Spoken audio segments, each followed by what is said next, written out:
the eve of the two semi-finals, the single semi-finals. The doubles is actually happening already. Behind me, I've got Tabilo warming up for his semi-final. Of course, we've also got Paul Jubb in action as well. In fact, that is who Tabilo will be playing. But I'm not here to talk about that.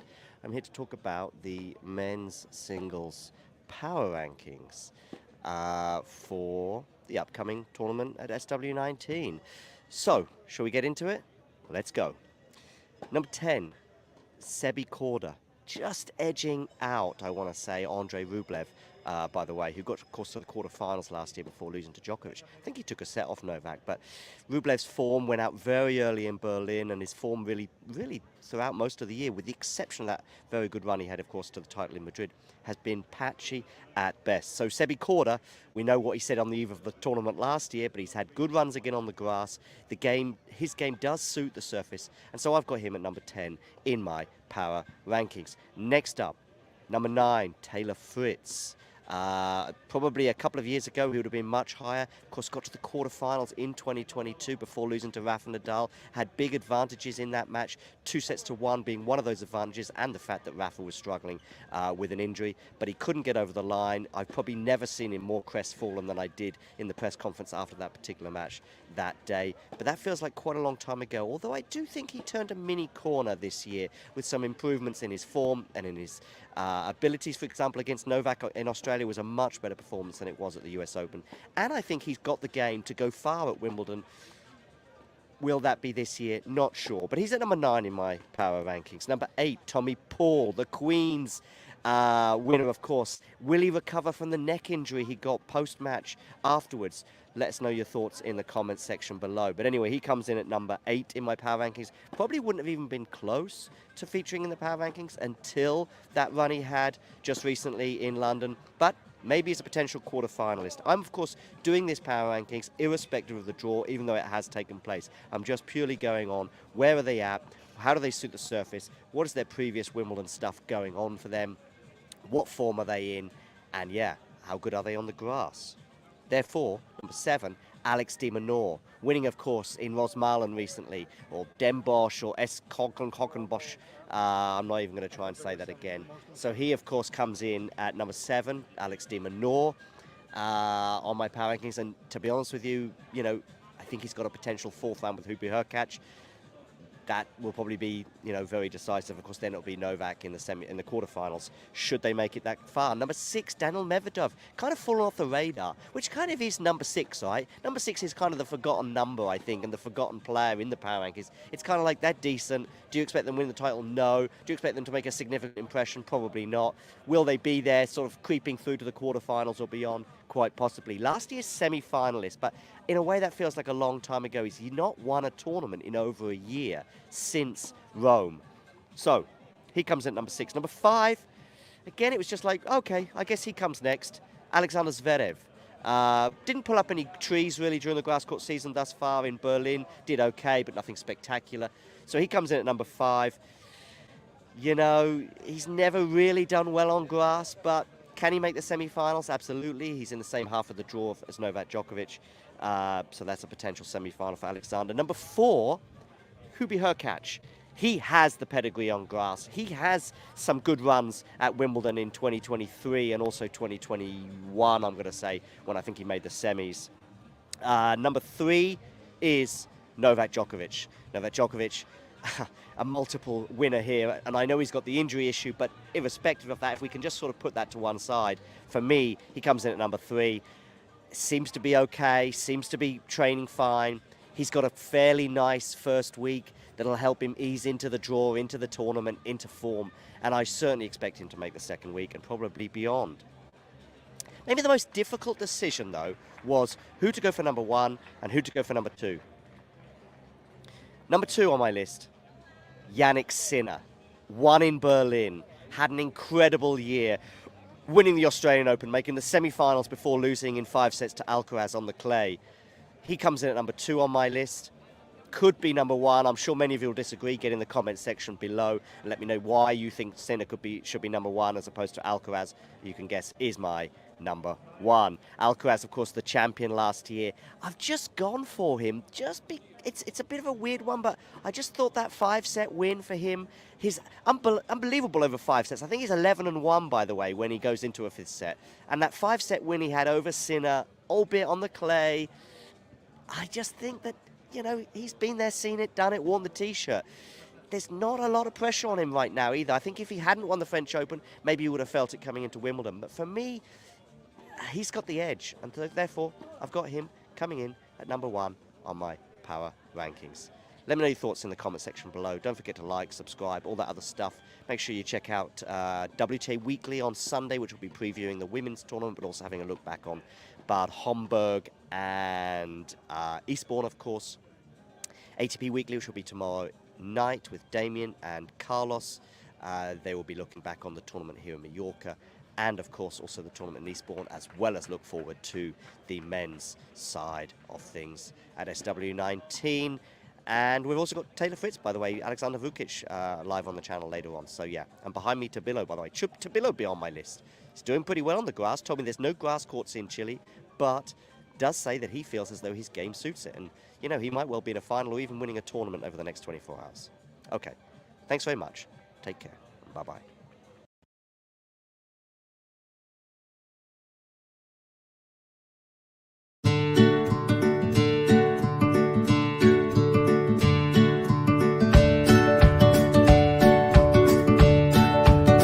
Number 10, Mira Andreeva. Number 9, Madison Keys. Number 8 is Victoria Azarenka. Number 7, Marketa Vondrousova. Number 6, Ons Jabeur. Number 5, Jessica Pegula. Number 4, Coco Gauff. Number 3, Iga Swiatek. Number 2, Arina Sabalenka. And number 1, Elena Rybakina.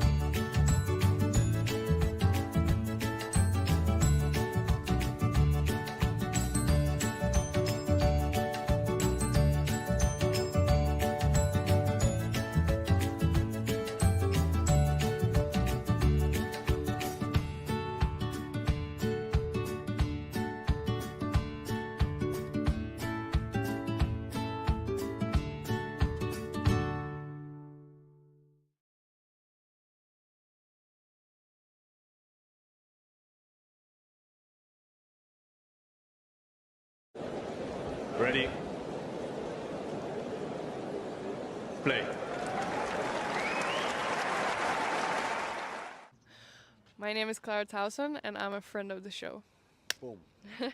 I am Francisca George, and I'm a friend of the show. Perfect.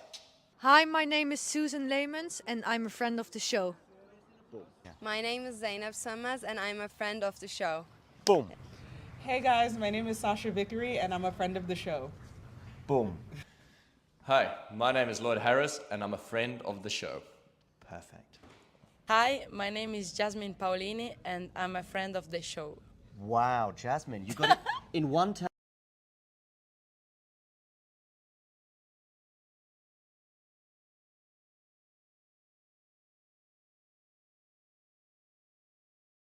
You've been to the French Open final. Your breakthrough, at least standout result at the beginning of your career, was on grass against Venus.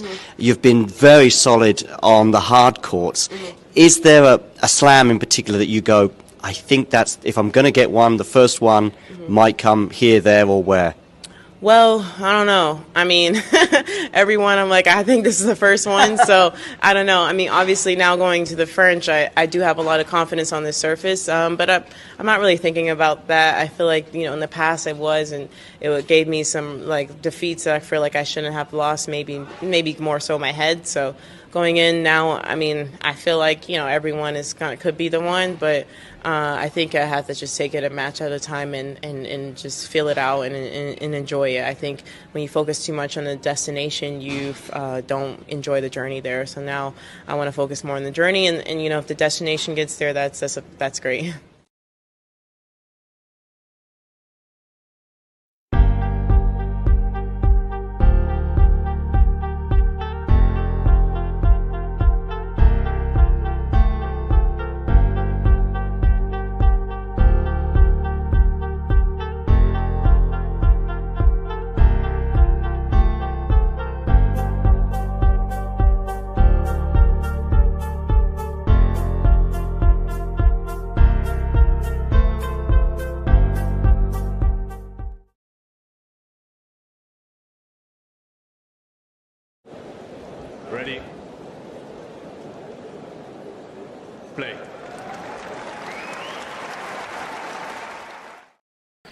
Hello guys, yeah, we already started. In fact, Giovanni Mpetshi Perricard already got his first game and it was rapid. It was like 45 seconds, it was 3 bomb serves, and then the fourth one, which Corda actually got back into the court, but Gio played this pretty nice compact backhand down the line. This is going to be a very fast-paced match, especially on grass. Giovanni Mpetshi Perricard just falls into so many of these lottery tiebreak serve-based matches. I think it did hurt him in the qualifying when he lost to Maxime Janvier in the final round. He hit 44 aces in 4 sets in that match, but he actually only broke Janvier one time, and he only won one tiebreak set, losing 2 other tiebreaks and losing one 7-5. Here, a similar scenario is very much possible. I know that Corda is perceived as a dark horse for this event, is perceived as the favorite for this match. I do have him going pretty deep as well, but I think a lot depends on this first round. Of course, last year it was that famous, or rather infamous, maybe I should say, quote from Sebi that said, I'm one of the favorites for Wimbledon. Then he lost in the opening round to Iji Vesely. Iji Vesely not in the draw, but there's a lot of similarities in terms of how Giovanni Mpetshi Perricard would beat Sebastian Corda, just like Iji Vesely did, just again, making it a very tough match for Corda to find breaks, to find any rhythm, to find any way of showing that his quality of the ground is generally superior than that of the other player. Vesely may be a little bit more dangerous, not necessarily in the serve department. Of course, the cannon isn't quite there, just like from Mpetshi Perricard, even if it's a fantastic serve. But of the baseline, I think Vesely with his flatter backhand and kind of just the ability to maybe take the ball earlier, his ground strokes holding up better than Mpetshi Perricard's on faster courts. I think Vesely is slightly more dangerous if he's fit. Of course, right now he's like kind of really battling that as well. But Mpetshi Perricard certainly a threat for Sebi here. I mean, just the fact that it's going to be such a like no rhythm, huge serves, very quick points match. That's always dangerous for a seed, for a favorite, because they just they don't really get the space to show that they're better, right? And instead of a match where you have a player who's, let's say, one player can be elite off the ground on his day, the other is more serve reliant, although he's getting less and less serve reliant. But on grass, it doesn't necessarily have to work like this. And yeah, so far just 2 quick holds. Corda, of course, really going at that Mpetshi Perricard backhand return, which he's going to be doing the entire match. Giovanni, he has kind of developed that one-hander. I think on clay, it's always been fine when he has more time on it, just like when he won Lyon. But on these courts, it's going to be a problem for him. I'm not really sure how he breaks Corda, but I'm also not really sure how Corda breaks him. So we'll see. Maybe we're just going to have some tie breaks, and maybe we're just going to have like one break a set. But certainly Corda has that one-hander that he can keep going at there. One big storyline already today. We had Andy Murray going out, of course. He didn't actually play, so he didn't go out playing. He is still supposed to feature in the doubles with his brother Jamie. Hopefully he can do it. But yeah, it's a shame that he won't be playing singles at Wimbledon. It's in what's probably his last ever Wimbledon appearance. That would make that match against Stefanos Tsitsipas the last singles match he plays at Wimbledon last year, which isn't a bad way to go out, right? I mean, that was really fabulous over 2 days, about 5 hours. I think that was an astonishing match, really. So it's not a bad way to go out, but of course it would be amazing if Andy just got to play Wimbledon one more time in singles as well. We'll see how it goes for him in doubles. He was trying to make it, just let's say recover after his small surgery, or however you want to call it, operation. He was trying to recover, but he actually can't make it. And David Goffin goes in as the 5th lucky loser. The next in line is Damir Dzumhur, but Dzumhur retired in the final round of qualifying, so we don't know if he would sign up. We don't know if he stayed in London. I think next one would be maybe Gasquet, but at this stage, I mean, if we're talking about like 6th, 7th lucky loser, it's really unclear if they even waited around, right, to still potentially look for that spot. But yeah, of course, today is the last day when a lucky loser can be entered into the event, given that all the first round matches, hopefully, if the weather is good, will be starting today. So far, Mpetshi Perricard has hit every single first serve in, and he's won all 8 points on serve. Another very quick game here. Obviously, that will not be maintained, 100% first serves in, but well. Josip, hello, good day to you. And you say you remember watching Sebi's dad, so Korda, of course, the Australian Open champion. I personally could not see him play ever. I mean, it was way too early for me. I started following tennis in like the 2010s, at the beginning of the 2010s. Korda also had a pretty short, but still illustrious career. Word number 2, slam champion Sebastian Korda, trying to follow in his footsteps. Very sporting family as well, right? With Sebi's sisters being among the best golfers in the world. Let's see. 1-2 down here, Korda. This time finding a nice down the tee serve at Peti Picard. So far, definitely, it's kind of well. I mean, it's just 3 games, but Peti Picard is the one who's been feeling more imposing, let's say. Just because, yeah, he's finding every single first serve, and most of them are aces. But yeah, it's not like Korda should be losing his serve left and right. As long as he's kind of just, playing it pretty safe with good margins, he should be able to rush Mpetshi Perricard off the ground as well. And that's not where Gio's improvements from this year really shine. He has done so much good work in regards to his physicality, athleticism.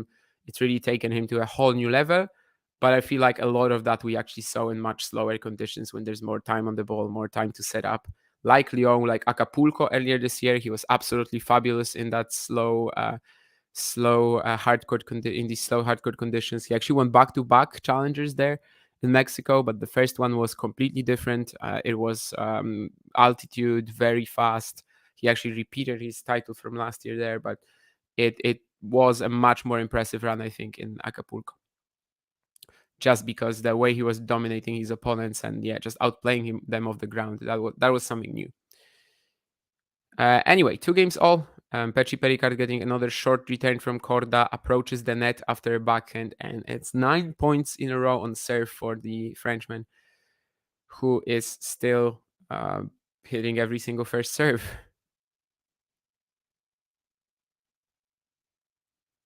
And I think that's when the streak ends, unless this was a let. I'm actually not sure. It was pretty close, but I would think this serve was out. By the way that Mpetshi Perricard serves, I might actually not know if it's the first or second serve. Great block return from Corda. This was kept so low over the net, so low on the ground as well for someone as tall as Mpetshi Perricard. Not an easy ball to hit off the +1 forehand. He was trying to follow it up to the net. He was trying to approach it, but he can't do it. So it's 2 games all, 15 all now. I think this return from Corda is just going to land out. I mean, this match, clearly, we're going to have a situation where, like, there's not many chances, there's not many opportunities. So you absolutely got to go for it. Wow. Nurlan already with some interesting things. But yeah, can understand why people feel Iga versus Kenyon should have been moved to center court. I'm sorry, Matthew, but no. I mean, Wimbledon for years has been doing this, where on day one, on either day really, but one day of the round, you get 2 women's matches and 1 men's on center, and on the other day you get it swapped. And if people aren't happy with this, then they're just not happy with equality. And when there's no equality, like with night sessions at the French, they are also complaining. So the problem is not with the slams, the problem is with you, because whether you get equality or not, you complain. And again, I'm not really directing this at you, Matthew, but I think it's pretty dangerous that some people try to stir this shit up on Twitter, especially when they are fully aware of what they're doing. And, they've been in the business for years and they know how Wimbledon schedules their matches. Like, it was always going to be another men's match, and rightfully so. That's just the strategy they do. Obviously, generally, Vondroušová-Buzas-Maneiro would not be a center court match. However, the thing is that, of course, Marketa is the defending champion, and that's another tradition that they kind of stick to, right? Tennis has changed a bit, says Josip. Yeah, if you've been watching since the mid-'80s, then tennis has definitely changed a bit. That's for sure. Me personally, I mean, about 12 years of following it, I think the changes are definitely much more microscopical than going from the 90s, 80s, yeah. Do you foresee Shelton turning his match around? By what I saw yesterday, no. I mean, basically, yesterday was exactly what I was expecting from the matchup. Ben cannot return Matia's serve, even more than Matia is struggling with his. There's also an absolute lack of regulation in what Shelton is doing off the ground. I mean, he literally cannot construct a point without throwing the ball out. It's not looking good. I think that Matia is so much more creative off the ground and simply is a better returner. His serve is effectively as big as Shelton, mostly because Ben's return game is so low margin, and also, well, what Ben has in terms of power, Matia makes up with the lefty angles. Of course, Ben also lefty, but kind of different style of serving, if you may. But yeah, I don't really think so. Matthew talking about Paul Job. Has he started well? I'm going to check the other scores in a moment. And there was also a question from Nurlan, I guess, about that name thing. No, I never thought that would be cooler. I would not want to be named Dominic. I don't really know if I like my name or not. I mean, it's fine. I'm not bothered by it at all. I guess I like it. So yeah, I never really thought about changing it. It's reasonably popular in Poland, I guess, especially in my birth year. It somehow got really popular, but it's not like I meet Damians every single day or something like that. So it's fairly rare still, and I'm absolutely fine with it. I wouldn't name my son the same, but that's because I don't like that whole junior, senior stuff, like Martin Dam or I don't know, Miloslav Mpetshi. But yeah, random examples, but sure. Sebi Korda 40 love up in this game. He approaches the net, and it's Mpetshi Perricard lobbing him with the forehand flick. Very nice shot from Gio here.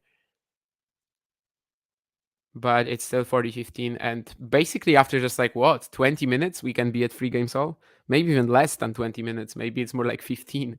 But yeah, that's what we expect from this match, really, and that's what makes it so dangerous for Korda.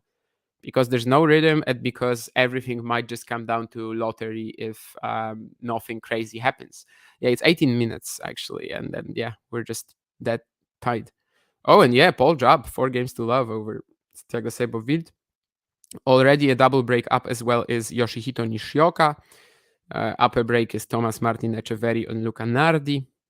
We also have Constant Lestien upper break on Musetti. That would be a bit of a surprise if he won that much, for sure. And yeah, I guess on the women's, a bit fewer developments. Again, we start with more men's matches in the first slot, but Jessica Pegula is 4-1 up on Ashlyn Kruger with 2 breaks. So I guess that's the most important development from there. But yeah, let's keep watching. Still not much that Korda can do on return here. He's just not handling the Mpetshi Perricard serve at all, at least so far. Maybe it will improve as the day goes on. That's very weird here. I posted this list again of players who are seeking their first Grand Slam major wins, and it's very long today. I'm talking about just the ETP, by the way. And that list today contains 11 players, and someone says that Job is the only one who could potentially win their game today. Whereas on the list, we have guys like Mpetshi Perricard, Nardi against Echeverri, Walton, who is a big favorite over Coria, and also guys like Moro Kanyas and Fernley, who are playing one another. Billy Harris as well, a big favorite over Jaume Munar, right? So I actually think it might be a pretty long list of Maiden Grand Slam Grand Slam match winners today. Definitely longer than yesterday, because I think yesterday, was it only Virtanen that made it? I mean, Bellucci as well might make it, and of course his match was suspended until today. So I don't know how to count him. I would still count him as a day 1 winner in that sense. He was on my day 1 list, not on my day 2 one. Wow, what a backhand from Peti Picard here. Again, just had a bit more time on the shot. Sebi throwing him these slices, and he finds a really nice angle cross court. So far, Mpetshi Perricard has been pretty insane in this match. We'll see how that situation goes on. Let me make sure if what I just said is right. Was it really just Mr. Virtanen that won yesterday? I guess so, yeah. And of course, Mattia Bellucci also 2 sets to 1 up. But yesterday there were only 6 potential new match winners. I think Popyrin might be a banana skin for Djokovic, so I'm interested in how he gets on today. I've seen that opinion floating around, actually. It's mostly Djokovic fans who I've seen it from, but I kind of get it. I mean, Australia was, of course, a very close match between them. Personally, I just don't really rate Popyrin that highly on grass. I think it's kind of like with Kokinakis, like it's a common misconception to me that they're actually really strong on grass, but a lot of the time their baseline games look much better on clay. I think particularly Tanasi with that whippy forehand, lots of spin on it. But Popyrin may be a little less the case, but I just don't think he's that special on grass, and I would expect Novak to beat him somewhat easily. But I understand that Popyrin is probably the toughest opponent he could face in the first 3 rounds. I think today I saw a video that some Australian channel or whatever recorded with Mpetshi, and they were basically asking him sort of like a quick fire round or whatever. They were asking him whether the guys were going to win today, whether the guys from Australia were going to win.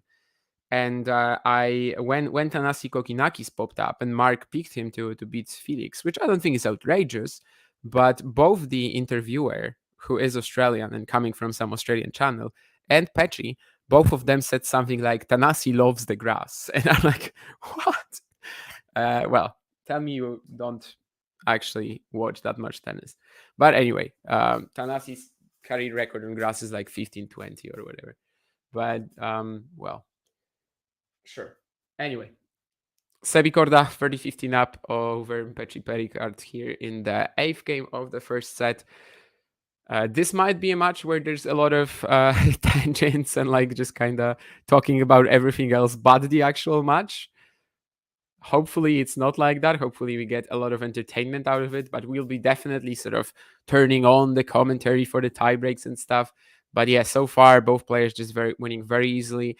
I do think that Peti Picard has still been looking like a little more imposing, but then again you have these returns like here where he just throws everything into the back fence, and yeah, sure. Very quick set still. It's 4 games all already. After 18 minutes? Really? Is it just 18 minutes for 4 games all? I mean, well, I guess we were expecting that, right? I mean, that was what we were coming to watch. I don't know if it's going to be particularly entertaining, but at least they'll be getting to the tie breaks pretty quickly, so that's good.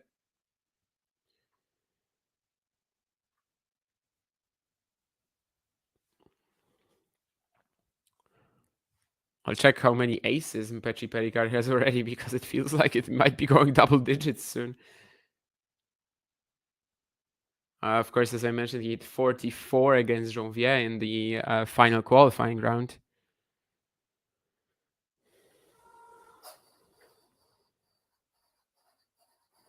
Here's the coach of Giovanni on our screens. They've been working with each other for quite a while now, doing some good work, especially this season, I think. Yeah, Mpetshi Perricard is on 5 aces already. He's got 86% on his first serve when it comes to in, and also 17 out of 19 on first serve points won. Corda is actually 100% on first serve points won, but he isn't hitting as many, I guess. But also 5 aces, so they are tied in that department. And well, not anymore, says Giovanni Mpetshi Perricard, as he hits a 6 ace, and it's 5-4 after like literally no time. Like it's 19 minutes, 5-4. It's insane so far. Josip says he's watching the Minor on Aussie TV. The Minor, of course, plays James Duckworth. He was initially supposed to face Corentin Moutet, maybe a slightly more dangerous opponent than Ducky, just because, well, he's so unique, right? And I just don't know if Duckworth, even being in pretty good form, hopefully better physically than in the final qualifier against Layal. But I just don't know if a game like this can really trouble the Minor at the moment, if he's not too strong for it. Musetti, yeah, a few people tip Musetti to make a run. I think I might have had him losing to Rublev in the third round or something like that, which of course isn't quite a run. But if he beats Rublev, it's not that big a deal, sure. Do I trust him not to sleep up early? I wonder. I mean, last year he kind of did that, but then against Hurkacz, he didn't win a set, which I thought was a little surprising. Overall, very good couple of grass court seasons for Musetti. He's been very consistent on grass the last couple of years. I would still be surprised if he loses here, but of course, given like the entire season for Lorenzo, there's definitely some consistency concerns. Lestienne is in such bad form though, right? I mean, Lestienne is kind of halfway into repeating his 2023 season, which if you guys don't remember what happened, basically Lestienne lost a lot of matches in the first half, and then in the second half, he won 3 big challengers to still finish in the top 100. And so far, he's done the easy part, which is lose a lot. But now he needs to start winning challengers left and right. So that's the trickier part. But yeah, I kind of don't think he'll do it. But if he wins today, of course, that would be already a pretty big boost for Lestienne's chances of sticking around the main tour level, even if the entire season has been really weak from him. 30 love now for Korda and at 4-5. Most of the rallies that even if Peti Picard is getting into them a bit more often, most of them end with like a slice error from him or something like that. I just got texted by a fan of Thomas Mahach who says that he's not exactly happy about David Goffin swapping in for Mari, and I get that. I think Mahach was gonna probably give Mari a bit of a poor send-off to his Wimbledon career, whereas Goffin is a lot more dangerous. Goffin just won Ilkley, lost a very high-quality final qualifying round to Mattia Bellucci, and I do think that he should be very dangerous, actually. So Mahach, similarly to Sebastian Korda, right, is one of the guys who is not pleased about the withdrawal of their first opponent. I think Talon Hrikspor as well was in that position where Galan was actually much more dangerous than Carreño Busta. Eventually, of course, Hrikspor still won. I think the minor, he has it a bit easier now with Duckworth than with potentially Mute. And there was also Luca Vanache, right, who swooped in for Kepfer, and that was definitely easier for Fabio. So probably 3 of the 5 guys who had a lucky loser inserted into their draw were not exactly that happy about it. But the worst one is Corda, hands down. It was 40 love here, and suddenly it got to 40-30. Huge backhand return from Peti Picard at Corda's feet, then a double fault, but the American saves himself from any potential issues with another good serve. 5 games all after 23 minutes. This is really such a rapid set. And, well, it's coming to an end already. It feels like it's barely started, but it's coming to an end already. And soon enough, we will find out what's happening. Is it going to be a tiebreak as it's, everything is pointing towards it? Or is one of the players going to mess up a bit? I really don't know what would have to happen, honestly, for Mpetshi Perricard to drop serve so far. When he's landing like 85% of his first serves, I mean, there's nothing that Corda can do. Obviously, that stat will probably not remain at that level for the entire match, but... And likewise with Corda, I mean, Corda at least gets that, has to play like 1 or 2 shots usually of the baseline to win a game, to win a point. So maybe for Corda, there's a bit more vulnerability, like that, you can mess up a few times, especially as there's literally no baseline rhythm in this match. But for Mpetshi Perricard so far, I mean, the way he's been serving, it's just he's been unbreakable. I think it was Keen yesterday in the chat who said hard to imagine Mpetshi Perricard doesn't take at least 2 sets of Corda. I feel like every single scenario in this match is possible, He can lose 3 tiebreaks, and why wouldn't it be straight sets then? But he can also win 3 tiebreaks, and why wouldn't it be why wouldn't it be straight sets the other way as well? And yeah, even on second serve here, Giovanni Mpetshi Perricard goes for the line, goes for the ace, and he's 6-5 up. UK Summer looks like Aussie Winter. Kind of makes sense though, right? Unless you're probably not thinking about it like this.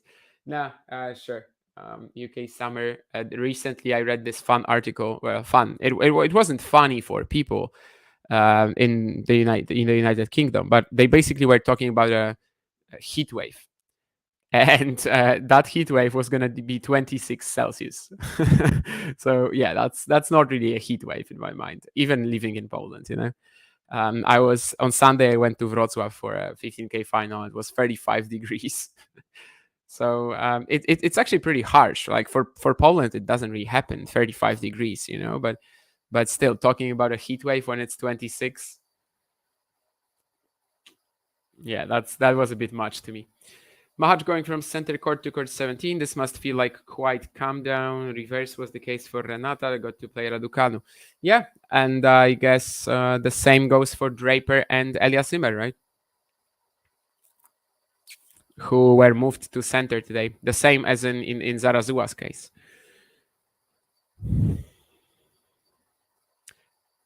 Go ahead, Nurlan. What's your question?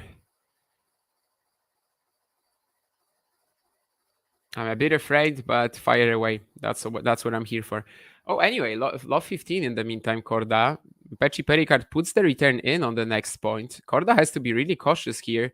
But, well, maybe he doesn't, as Giovanni completely shunks this forehand. But that could have been, well, I mean, maybe it wasn't super close, but that could have been a love 30. It was pretty close to it, I guess. Korda had a few shots he had to make. Fires a good serve here. Was that really out? No, I guess it was a let then, because that was definitely in the court, I think. And again, just peppering that Giovanni Mpetshi Perricard backhand return. This time kind of at the body as well. The block return from Mpetshi Perricard, it's, well, it doesn't really exist yet. Again at the backhand. This time he blocks it pretty nicely, but then tries to fire at this forehand down the line. It's not going to work. So Sebastian Korda has 2 chances to get us to a tiebreak, which, let's be honest, it's a very fair way of deciding the winner of this set, because, yeah, it's been 20-something minutes and no one has come close to a break. No one has come close to anything, really, that would be remotely troubling for the other. But let's see. Is Korda going to get there already? Maybe not. There's a forehand dumped into the net. That's, of course, kind of the weak spot of Korda. That forehand can be pretty wild at times and kind of makes for that big difference between an off-day Korda and a switched-on Korda. I've had some conversations with other fans about this match, and kind of they were saying, you know, that a lot depends on Korda and like whether he's switched on or not. I don't really know if that's true, because like against Mpetshi Perricard, there's really very little rhythm of the ground. So I don't know if it matters a great deal. But yeah, in general, that's a big thing for Korda for sure. And suddenly we've got 2 points away from the set now, Giovanni Mpetshi Perricard. He fires a huge forehand winner and then just has a put away shot. But the next serve from Korda out wide is going to be really helpful, as he gets another break. He gets another game point to get us to a tiebreak. But yeah, it kind of paints the picture of this set, right? That Mpetshi Perricard was the player who was slightly more ahead. Still couldn't really generate much. Gets this high return to Korda here, and Sebi will take it, cross-court forehand. So we got the tiebreak. And yeah, this is likely what we're going to watch in this match, perhaps a few more times as well. 29 minutes only. That's how short it was, this set, getting into the tiebreak. Now probably we are in for about 5-6 minutes of hopefully very compelling action that will leave us thinking until the very last moment, who is going to claim the set? And well, I mean, in a match like this, probably whoever gets more returns in, right? During the entire set, it's probably been Mpetshi Perricard. He's been going after these second serves as well.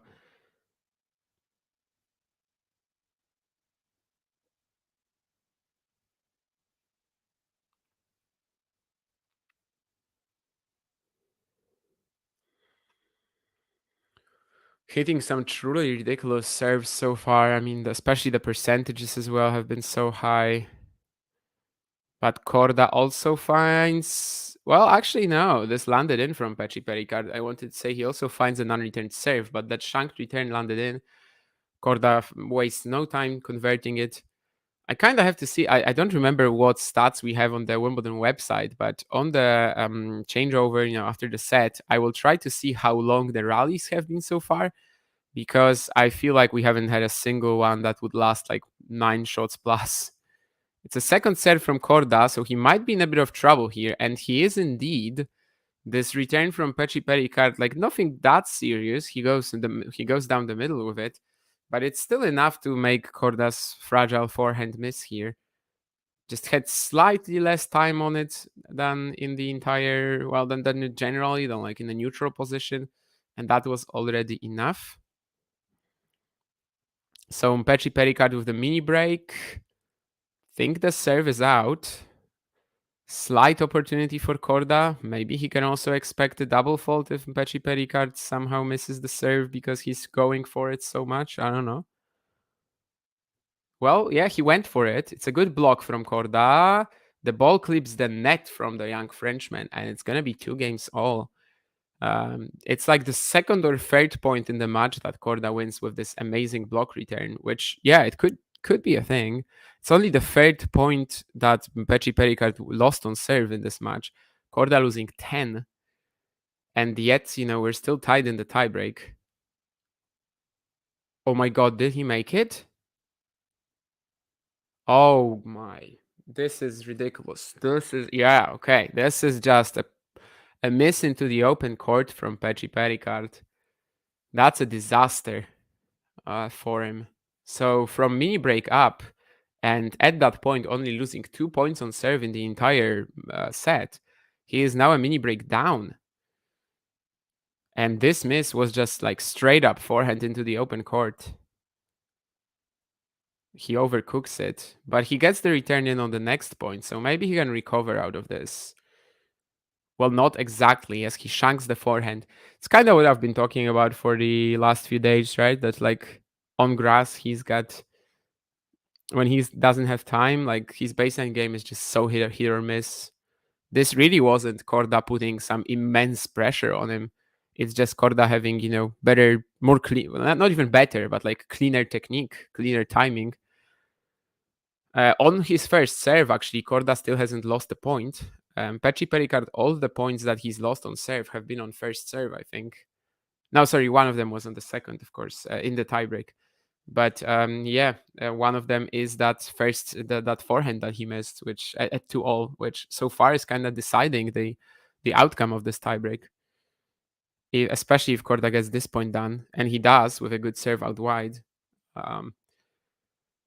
Feel like the athleticism generally of Mpetshi Perricard has improved, but you can see in his reactions to the return here that,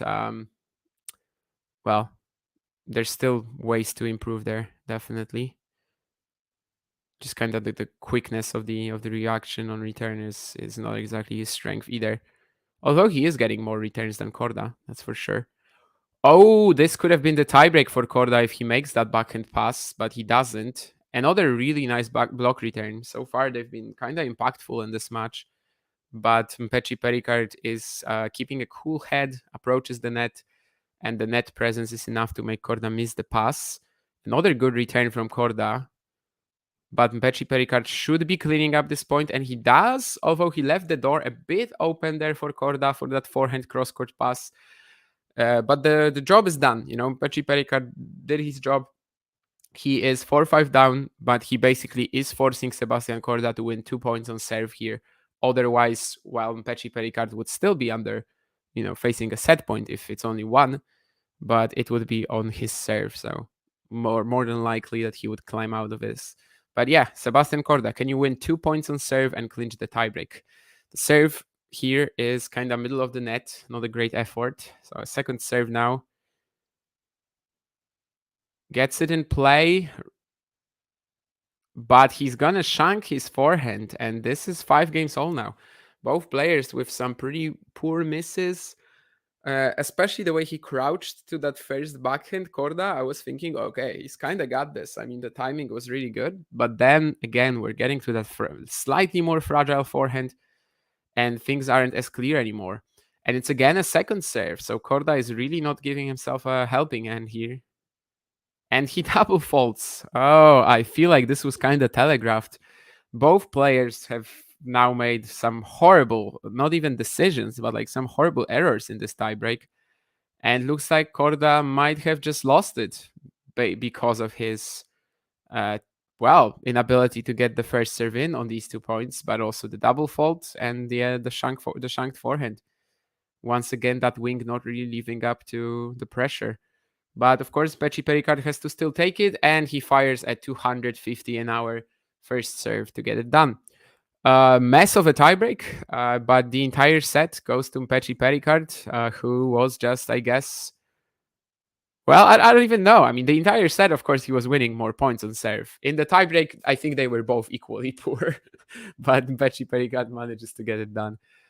There were a few moments in these 5-3 and 5-2 and 5-3 points as well, right? Where Corda potentially could have won them, but this was wild.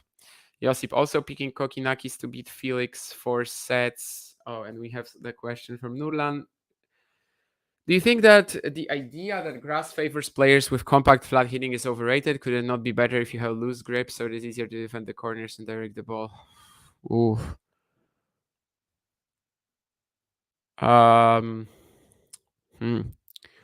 I mean, both can work, right? I mean, it's kind of like yeah. I mean, Kasatkina is a good example for you.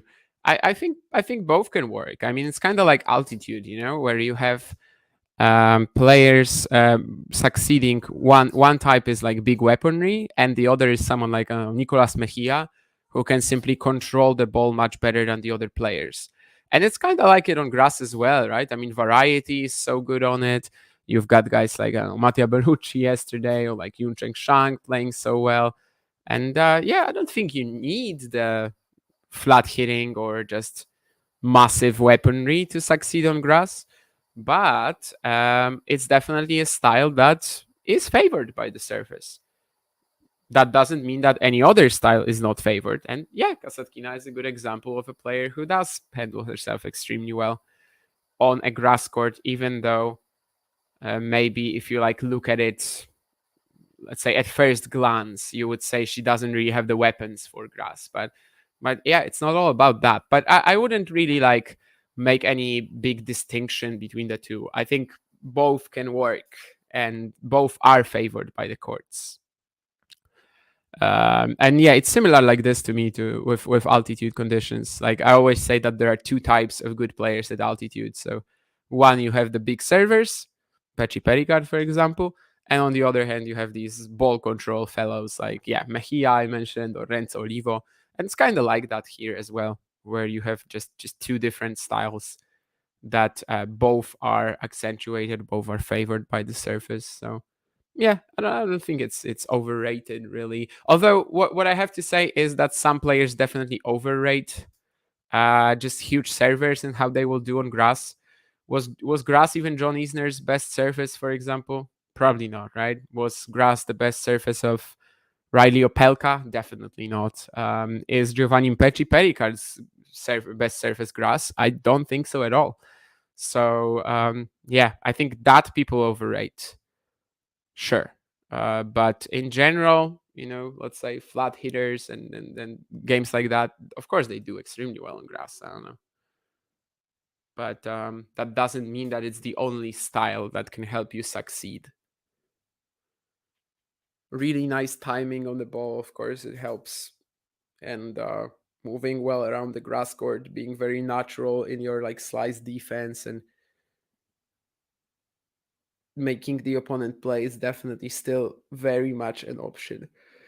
Maybe wasn't back in the day, right? Maybe before the grass was changed at Wimbledon, it was kind of different when everyone was serve and volleying and everyone was just blasting serves. You also had weaker technology, weaker equipment. You couldn't control your returns as well. But especially these days, I feel like both styles can succeed on grass kind of regardless of one another. Corda gets the second set off to a decent start with a hold, but he will be still thinking about that second serve. About that second set. Truth be told, I feel like that's not gonna be leaving his head sort of right away. There's some discussion here. Is it? I'm not really sure. Is it raining? Maybe. It might be raining a little bit at least. It's kind of how it seems. Korda is talking to the umpire now. I don't see any matches interrupted yet. Might be some drops of rain in London right now. Although I can't see them on the screen, so I don't think it's heavy. My forecast on Google says that it shouldn't rain today at all. Might rain on Friday though, which would be good for me because I might be leaving the house on Friday. But today, yeah, it's cloudy, but not with a high chance of raining. Higher chance of meatballs than raining.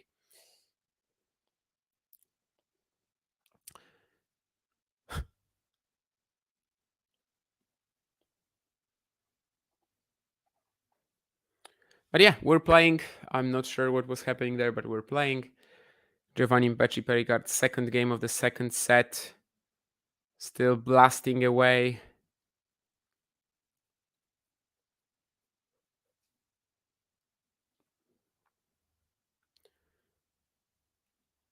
Corda kind of hoping to maybe raise the temperature of the Frenchman's service game here, but I feel like for the most part, it does not really depend on him, right? It's if Peti Picard puts enough amazing first serves in, there's not that much you can do. Maybe he will start getting a better read on his serves later on, who knows?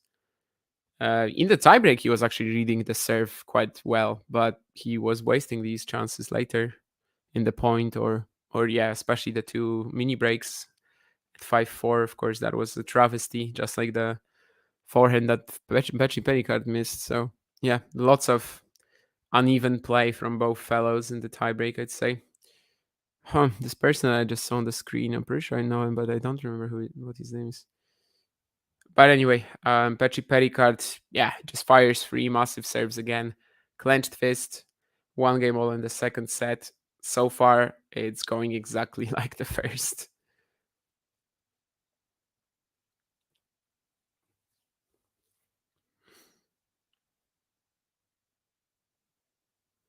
Even if this is a 5-setter, it will probably last like 3 hours, so it really won't be a long match, probably. Corda once again going with that second serve at the Mpetshi Perricard body. Very good choice against a tall, kinda clunky athlete like this. And especially as Mpetshi Perricard is trying to take it off the backhand. Another block return from Mpetshi Perricard that goes wide. I think you can tell that it's not probably the most passionate I felt about a match. I mean, I'm still very interested to see what happens. And actually, it was me who suggested doing this.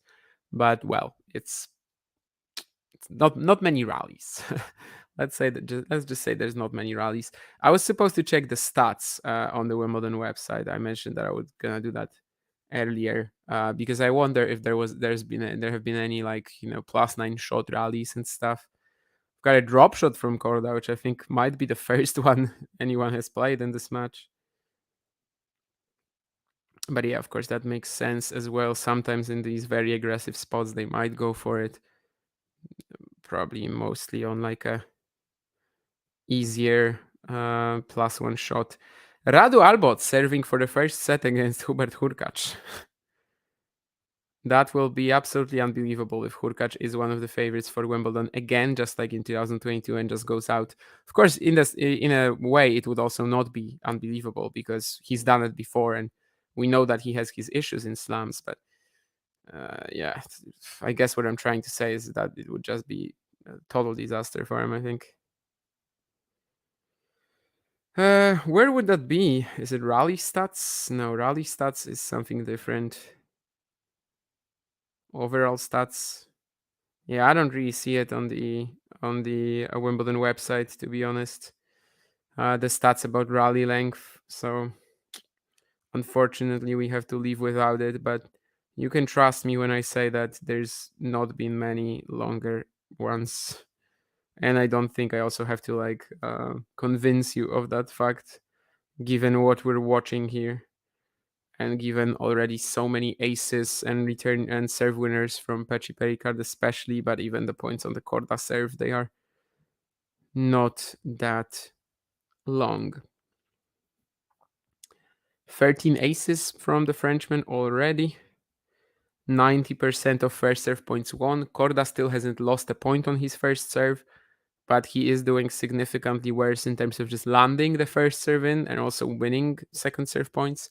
I mean, to be honest, Peti Picard has barely had to play any second serve points so far, so they really haven't impacted the match in any way. 79% on first serve in from the Frenchman. They've only been to the net a few times because, yeah, this match is just mostly set up by the first points, by the first shots after the serve.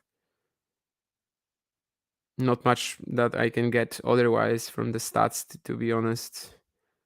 They aren't that full on court 7-16, sorry, wherever we're watching this.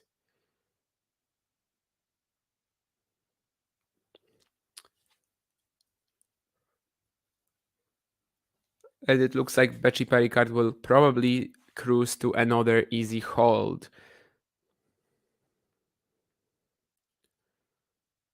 He tries to go for a second serve at the body, and I think he just landed it on the line, yeah, so 2 games all now. Still absolutely nothing that either player has been able to achieve on return. Paul Jab already up a set. He was mentioned earlier. Darderi is up a set on Choinski. Not a surprise on grass, I think. Duckworth, 3 breakpoints right back for against the minor. They might go to a tiebreak. And Radu Albot has that set point over Hubert Hurkacz at the moment. Lestien ended up taking the first set over Musetti, and also Jaume Munar over Pili Harris. Popyrin is up a set on Monteiro. I think that's, yeah, again, on grass, that's kind of expected. Jessica Pegula serving for the match. She might be the first winner of today, as she is currently leading Ashlyn Kruger 6-5 love. Oof. That's rough for the young American, but it seems like she's making a billion unforced errors based on the stats. Harriet Dart is set up on Zhuok Xuanbai. I was looking at this point, but yeah, Mpetshi Perricard cannot slice and get to that slice. Kristina Bucha is up a set on Anna Bogdan as well. And we have Tomova and Xinyu Wang in a first set tiebreak. I think that's one of the most flippy matches of the opening round on the women's side. Tomova just made the semis at Bad Homburg, but I would actually argue that maybe Xinyu is a bit of a better grass courter than her in general, despite that. So I think it's a very open match potentially. What did we have here? Matthew saying that was a weird tiebreak. Perricard gave away his advantage with some casual forehand errors, no reaction. And Corda at 5-4 then goes for a forehand winner. He didn't need to, and chucks in the DF. Yeah, I wonder if Corda was even going for that forehand winner, to be honest, because I feel like he just shanked the ball and it landed wide, but we don't really know where he was actually headed with this. And if maybe he wasn't going a little bit more safer than that, just messing up the timing. But yeah, Corda forehand breaking down under pressure. It's not that easy. Sean Shelton is going to be returning after Dart bye on court 18, the same court that they played yesterday, second match on. If there is rain, it will be very light. Yeah, says Matthew. That's what it seems. Sinner and Bertini round 2, says Josip. That's going to be amazing tomorrow. Pegula is whooping Kruger. Yeah, just touched on that. The ATP gives the players in the top 100 financial safety net. But Paul Jab will not be in the top 100. Will not be even close to it with the win. He would need like a quarter run or something like that. So, yeah, I don't think that Paul Jab will get there. Also, that safety net, I feel like, is really overrated because the earnings you just mentioned, like top 100 players earn that sort of money anyway. Like, it's pretty hard to be in the top 100 and not earn that. So that safety net is, kind of, it doesn't actually come into play that often. That's what I'm trying to say. Do you have a funny feeling that this summer at US Open, Iga and Taylor Swift will meet for the first time in person? I have no idea if they met. If you're saying they didn't, they probably didn't. I don't know, Nurlan. I really don't. I think I could not care less. Is my answer to this. Musetti enjoyed the hot weather and higher bouncing conditions of Queens. Very different today. Wimbledon usually isn't that low bouncing either, but yeah, it's definitely not hot. And some have been saying that it's a bit slicker and faster this year. I feel like that might be the case. So perhaps you're right about that for sure. Perhaps you're right about that. He is down a set to Constant Lestien. And Peti Picard still having absolutely no issues on his serve. Once again, just a game where he blasts 4 big ones. And we are at 3 games all in the second set. It's been going almost as fast as the opener, I think. And yeah, absolutely no action on either player's serve so far. Korda, of course, in the worst position because he did give that first set tiebreak away a little bit. After first it was handed to him. And yeah, in a match of such slim margins, this is something that could actually decide it. But we will, of course, have to see what happens in this set, potentially in a tiebreak of this set, because going down 2 sets to love against someone serving like Mpetshi Perricard, that would be an absolute tragedy for Corda. I feel like it's just so tough to recover.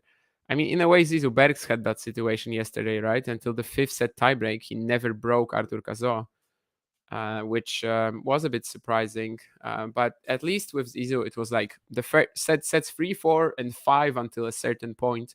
He was kind of ahead in terms of the game, you know? He was definitely the one causing more issues. He couldn't really provide anything. He couldn't really convert any of them, but he was the one causing more issues. So at least that was a bit different. Whereas in this match, definitely it's, you know, we're seeing more play on the Corda serve. And yeah, yesterday Bergs Cazaux, it was kind of like when Zizou started serving as good as Arthur, then it was the other way around. And well, Corda is probably not going to be serving that much better from here. He could up the percentages a bit, and I'm not sure if he's actually lost a first serve point already. I feel like he might have just lost that first serve point when he was approaching the net here, and it is fairly all. So maybe we're gonna see an exciting moment on the Corda serve here. Radu Albot took that first set against Hubert Hurkacz. That would be a hilarious loss, I have to say. Kind of like Corda last year. And yeah, Corda has already lost 2 points on first serve. This is not going to be a first serve. It's a let on the second delivery. We've already seen a very crucial double fault from Corda in this match. Whoa, wow, he goes for it. I think Mpetshi Perricard was very surprised with it. I mean, that's kind of taking a page out of his playbook. Corda slamming that second serve out wide, and Giovanni was very close to the service line even, trying to pick it up, but it was too much. Now Corda should really clean up this point. Yes, he does, without much trouble. 4-3 Sebastian Corda. Still not much happening on either player's serves. This game was at least a 30-30, but Corda hits that very good second serve, that kind of second serve that I guess he really wishes he could have landed at 5 points all in the first set tiebreak. But that 5 points all second serve was very different. That was just like he was rolling it in. There was no risk involved there. Once again, the chair umpire is walking around the court and trying to see if it's slippery. I think one of the players is potentially saying that it might be an issue, but I think, yeah, she just says it's absolutely fine. So I don't think we'll be stopping play for now. Lloyd Harry's match point was awesome, says Josip, and indeed, I was watching that yesterday, and I was thinking, what a shame no one is ever going to see this, you know, because, well, I can't clip it. Obviously, Wimbledon would like issue a copyright strike right away. Actually, what my one copyright strike in my Twitter history is from Roland Garros, so I'm cautious with the slam content, let's say. And then when it comes to that match point, I was thinking, yeah, it's a shame no one will see it, but that's not what happened because it actually went viral, and I'm very glad it did. Crazy point, both guys running up and down the court, Lloyd eventually getting to the net, that last volley on the stretch as well. And yeah, what a finish to that match in general. One of the 4 2-sets-to-love down comebacks that we witnessed yesterday. And probably the best match out of these, as Bublik basically just kind of outlasted Mensik physically. Thompson and Tiafoe were never in danger after losing the first 2 sets, whereas Harris Mikkelsen was the one where the tension was high almost throughout. So Lloyd also saved the match point in the 5th set tiebreak. I think it was a pretty good combo where he lands a volley pretty close to the line as well. So Korda kind of laughing to himself right now as Mpetshi Perricard fires another big second serve. There's really just not much you can do, and he's serving like this. But there was something Korda could have done in the first set tiebreak, and it's gonna be hard to get this out of his head as well, I think, especially when the opponent is just giving you nothing for the entire 2 sets so far, other than that one moment, and you wasted it in a really disappointing fashion, especially that double fault, right? I mean, it's fine to miss a forehand, especially when one of your shots has that technical, I can't even call it a flaw, but like, yeah, it kind of breaks down a little bit under pressure. But the double fault is definitely something that he just could not have pushed. I mean, literally just couldn't afford in the given moment.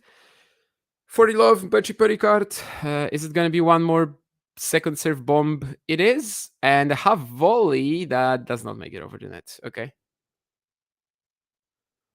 I was already thinking it might, because the previous volley from Mpetshi Perricard, the point earlier, was just like barely going over, but this time he doesn't make it. So 40-15, still probably no danger, as long as he can find a huge first serve on one of the next 2 points. And yes, it is an ace out wide. So 4 games all now. And yeah, just all about surviving the set for Korda now, because going down 2 sets to love here, when again we are at 4 games all after 21 minutes, I don't know if this is recoverable for Sebi. So I think yeah, it's all about this set really, where you gotta somehow stay in it, but it will probably have to be with a tiebreak, because I don't see any other option right now to break the Mpetshi Perricard serve, right? It's been impossible.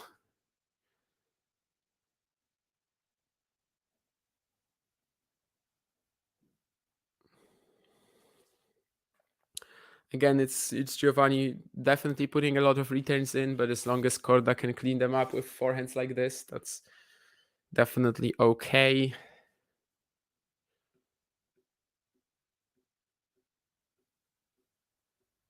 Ooh, interesting here, as Mpetshi Perricard completely whiffs on the backhand pass. I guess it just bounced a bit lower than he was expecting. 32 winners from the Frenchman, 16 from Korda. If we take out the serve, it's probably quite similar though.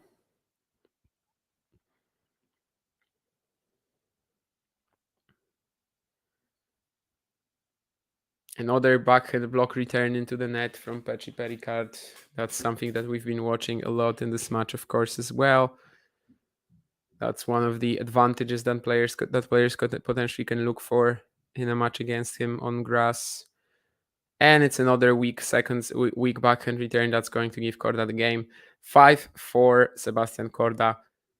Still, we're going in a very similar way, and still we are heading towards that tiebreak, and only something really exceptional, only something really unexpected can make it for us not to get there. I fully expect Hubi to win the next 3 sets, says Matthew. Yeah, I kind of do as well, but he's had his Grand Slam struggles, especially when there are expectations. So I wonder how it will be with him. Can Demidor win a major? Sorry, but the answer is it's pretty unlikely. It's just not the same caliber as players like Sinner or Alcaraz, right? So I think that's kind of the main issue. It's really tough for him to beat guys like that.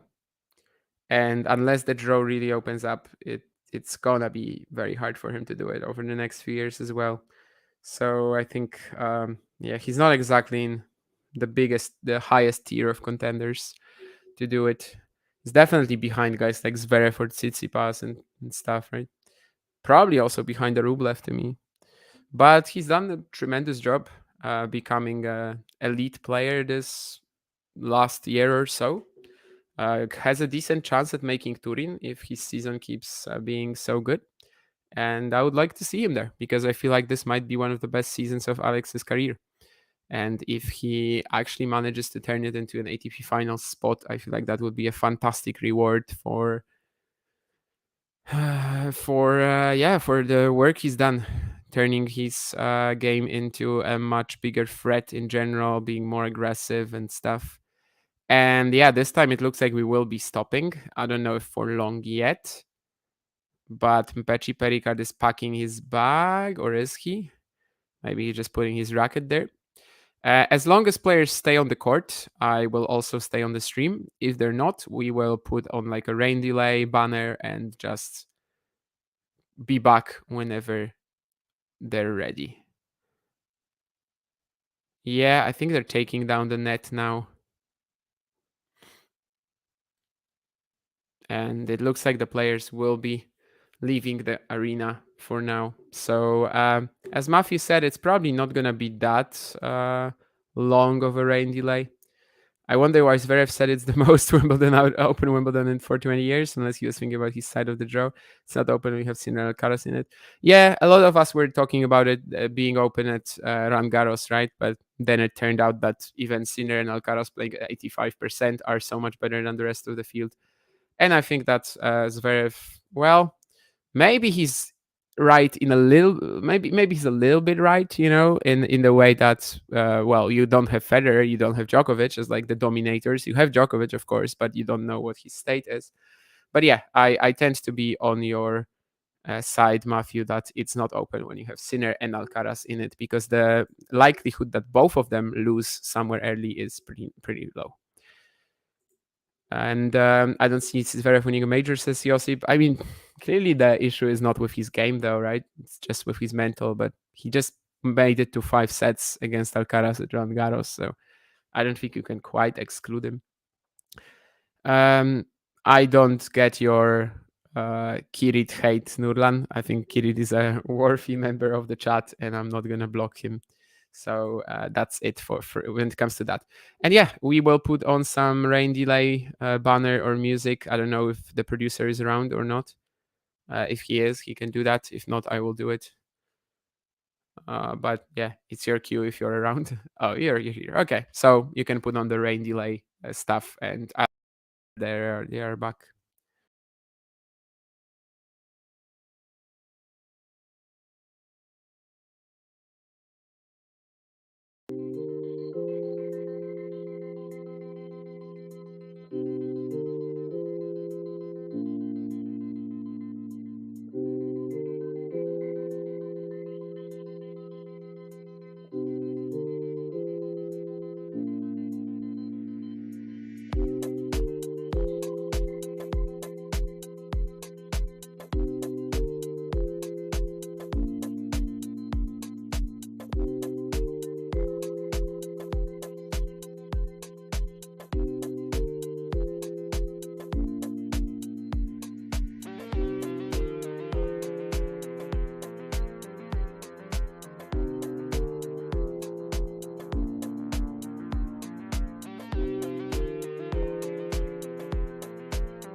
Okay, guys, we're back finally.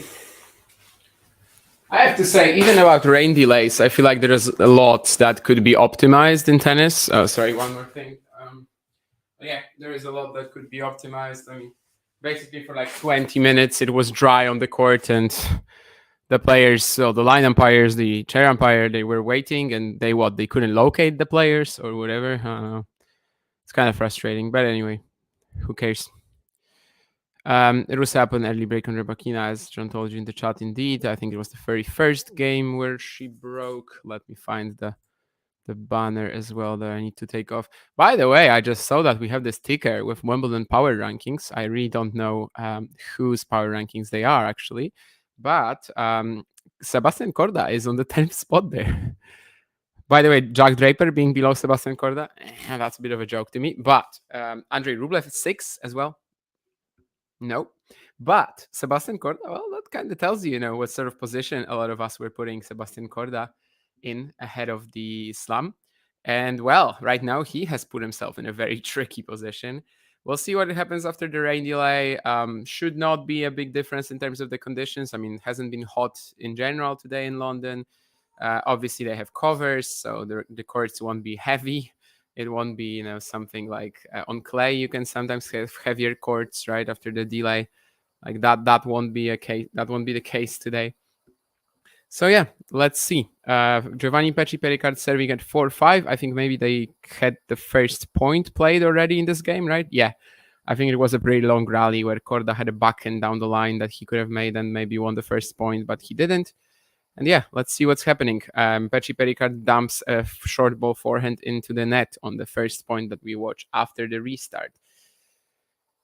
I don't know. Maybe there's going to be some slight rhythm issue for Mpetshi Perricard coming back. Who knows? But we all remember how he started the match with 4 massive serves, basically. Ooh, and he saves himself with this pickup here. I have to watch it on replay, actually, to know if it was a half volley or if it was just a good reaction. But the return from Korda clipping the net, and then Mpetshi Perricard... there's not going to be a replay, but then Mpetshi Perricard somehow saved himself.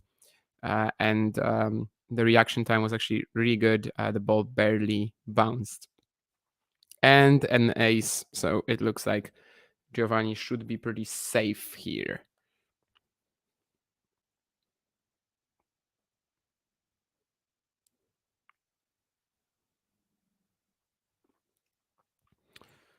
(40-15) for the Frenchman. Big second serve. Korda's return is going to be in play, though. It could be an opportunity for Korda to get another point. He's pressuring the backhand of Mpetshi Perricard and will be indeed winning the point. 40-30. I mean, one more point, and suddenly we would have, I think, the first deuce of the match on the Giovanni Mpetshi Perricard serve. So far, we've only had one deuce on Korda's serve, and I think it was actually 5-6 in the previous set. So kind of like 4-5, just before the tiebreak in that position when you're serving to stay in it.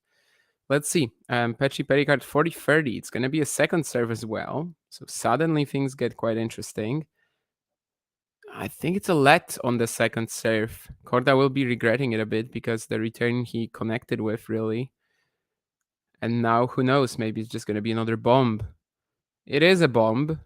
But somehow Korda gets to it, and there's going to be a super wild forehand from Mpetshi Perricard right after that. So indeed, we have the first deuce of the match on the Frenchman's serve, and suddenly he is 2 points away from losing this second set, which would be a massive turnaround. We would probably then have to say that the break kind of helped Korda, just catch him off guard a little. But of course, it's still far from that actual break, and Giovanni Mpetshi Perricard confirms it by hitting an ace out wide. So still needs one more point to get us back to 5-all, back to, an even score. But another nice return from Korda. Kind of mishit this forehand, but it's in. But the next one is not. Yeah, a few missed opportunities here in this game for Korda. Maybe could have broken Mpetshi Perricard, or at least set up a break point right after the delay. But that did not happen. So we have 5 games all, and we are still on track for another tiebreak.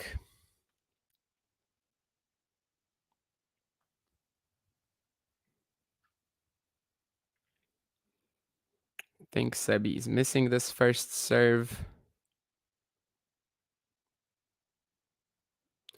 And he's also missing the second. So now he has to be cautious not to fall into trouble on serve basically for the first time in the match. There was that one deuce, but it was resolved rather quickly. There was a 30-all, I think, as well in the set for in a Korda game. Oh my. Okay, that was out. Yeah, I thought so, but then by Korda's reaction, I wasn't sure. I guess Mpetshi Perricard isn't sure because he's challenging the call, but I think it was out. If it wasn't, though, it would be 30 love for him. It was slightly out, that very deep shot from Mpetshi Perricard. This could have been a very important challenge if it was right, but it didn't happen. Corda so far definitely kind of lacking rhythm on serve after the break as well. And he's gonna be forced to defend the second serve point again, but Mpetshi Perricard with a backhand into the middle of the net really didn't line up for it well on this occasion. 30-15 Korda. Another second serve, so perhaps as the last game was a bit of a chance for Korda, this one could be an opportunity for Mpetshi Perricard, who's making the return here. Korda is attacking him though, net approach. Really should be getting this point. He will let it bounce and he will clean up the overhead. So 40-15 Korda. You know, it's the nature of this match that we're talking of, like such microscopic chances of like potential opportunities to break, but that's what it is. Like that's what the matchup on this surface gives us. It wouldn't be quite that like serve oriented on clay or hard courts. It still would to an extent, but not to this one. And here Korda should probably outmaneuver Mpetshi Perricard in the space lane rally. Drive volley. Ooh, he gives the ball to Mpetshi Perricard, who does nothing with it on the next two shots, and Korda still wins the point. Okay, 6-5 Korda. And there's gonna be one more game if Mpetshi Perricard wants to get us to a tie break.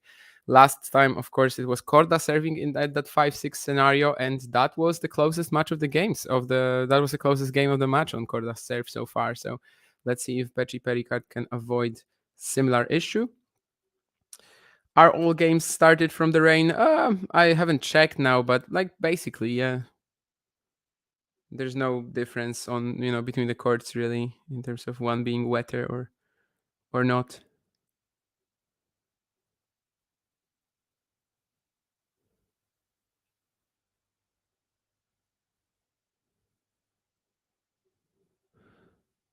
Djokovic must be cheering Radu Albot all the way, and so am I. I mean, quarters for Hurkacz, such a long way. Alex de Minaur is also an option there. I think Djokovic doesn't care. It would be very, very stupid, I think, for Novak, and definitely not his mindset in general, if he was just like sitting around and thinking, oh yeah, if Radu Albot beats Hubert Hurkacz, I'm not gonna have to play the pole in the quarters. Like if it was the round before, maybe, but I'm pretty sure Novak is just more thinking about, well, if I play well, I can win the event, and that's regardless of who I play. If he wasn't thinking like that, he wouldn't have won 24 slams and a billion other titles. But yeah, I'm gonna check if the other courts are all playing, but I believe they should be by this stage. It was really quite a long wait here on this one, since the court was already dry, but like inexplicably the players weren't coming on. Woo, nice inside out, inside in combo from Mpetshi Perricard here. Some of his best baseline play of the match so far, I would say. Let's see what's happening on the other arenas then, just before we get to the tiebreak here. Yeah, I think we restarted pretty much everywhere. Yeah, I don't see a court that's not up yet, so I don't think we had that many huge developments yet, but Jaume Munar is serving for a 2-0 lead against Billy Harris, and Constant Lestienne is also very close to securing a 2-0 lead over Musetti. So these are probably the most important ones so far. As well, Echeverry serving for a 2-0 lead, but he was already in a pretty good position. And also, since they came on, Paul Job is already up 2 sets and a break on Thiago Seyboth-Wild. And Yoshihito Nishioka is 2 sets to love up on Nuno Borges. But suddenly a double fault from Peti Picard, and he's now 2 points away from losing the set. Only the second double fault of the match for the Frenchman, despite him going after these second serves, so often. But yeah, then again, his first serve percentage is really high, so I guess he's not hitting many of them. But yeah, maybe that's just going to be saved, or rather, fended off, not even saved, without any real doubt here, as he fires another good serve out wide. Korda can't quite connect with that return, and it's 40-30. And another good serve gives him the tiebreak. So we have the tiebreak. First one, as we remember, was a mess. I would say both players were not clutch at all. Peti Picard basically handed Korda the mini break, and even worse, right back from 2-1 up, losing the 2 points on his serve. Then Korda went up 5-2, and then lost the next 5 points, including some pretty egregious errors, like the 5-all double fault especially, but also the forehand he missed at 5-4 earlier, which he completely shanked.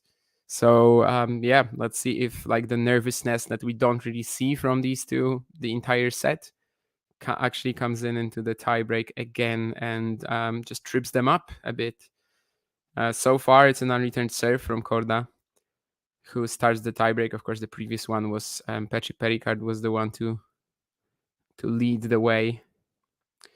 Second serve for the Frenchman. Just a few points ago, he hit a double fault. He's probably going to go after it again.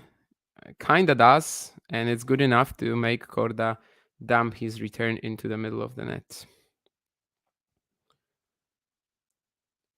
And yeah, Jaume Munar, 2 sets to love up on Billy Harris. Jesus Christ. I mean, Harris has had such a good grass season, played for the top 100 in Eastbourne, so especially taking into consideration that he's probably going to be back to his usual level soon after the grass swing is over. It's kind of a must win for him, I think, if he's supposed to continue on his journey up the rankings and not kind of fall down once the October points start coming in, when he was on this amazing run.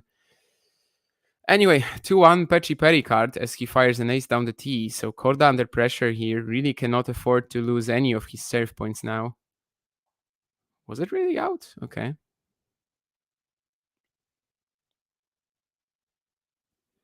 And it's a very nice second serve down the tee.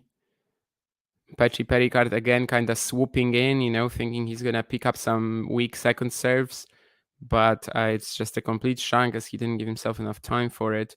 2 games all. Again, the serve is on the line from Korda, and I think Mpetshi Perricard will not return it. Yes. So far, 3 unreturned serves from Mpetshi Perricard, and I guess, from Korda, and I guess 2 from Mpetshi Perricard, right? Yeah. So far, we've had 5 points in this tiebreak, and there hasn't been a single serve that's been returned. That's definitely a difference compared to the first tiebreak, but it's also more the way that the regular parts of the sets have been progressing, right? Second serve again for Mpetshi Perricard, so that percentage is down a little bit in this tiebreak, and Korda finally gets a return in. Has to really work to make this point work for him, because otherwise, and yeah, he takes it. He manages to hit with enough control, pushes Mpetshi Perricard wide to his forehand corner, and the Frenchman sends the ball long. So, just like in the first set tiebreak, Korda is in a position from which, you can lose easily. 4-2 is not 5-2 with double mini break like he had, right? But 4-2 is certainly 5-2 if it was with 1 mini break, so never mind. But 4-2 against someone like Mpetshi Perricard and down a set after the tiebreak in the opener, it's something that he absolutely has to make sure that goes his way, because I don't think he's winning from 2 sets to love down here. The margins are just so slim. Literally 1 mishap will get him out of the tournament potentially in the next 3 sets. Actually, no, sorry, it was let. Never mind. I thought he can't make that forehand return, but it's Mpetshi Perricard now again lining up. Oh my goodness, what a huge serve.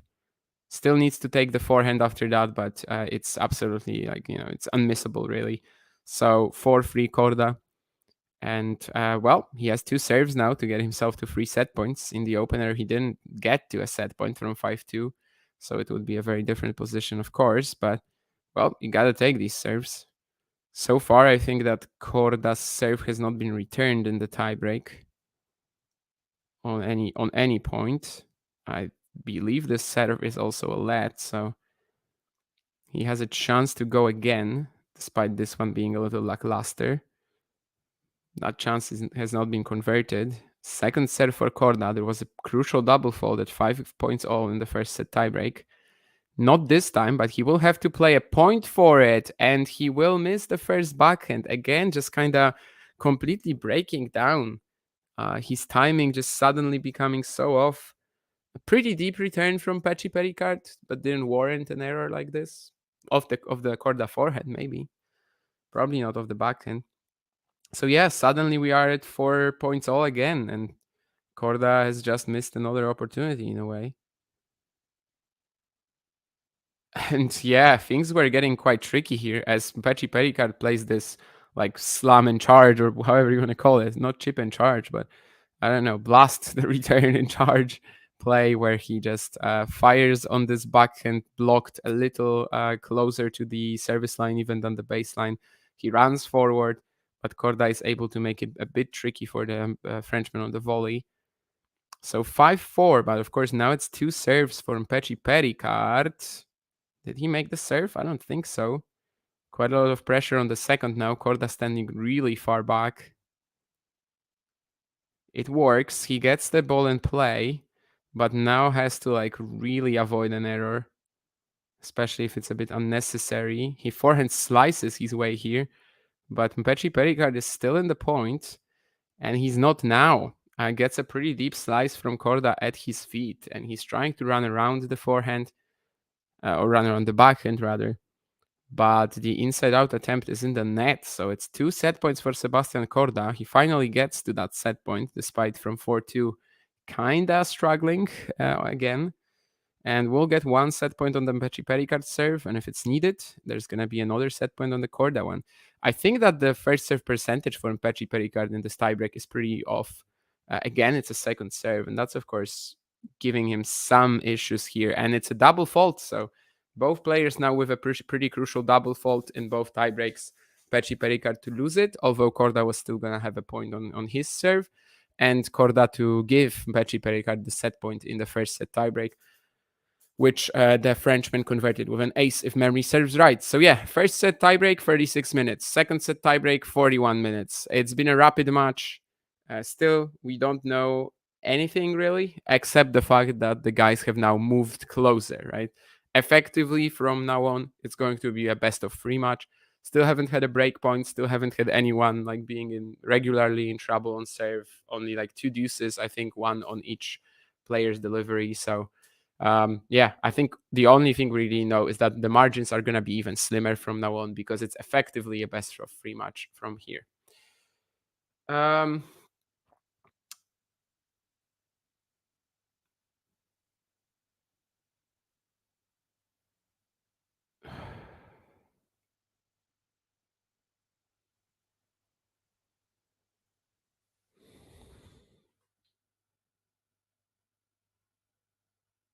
What?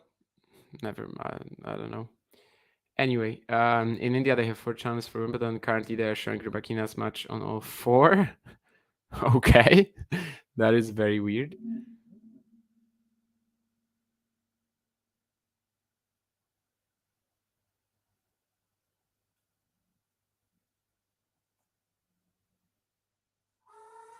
Rybakina takes the first set 6-3, so no harm there so far. I haven't been able to watch it, of course, but Snehid is watching it on 4 channels, so he's gonna tell us a lot about that match from 4 different perspectives. Is it 4 different commentators as well? Probably not, right? I believe it's probably the same feed. Saibovic breaks back, so he at least gets something going in that match, which has not been going too well for him. Echeverry already up 2 sets and a break as well on Nardi. Ooh, and there's gonna be a physio visit for Corda.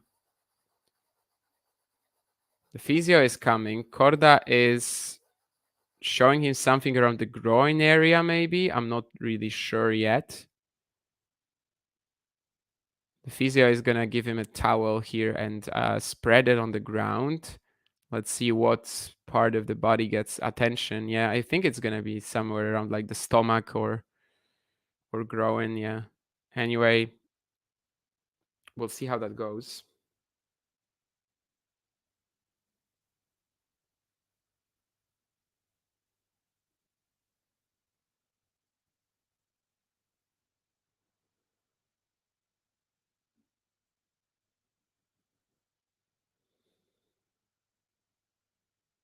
Nishioka up 2 sets and a break as well on Nuno Borges.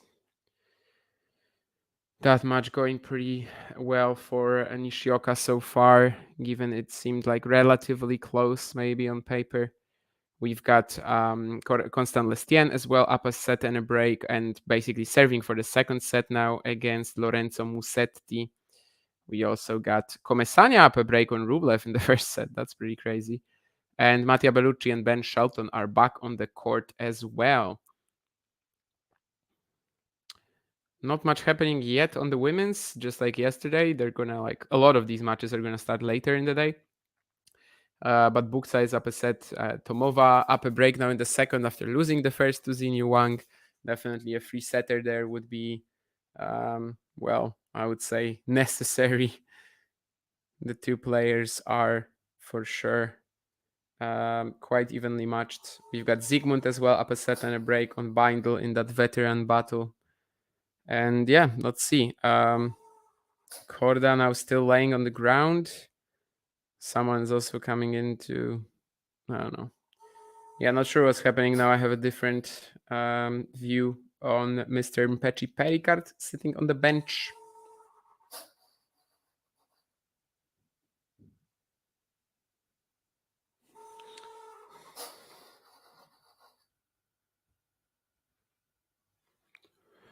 Yeah, again, the physio is there, is treating Korda's abdominal area, maybe.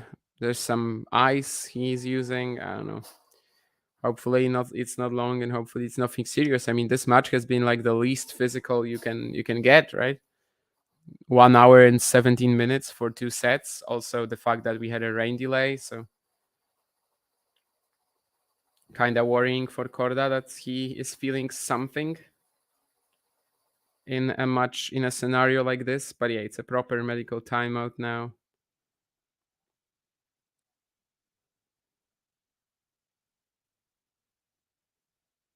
For Sebastian Korda. Choinski serving for the second set against Darderi. Duckworth up a break on Peti Picard, on De Minaur, of course. Last year we had Alex De Minaur losing a set, right, to Kimer Kopejans in the first round, maybe. Maybe it's kind of like a similar one. And yeah, now they're putting some tape on Korda's stomach, basically.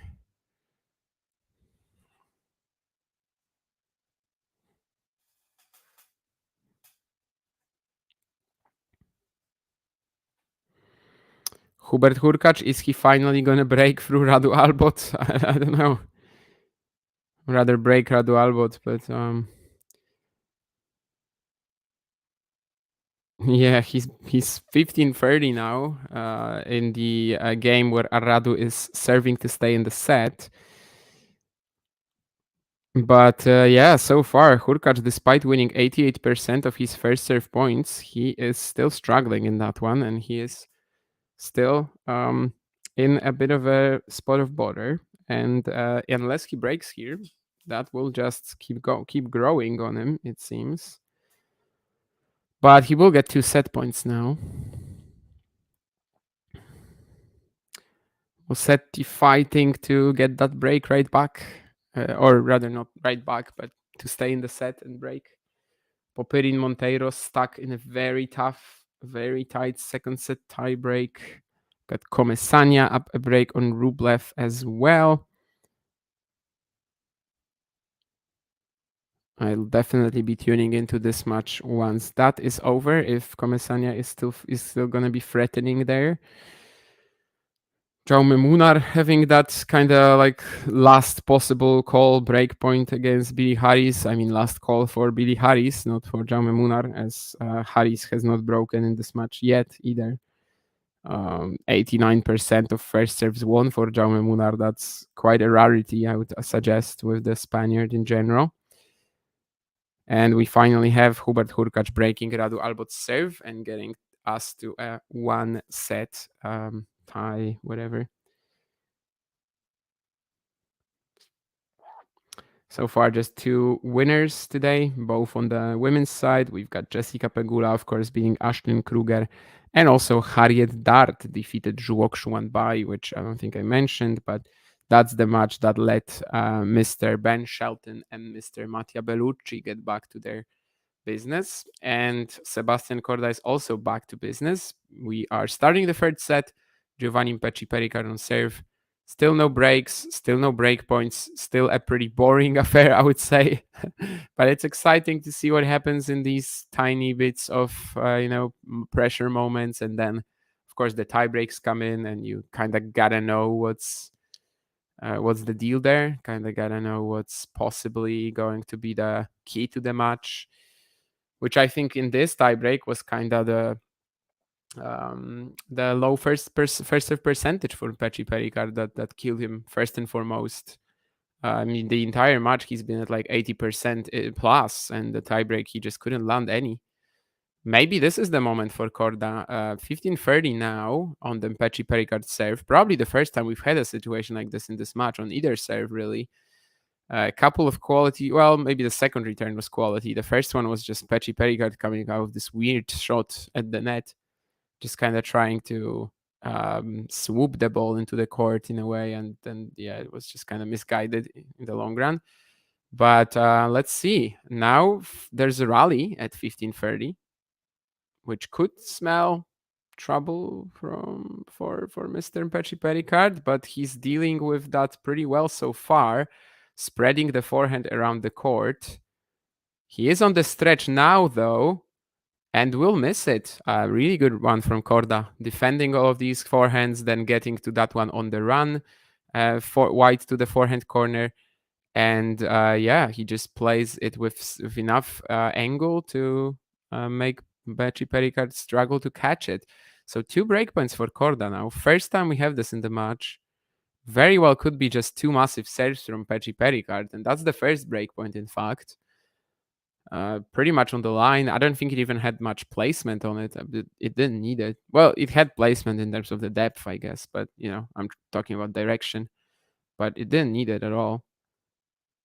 And it's another ace from Mpetshi Perricard. Yeah, this one out wide. So Corda finally gets to breakpoints in this match. Someone finally gets to breakpoints, and Mpetshi Perricard just fires 2 aces. Not much you can do. And he fires another one. So it's 3 in a row now.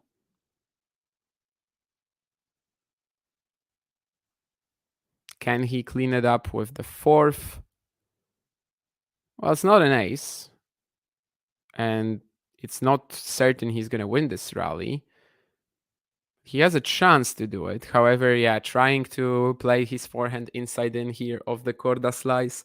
I kind of wonder sometimes if Mpetshi Perricard wouldn't be better off just not looking to end this point aggressively and just feeding Corda the next ball. But then again, maybe in the long run, it's not a good strategy. And of course, in general, he's been doing very well in this match so far. So maybe it's not even worth it to think about stuff like that. But this was just never going to work. It kind of feels like. And another massive second serve from Mpetshi Perricard. I mean, that's just thunderous power. Corda getting the racket on it, but it's one thing to get the racket on it, the other to actually play it back into the court.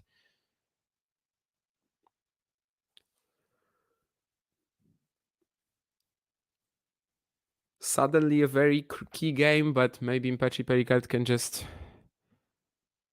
end it all right there. Not quite yet. Corda getting a couple of quality forehands in. One of the return already kind of punishing the Mpetshi Perricard backhand wing.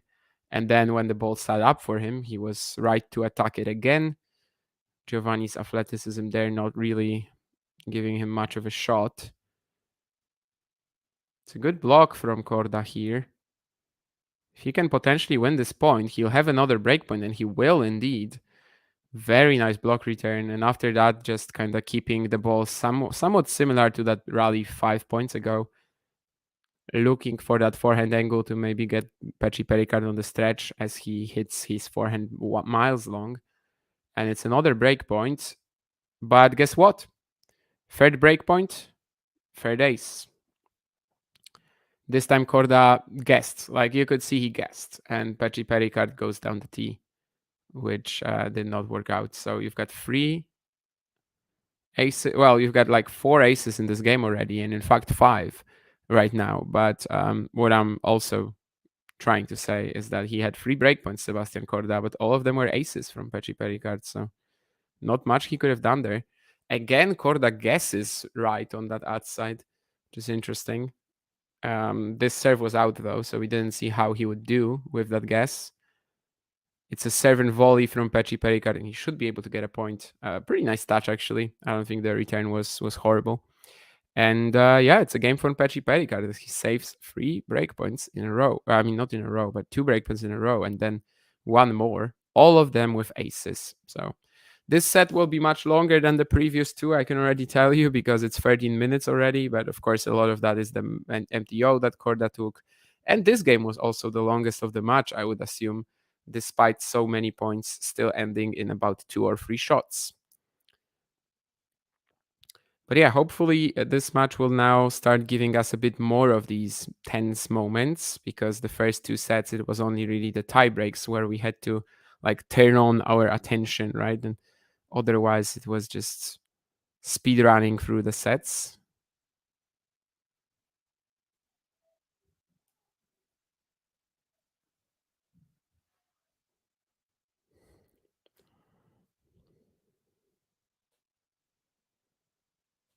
And maybe we'll be back to speed running. Who knows, right? It's Korda and Peti Picard. I mean, there clearly might be a lot of speed running. James Duckworth had the chance to serve for the set against Alex de Minaur in the second, but he is now love 40 down. And if Hubert Hurkacz can break now against Radu Albo, then he has another break point. This would really put him back on track, right? So we'll see if he does it. Musetti broke back with Lestienne serving for a 2-set to love lead, so maybe he's handling his business. But yeah, Komesania. Wow, Komesania, 5-4 up on Rublev and serving. And yeah, Bellucci, Shelton. Shelton already up a break in the 4th set, but Mattia has some chances to break back as well. That's kind of what's been happening on the other courts. Rybakina now up a set and a break, so it looks like she won't struggle too much. Nurlan yesterday was saying that she's just going to cruise to the title. And who knows? Maybe he'll be right this time.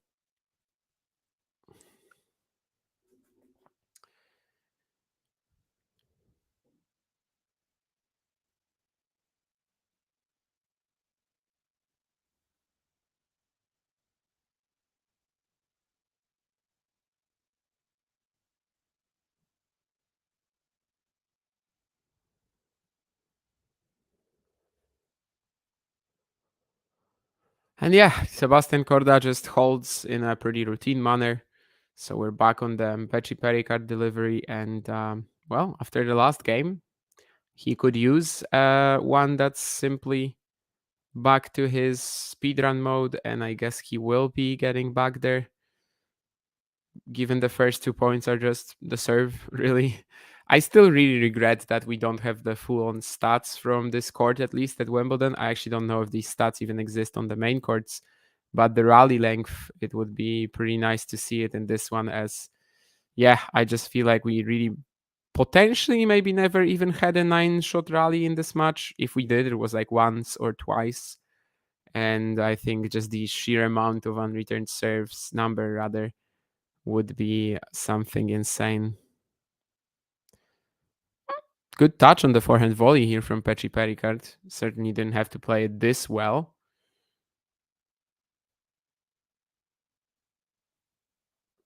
Maybe that's something he should be turning to a little bit more as well. But again, it's not like he's in trouble consistently on serve, so not worth tampering with something that's actually working, right? 40-15, big serve again. but the Corda return is kind of at the middle, and Peti Picard completely loses the plot here. He's not sure if to hit it off the backhand or the forehand. Eventually decides for the backhand, but it's way too late. So 40-30, another deuce would kind of signify a different part of the match, right? Where Corda can actually at least trouble Peti Picard a bit on the serve, but let's see if that happens. He goes back again for that second serve return, which maybe has been a bit of a better strategy for him the last few games, but it's Korda who's going to snap at this forehand and make the error. That's something he, of course, cannot afford to do in rallies like this whenever he gets them, so we'll see. Would love to watch Hurkacz Albot if the broadcasters allow me to. The first set was fun. Looks like a really tight match, says Snahid. Well, sure thing. I mean, if you want to watch Hurkacz Albot, go ahead. But me personally, I kind of wouldn't ever. How many liters of water do I drink in a day? I don't know. I never really count. I think it's at least 1.5, maybe even at least 2. I don't feel like it's a problem for me. I never really felt that way, so I don't keep count. I like more or less keep count of the calories I take, but not of the water. More or less. I also don't really pay that much attention to it. Hello, Ghosty. Alezing all day. Tears of the Corda fandom. I wonder what happened to Peyton Stearns. Some guy hyped her up a bit too much. Is she playing today, actually? Or did she lose yesterday? I don't even remember who she's playing in the first round here. To be honest, I don't even remember which part of the draw she's in. That probably means that she wasn't that much of a factor in my mind in this very event. Yeah, I don't think she's playing today, so I guess she must have lost today, since you're making that comment. Stop trying to encourage Corda. I mean, I'm not trying to encourage anybody. Yeah, she lost to Daria Savil. I mean, Gavrilova / Savil. That's a very competent grass courter. It's the very natural mover, and she can slice defend as well, right? I mean, she's really good at that. I think that's not a bad loss. And Stearns did win Rabat just 2 months ago, so.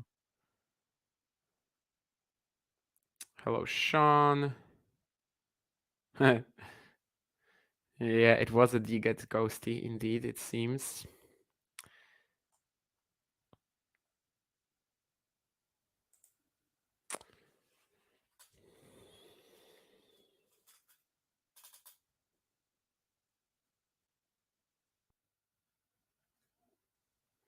And yeah, very quick game for Corda again. Is it just going to be another set after the first game was a little bit more exciting, where we just get to, whatever. We just get to the tiebreak in 35, 40 minutes, not taking the MTO into consideration.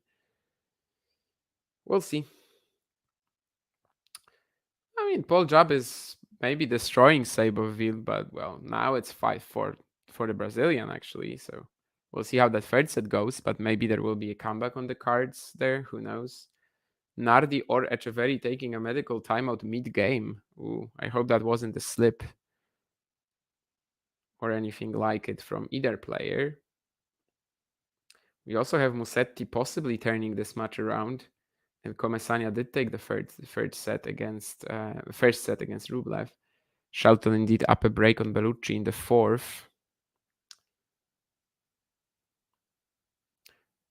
Yeah, you might have noticed I'm not talking much about this game from Giovanni Mpetshi Perricard, but, well, there's not much to talk about. It's, again, just a bunch of unreturned serves. And that's a nice volley, and he's going to get the point for it. So at least there's one point. Corda's games very often look the same. It's not been the most watchable match. I don't know if we were expecting it to be the most watchable match. Probably not, but certainly I'm still intrigued by what will happen in it. So that's kind of why I'm watching it, and that's kind of why I suggested it as well to John. Hurkacz did not break in the third set eventually, or maybe he got broken right back. I actually don't know. I will have to check. but that means he's not. Yeah, he got broken right back, so he's not exactly out of the woods yet against Radu Albot. And Nuno Borges takes the third set against Nishioka, where I think he was 2 games to love down and won at 6-2. So maybe there's another comeback there, potentially. And yeah, let's see this one where Sebastian Korda will be now serving at 2-3 down. Still hasn't faced a break point in the entire match, although I believe if we were to check, he probably has lost more points on serve than the Frenchman. But it's mostly that one game at the beginning of this set that would bring that stat down for Giovanni. Korda slicing here. He's definitely kind of taking it a bit more chill off the ground now and just saying, I'm going to out-rally Mpetshi Perricard anyway. He's probably right most of the time. And this is going to be the longest rally of the match by far now. Some good gets from Peti Picard, but eventually Korda just manages to get that done with that controlled aggression. I think there's been a bit of a change in his mindset. I don't know if it really impacts the match that much, But yeah, if it really has impacted the match in like a big way, I'm not really sure. But he certainly seems a lot more chill off the ground now and just trying to out-rally Mpetshi Perricard, as he knows that most of the time he should be winning the point as long as he stays consistent, which earlier I think he was maybe sometimes trying to just end the point right away. But actually playing a really serve-oriented player can do that to you, right? You just kind of start trying to play the match their way. You kind of fall into that trap of trying to play at their pace, even if it's not really something that you're super comfortable with. I believe that's a trap that people fall into quite a lot. So wouldn't be the first victim of that ever, Sebastian Korda. Ace down the tee, 3 games all now, and we're halfway into another tiebreak. Could this be a 5 tiebreak match? It could be, of course. I will still bet on the fact that we will get, I will still bet on the potential 1 break at least in this match rather than 5 tiebreaks, but we'll see. Well, so far we are halfway into that, right? Like literally halfway, not only to this third set tiebreak, but also halfway into a match with 5 tiebreaks. What's happening here? I thought it was a return winner from Corda. Is Peti Picard checking the serve? Okay, the serve was out. Never mind. I thought it was a return winner, but yeah, never mind. The serve was out, so it's love 15 on the Frenchman's serve now. And 1 more first serve that's not going in. I mean, that's definitely been something that's changed in this match post-rain delay, right? The percentages on Giovanni Mpetshi Perricard's first serve, they have gone down quite a lot. Still hasn't been reflected by the scoreboard, but it's gotten him into some pressure situations like the tiebreak and like the first game of this set. Luckily for him, the second serve is also pretty massive from him, so it's often not a big deal. And he wins this fabulous point here. Runs to the net right after the serve, the half volley, amazing touch. You kind of feel like Korda might still get the upper hand on him here with this short get, but Mpetshi Perricard is there and manages to still put it into the court. So at 30-15, this could have been another sticky game, but it seems like he will probably maneuver his way out of it. Although second serve now on the outside.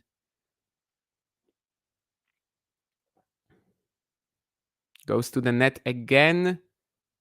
This time Korda really should have done more with the pass, but he plays it right and Mpetshi Perricard.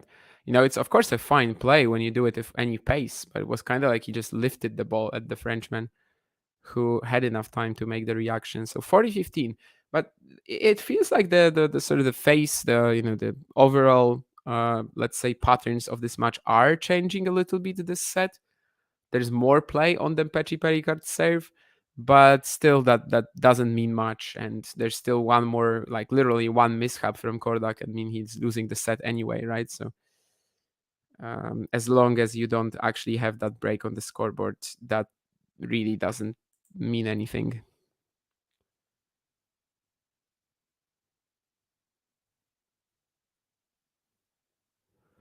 There's no grass legs in Shelton as long as he can't return serve, like literally.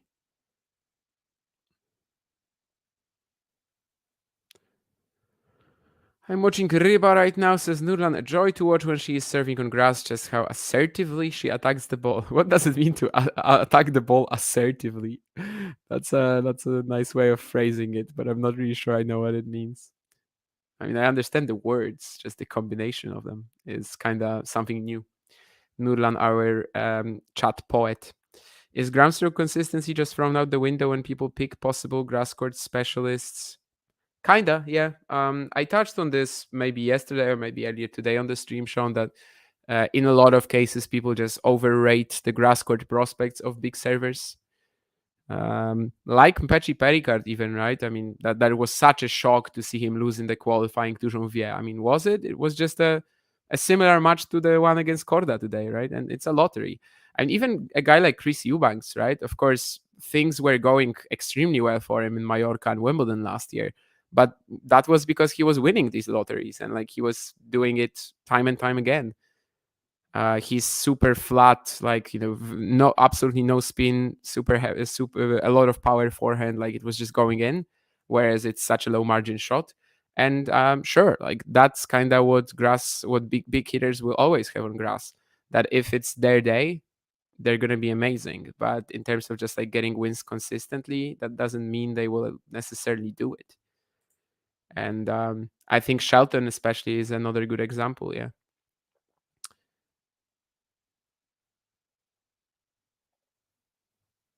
I would rather rewatch Nagal losing yesterday than watching just serve bombs in the Korda match. Yeah, it's not an exciting follow, I have to say. Of course, I'm sitting here, I'm talking about a lot of other stuff as well. It's not like I'm really crying about it, but it hasn't been a great watch. It's only really the tie breaks that you kind of have to tune into, and otherwise it's more and more of the same. And again, a routine hold for Corda. As I said, this set, I think we have had some sort of pattern change in that he's actually the one holding. Yeah, Kirit is actually someone that Nurlan had a beef yesterday with, and now he's spamming about him in the chat.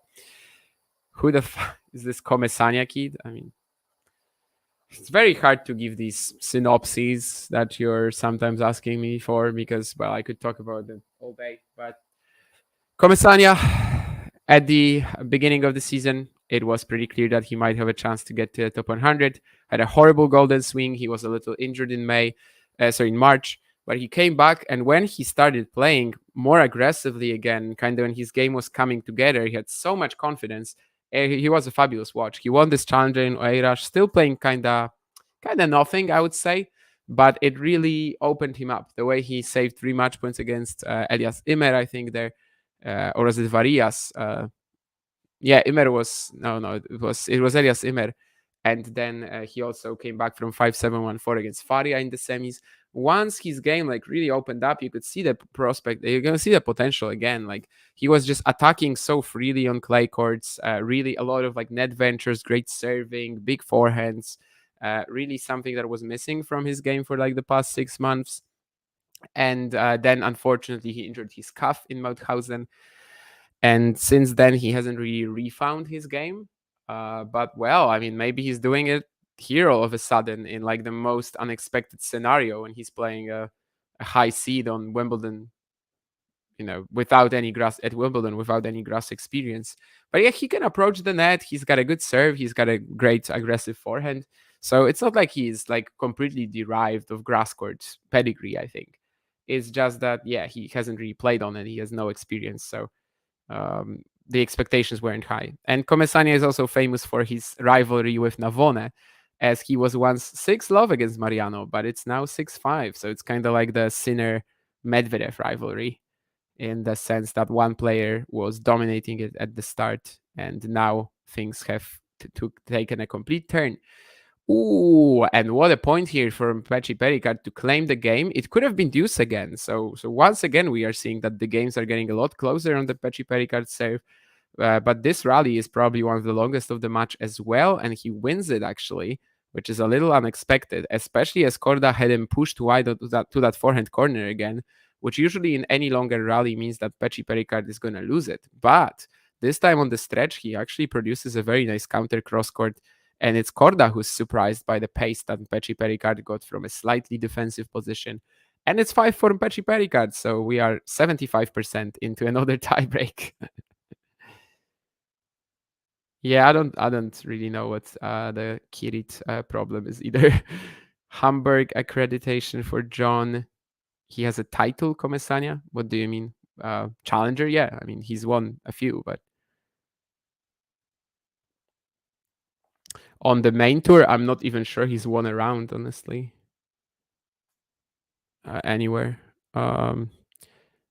Challengers in 2022, he won 2 titles in June.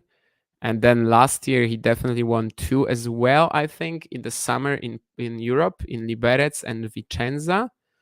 And 2022, he won these back-to-back 50s with Navone, both Navone in the final, Corrientes and Santa Fe, maybe. And then this year, he won Oeiras for sure. So I think he has 5 challenger titles, but definitely not on the main tour.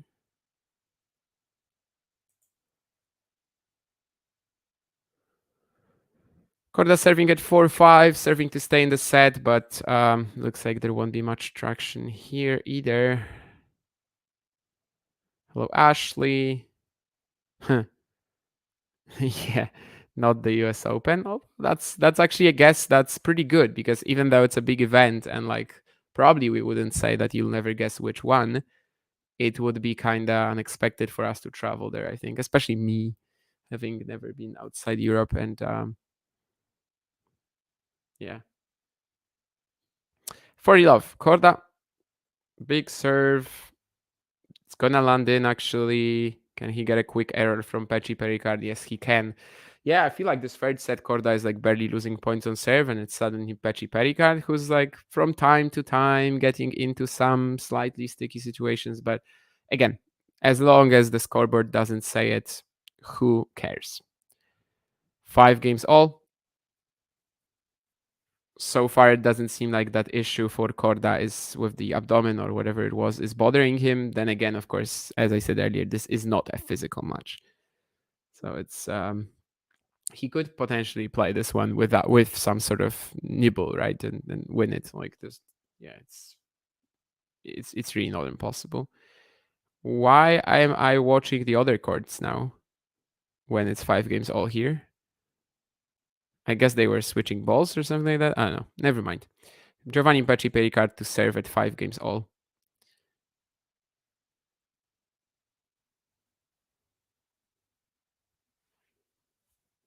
Yeah, it is new balls indeed. So hence the delay, even though they weren't showing it on my screen. Yeah, no way for Korda to win this point now. The touch on the volleys from Mpetshi Perricard has been pretty good in this match, I'd say.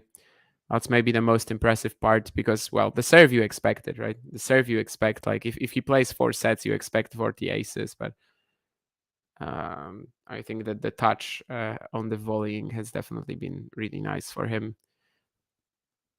Quite a lot of spots where like he wasn't fully comfortable, or at least, you know, they could have been tricky, but he just managed to make it work anyway.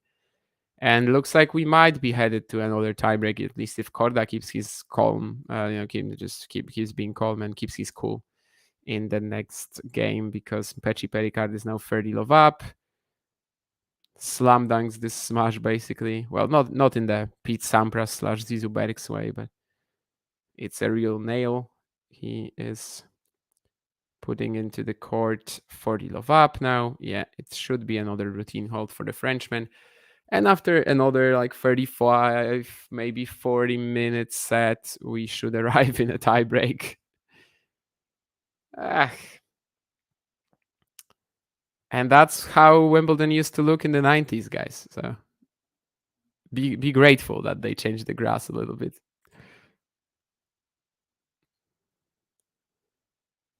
Monteiro on the second set. Maneiro. Buzas Maneiro. I read it and I already was thinking of Thiago Monteiro. He's just, you know, he lives rent-free in my head, especially with the 2 top 10 wins that he has this season, which is one of my favorite memes. You guys are going very high level with the guesses. That's all I'm going to say.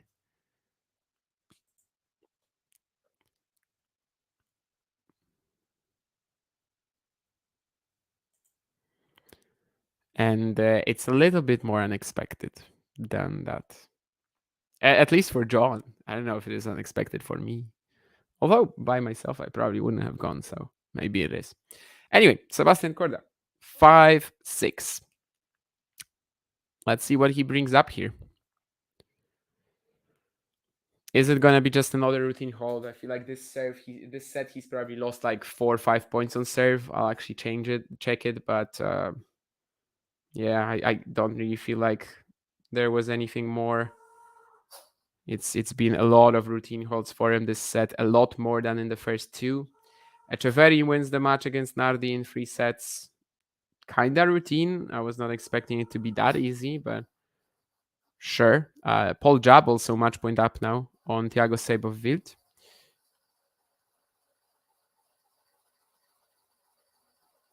What's happening in this point is that this is a challenge from Corda, I think. On that line, yeah, and he's probably wrong, I believe. Yeah, he's a little wrong. So 15 all now. 3 points away from the set Peti Picard, theoretically. Hurkacz has some more chances to break Albot as well.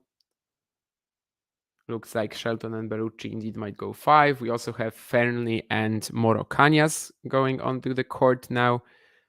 That's an exciting one between the potential rivals for Djokovic in the second round. What the hell is this forehand from Korda, though? Okay, so there was a slice from Peti Perricard, and he just breaks down completely. And it's 5-6, 15-30. Korda still hasn't faced a breakpoint in this match. This set he was holding so routinely. But now is when we might see some fireworks. And well, Giovanni Mpetshi Perricard is trying to bring the fireworks in, trying to look for this back and down the line winner, but it's wild. So 30 all. He kind of lets Korda off the hook there. We'll see if for good or not. So far for good, because he misses another return. So we might just get another tiebreak. Worth mentioning that Billy Harris also turned the third set around against Jaume Munar. I mean, it would not be outrageous to think that he could come back there, given Munar is not really a grass courter.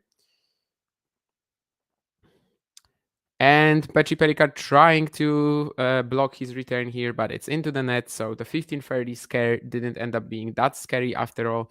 And we have another tiebreak after 40 minutes. So this is definitely a longer set than sets 1 and 2.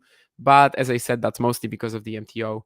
I mean, all of them are pretty much around 40 minutes if you take the MTO out. So, well, unless this tiebreak is going to be like 22-20, right? then maybe it's going to be much longer. But I'm not expecting that. Anyway, let's see. Last tiebreak, Mpetshi Perricard was not really getting first serves in, and that killed him. And so far, it looks like this might be an issue again, because he double faults to give Korda the mini break right away. Of course, he is going for a very aggressive serve strategy in general. So, well, it's not unreasonable to keep going with it in the tiebreaks. But since the percentage of his first serves in is kind of falling rapidly in the tiebreaks, he is kind of more susceptible to these errors, right, as well. But let's see how important that is. Previous tie breaks, of course, Korda had some mini breaks and he was not really claiming them. So he was not converting them. He was not capitalizing on them. So maybe it's not going to be the same. Here, I actually think the challenge from Korda might be right. I think it's close. Yeah, it is. Yeah. I was very surprised that this ball was called out. This should have been a Korda point, really, because I don't think he was losing that point from that scenario. But, well, it happens. Of course, he's not going to be arguing about it either. He just has to go serve again. And again, it's going to be a rally. This time, a net court helps Korda. Net court helps Korda. Haha. No pun intended. And he will pass Mpetshi Perricard at the net. Kind of ambitious from Gio to go forward there. But certainly a slice of luck as well. So after a slice of, let's say, well, it wasn't a slice of being unlucky earlier for Korda. It was more the line umpire who messed up. But after being unlucky, and then he actually gets lucky. So I guess it evens out. Oh wow, Peti Picard has gone for this forehand cannon return a few times in this match, but it never worked. And this is the first time he actually lands it in such an important point to get the mini break back. Pretty much on the line, power that, of the sort that will make you like, you can't really chase it down. You really can't track it down. So we are back at square one, basically, especially after Mpetshi Perricard fires another good serve and it's unreturned. So 2 games all now. The match is dead tied again. There's nothing separating the 2 players so far, and it's just going to be how they play the next few minutes, really, that might even decide the match. And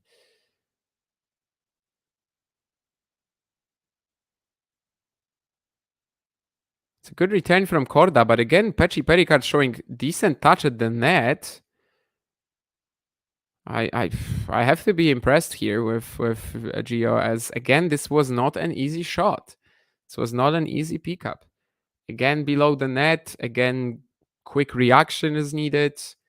And yet somehow these returns are not giving Korda much. I mean, he still had the chance, I guess, to lob Mpetshi Perricard here, but it wasn't like clear cut. Like it wasn't an easy lob at all.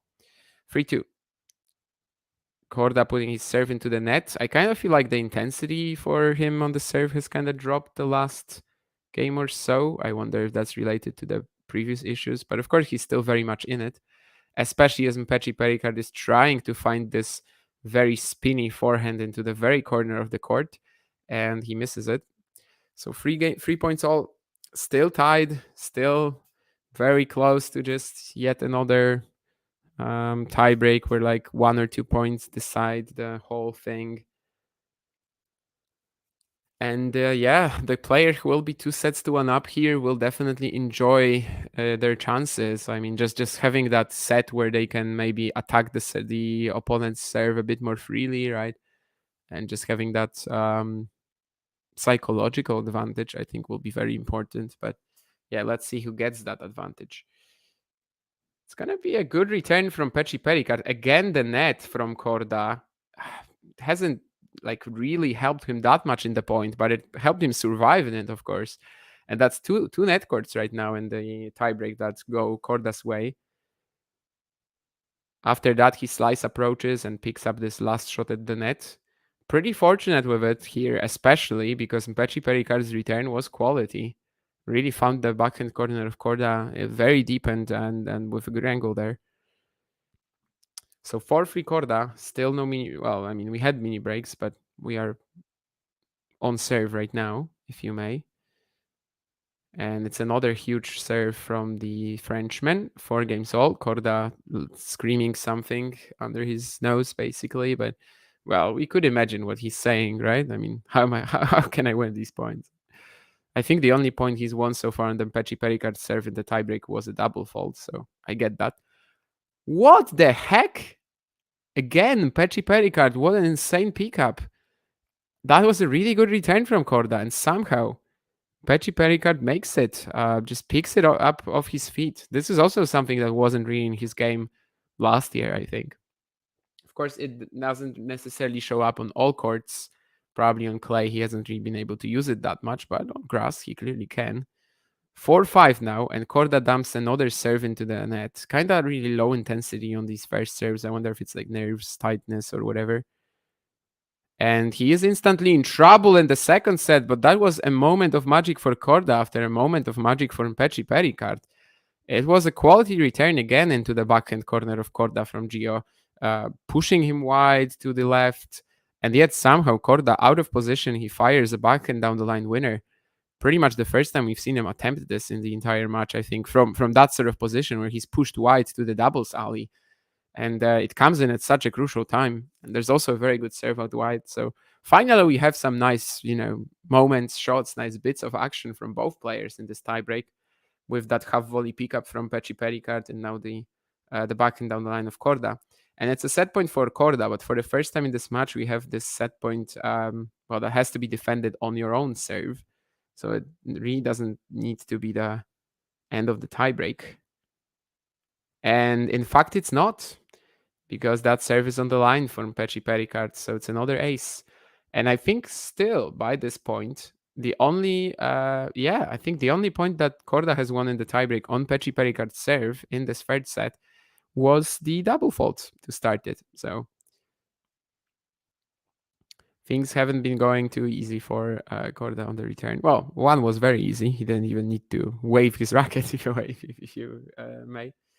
But 6 points all now. It really couldn't be any closer than this. There's nothing separating the players. There's been nothing separating the players from the very start of the match.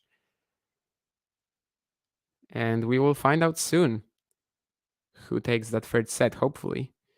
I think the serve is out. Mpetshi Perricard really hopeful that it was in, and I can't blame him. It was close. But it's a second serve now. That's ridiculous. I mean, he just goes down the tee, 230 probably. I don't know. I would love to see the speed gun now. I think it is on the court, but they just don't usually show it with the camera angle. But I think that serve was insane down the tee. Second serve ace at 6 points all in a crucial tiebreak. And you somehow gotta leave with this. You somehow gotta still fight for this if you're Korda. Especially as Mpetshi Perricard is in the rally now and really should be getting this point. And he will. Finds that inside in forehand, very aggressive. Korda still makes him play the next shot, but Mpetshi Perricard finishes it off at the net.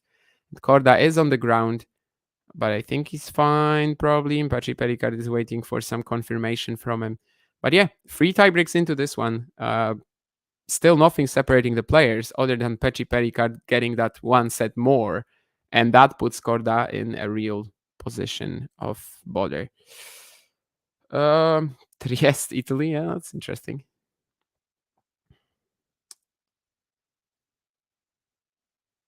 Keen would get it as I think he knows it. I think I told him that. So it wouldn't be an amazing guess from Keen, if he managed to do it. I will take all the credit for converting you to believe in GMP. I mean, he converted me to believe in GMP in himself, with the improvement this year rather than anything else. Polish Open. That's a good guess, but I've been to that event last year, but no, not this year because it's a scheduling clash with something else. But I don't know if I would go anyway. 125 WTA, not really my style. What did you think of to the news? Murray will not be able to take part in his singles match, but will play in doubles. I mean, it's a shame. Clearly, he was quite kind of desperate. It would be great if Murray played one more time at Wimbledon. Would he have a shot against Tomas Machac today? Personally, I think no. But it's kind of a shame that this is likely his last Wimbledon, and he's not gonna make a singles appearance. But I think as long as they give the crowd something in doubles, it's kind of fine too. I mean, clearly the body this year is telling Murray, no, you cannot play this sport anymore, at least not on the level that you would feel satisfied with, right? If that was the case already a few years ago, maybe. But he was fighting through it. He was telling his body, no, I can actually play. I can still do it, and I'm going to show it to you. And he showed it to us, to himself, to the body. But this year, it seems like it's really saying no. And I think he should give it up once, while he can sort of do it on his terms, more or less. So I think playing doubles here, maybe singles at the Olympics as well. Yeah, sure. Like that's kind of all he can afford at this stage, apparently. Of course, it's a shame, and it would be best to go out in singles here as well. But if you can't, you can't. I mean, it's not something he can control, really. These 30 unforced errors a lot in 3 sets. I don't know. Depends on how the match is going, I guess. I'm not watching it, but. And Sean is there with the right answer, yeah?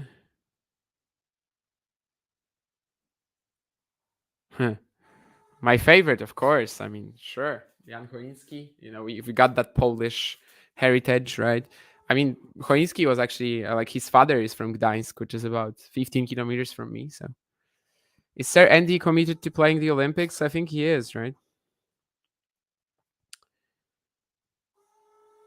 Hopefully he can get himself into some decent shape, but then again, it's a clay court event, so the chances of like going out and losing 6-2, 6-2, 6-2. Well, I wanted to say 3 sets, but of course it's 2 sets. But yeah, going out 6-2, 6-2 to someone is like the chance is also there. So, well, it could end pretty poorly. We'll see.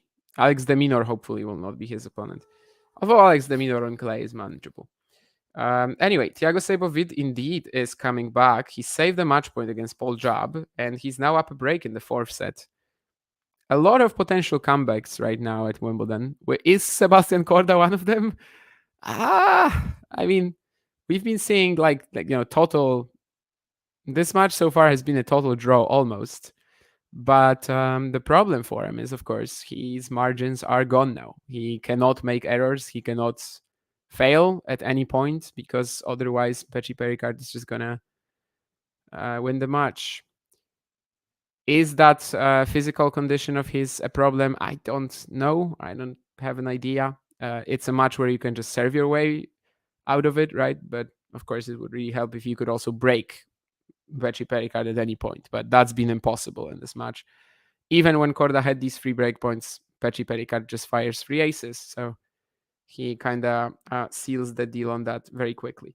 And Ben Shelton is up a break on Mattia Bellucci in the 5th set now. So it looks like the second day of that clash is not going as well for Mattia as it was yesterday, which I'm sure he'd be pretty disappointed about. Yesterday, he really was outplaying Shelton from start to finish, despite dropping a set. And it looks like today it's not quite the same story for the young Italian, who is also looking for his first Grand Slam major win. Similarly to Giovanni Mpetshi Perricard, who missed out on it at Roland Garros twice, against Genaro Alberto Olivieri last year and this year against David Goffin, both in 5 sets, interestingly, which might be a factor and sort of a talking point here, right? If we get to 5 sets.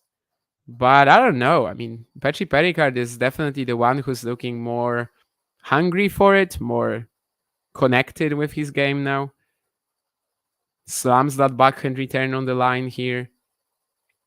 Now it's Corda who's kind of working hard for his games, if you may. But yeah, in other news, we also have Jaume Munar up a break in the 4th set, so maybe losing that set will not be that big a deal for him, I suppose. What else is there? Yeah, Hurkacz already up 2 sets. De Minaur up 2 sets, but down a break in the 3rd. Nishioka has a bit of a virtual match point in the 4th set against Nuno Borges. And yeah, Marketa Vondrousova very close to going out.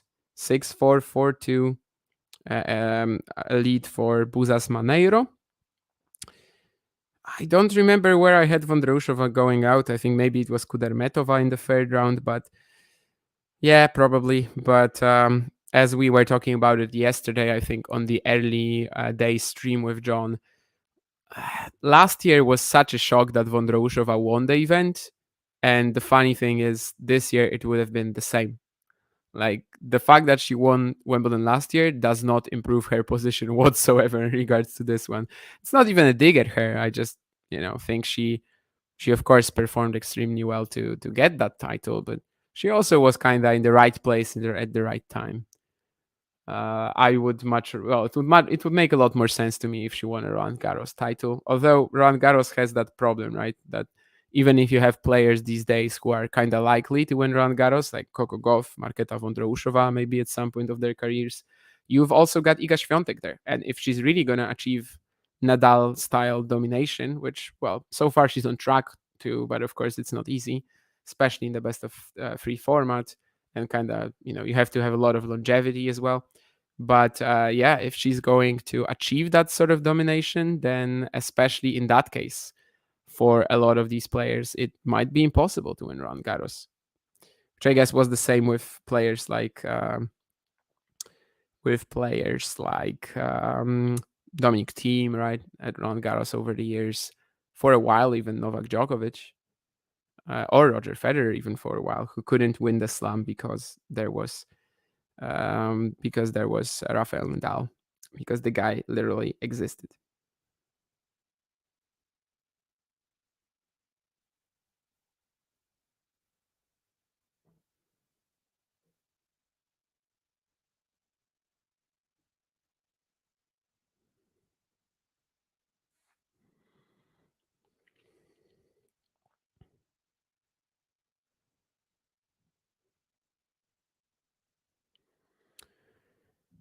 Yeah, 40-15 here. Mpetshi Perricard.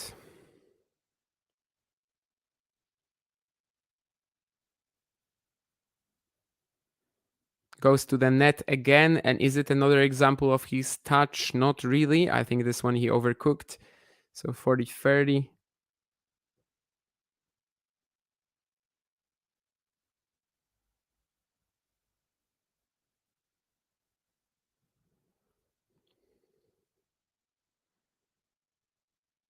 Can it be a bit of a trickier game for the Frenchman here? We will find out soon.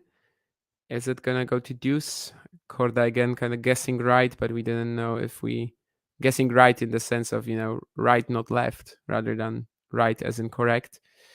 And yeah, he will get the game. He'll get the game. He will get the deuce. Getting a forehand shank here from Peti Picard. I think this is the third time now that Peti Picard serve went to deuce. Corda, I think, has only been there once, maybe.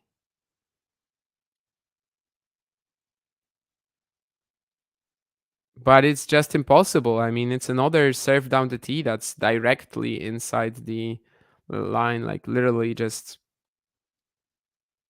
There's no way of getting that. And the next one is not much worse. So the game goes to Mr. Peti Picard again. And we've got 1 games all. Well, yeah, it's a tough match to watch, not gonna lie. But maybe we will find another tiebreak. And maybe after that, another tiebreak. And yeah, in the tiebreak, at least we got some moments of magic. So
just got a ridiculous comment on my Twitter.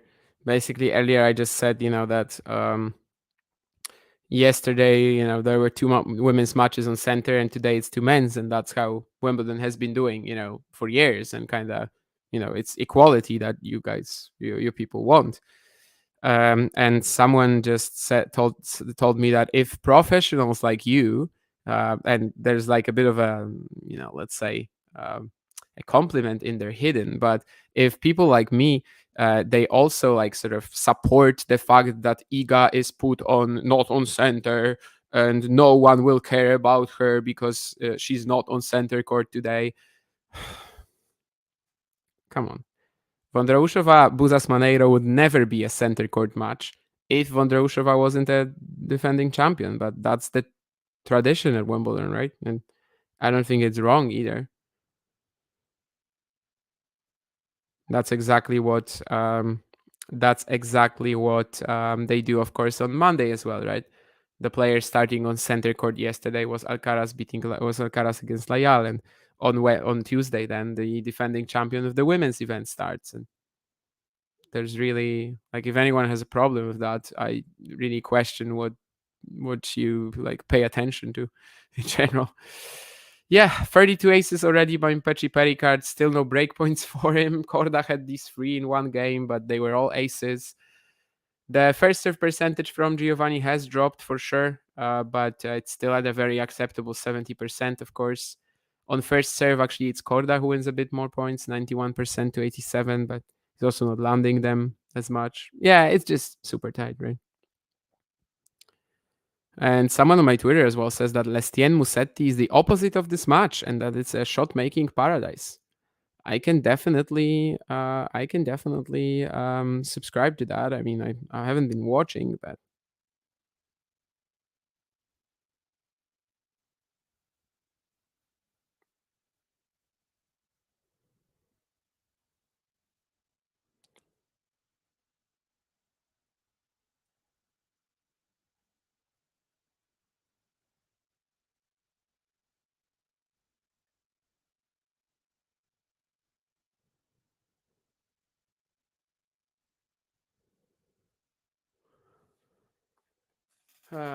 and yeah, let's see. Peti Picard 1-2 down. I think I was actually trying to check the results for the other matches, and then I got involved with some Twitter wars. So yeah, I'm actually gonna do that soon. But anyway, Peti Picard did the slice rally with Korda here, and Sebi is gonna kind of outsmart him in this one. Peti Picard coming in, but then Korda finds this nice short angle. So this is the chance. I mean, if Sebastian Korda wants to win this match, he of course wants to break Mpetshi Perricard rather than actually get into another tie break. And he is 30 love up on return now. So this is also a chance that we have not seen in this match. And he should be winning this point. He is. The pickup from Mpetshi Perricard at the net, again, pretty good. But Korda has enough time to produce the passing shot. And it's 3 breakpoints in a row now for Korda. He missed the previous 3. Only 2 of them were in a row. And it was all aces from Mpetshi Perricard. Let's see now. It's a big first serve. At the body. Really smart direction from Gio, I think. Korda can't quite connect with the forehand return again. So now 4 breakpoints, 4 unreturned serves, but only 3 aces. This was pretty much an ace, though, I have to say. Like, that's literally what you want out of a serve in this scenario. I think it's a let. Pretty lucky for Korda because this was going to be another ace for Mpetshi Perricard, no doubt. And well, instead he strikes an ace on the very next attempt. So we've got 5 breakpoints saved now, and 4 of them aces. And there's just 1 more for Korda now. I think is it in, really? Oh my goodness. No. Oh, if Korda broke like this, that would have been incredible. But no, it's 3 breakpoints saved in a row by Mpetshi Perricard. I mean, there's nothing that Korda can do. This return was so short from Sebi. He still got a chance. Like, he touched the next shot, but he had no control over it whatsoever. It was just like uncontrollably bouncing off his racket, you know? So yeah, we are still no breaks in this entire match, and it's 0 out of 6 now for Korda, but there was only 1 return he got in, and it was one of the shortest returns of the entire match, and not short in a good way. Like, it wasn't uncomfortable. It was just sitting up there for Mpetshi Perricard to slam it with the forehand.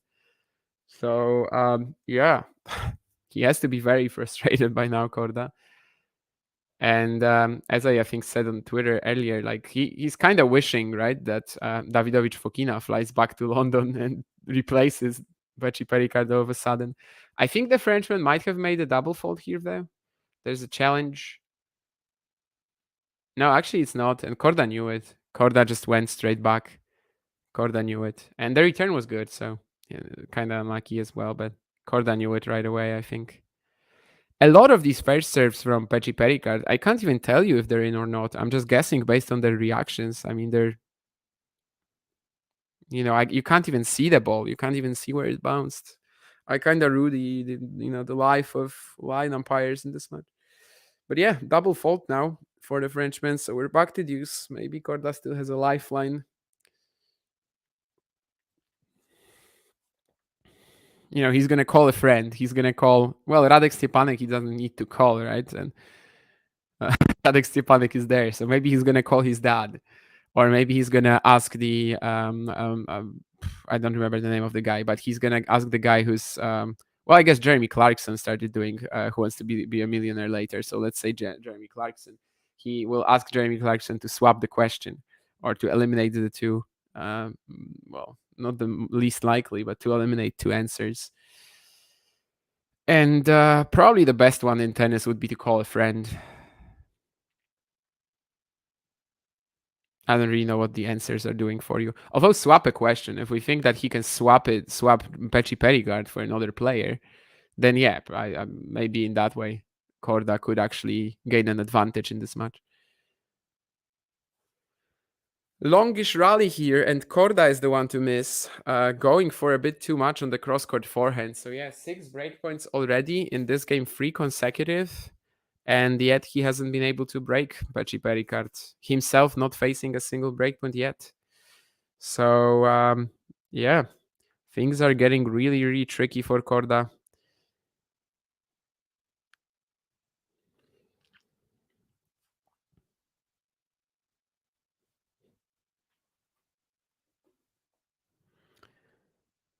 With every single hold for Peti Picard here, margins are getting even slimmer and slimmer. And when it comes to some other matches, why is Hurkacz Albot interrupted? Is it raining again? Please don't. I would hate it if there was another 2-hour delay, but well, 2 hour, 1 hour. I meant to say, but it was kind of frustrating, to be honest, earlier. Especially when I saw that the courts were already dry and yet they inexplicably were not. But yeah, Bellucci Shelton interrupted as well, so it seems like there is a bit of rain. It's just that not every single court is stopping. In fact, only 2 of them, I think. Nishioka defeated Borges. James Duckworth is really close to securing a set against De Minaur. We'll see if he manages that, because he's kind of been flirting around with the idea, right? The entire match. What else do we have? Musetti to 1-up on Lestien. Munar is close to securing the match against Haris. Rublev Komesania could be going to the tiebreak if Fran wins just one more game. We also have Carballes Buenas Zverev starting up, Coria Walton, and Ferni Morocanias. And yes, Marketa Vondro-Ushova is out of the event. 6-4, 6-2. Well, I mean, it's a surprise it's today, but can I exactly call it a surprise in general? Not really.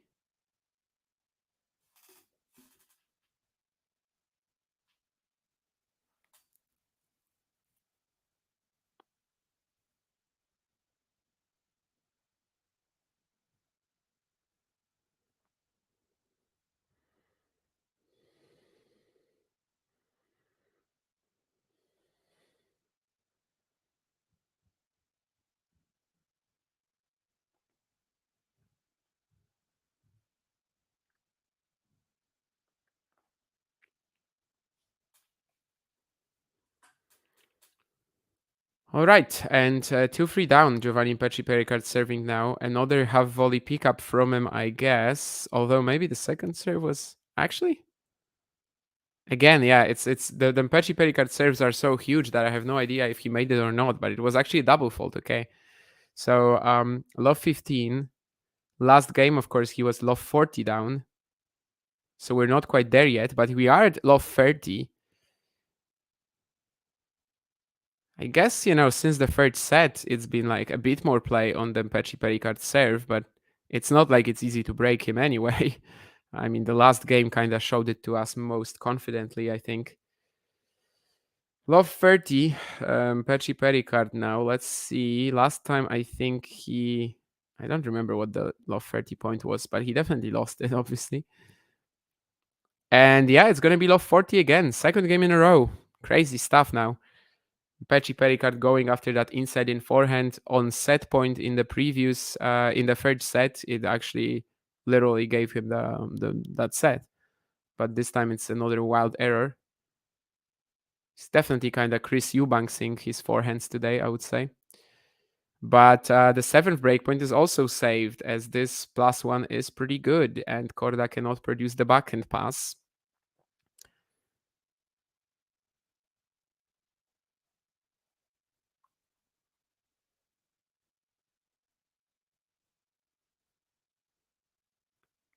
Nice.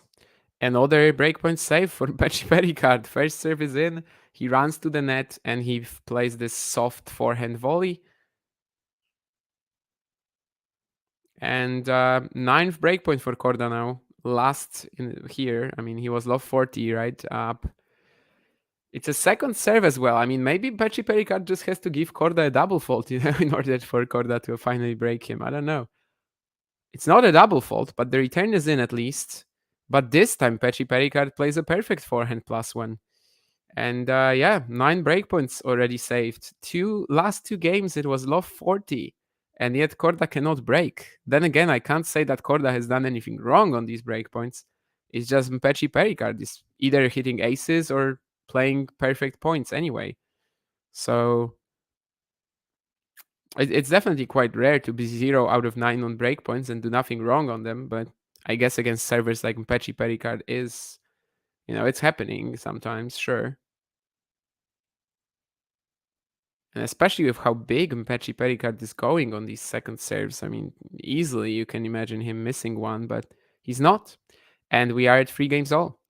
Suddenly there's more action in the set. Definitely has kind of raised the entertainment value, but still haven't seen a service break.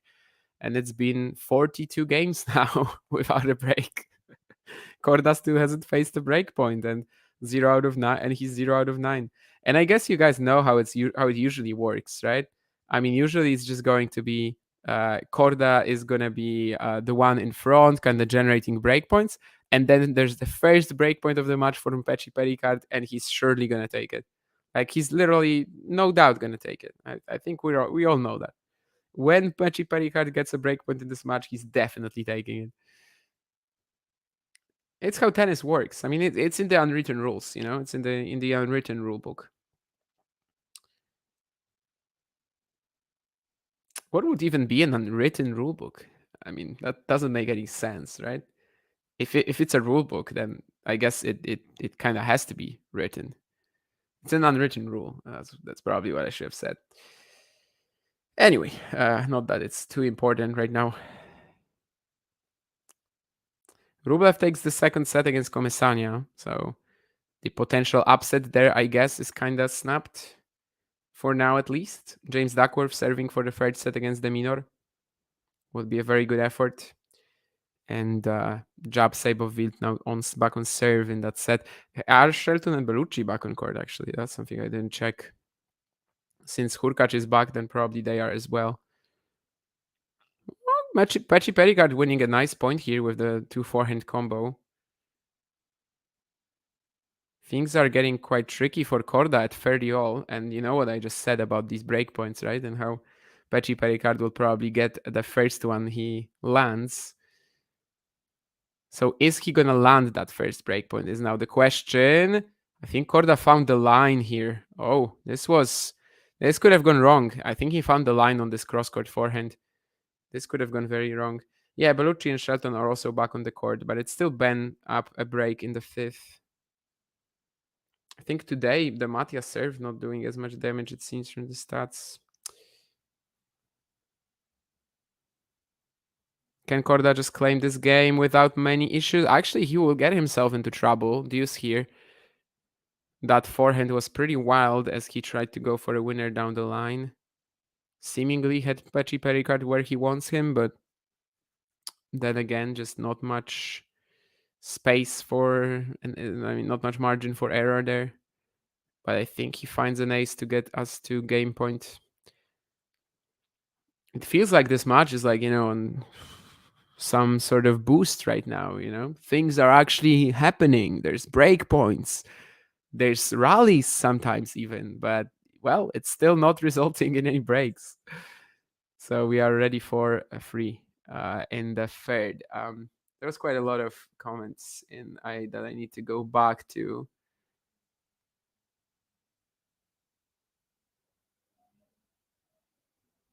Oh wow. Yeah, I missed quite a lot. I guess I wasn't looking at the chat for a while.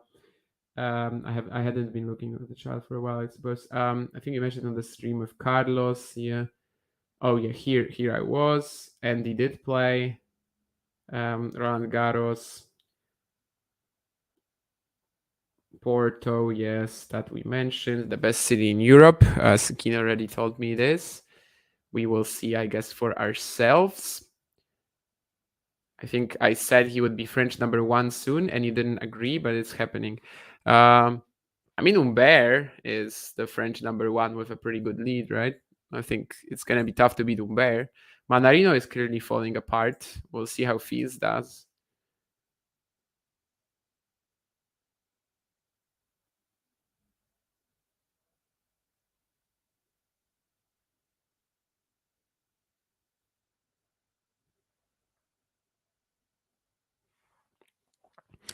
I don't really understand anything about that whole Świątek thing. I mean, no, you don't have to move on from the tradition. Like, it's literally one match.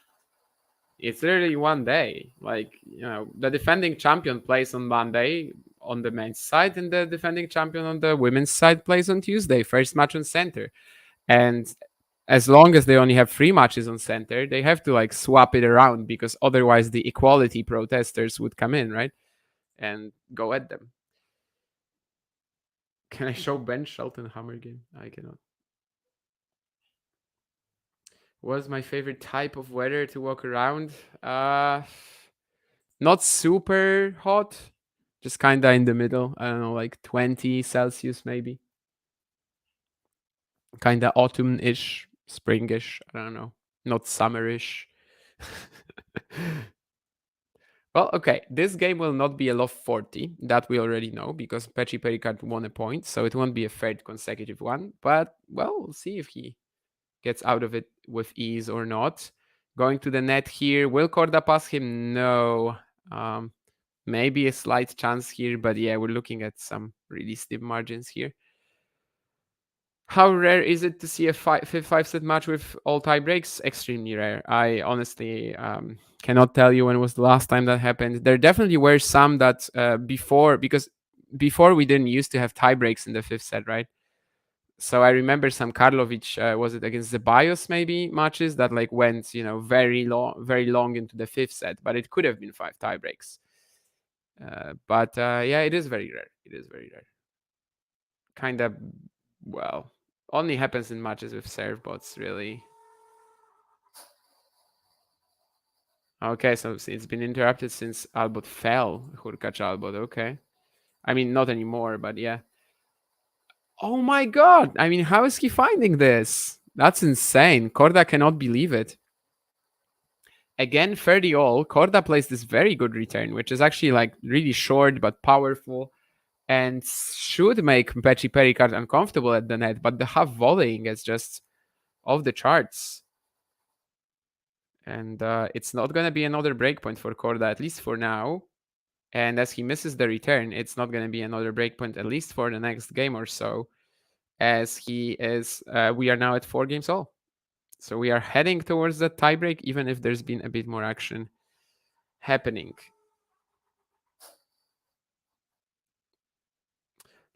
I mean, I think we have to kind of separate the haters from just opinion, right? I mean, was Vondroušova's win a fluke at Wimbledon?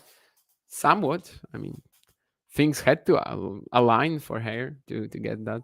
But once they aligned, she did kind of do well. She benefited from Jabeur kicking out both Rybakina and Sabalenka, and then having an absolute nightmare of a performance in the final, just being so overwhelmed by the pressure. So, well, I don't know. Depends on your definition of a fluke, I guess. But not everyone calling it a fluke is an insta hater.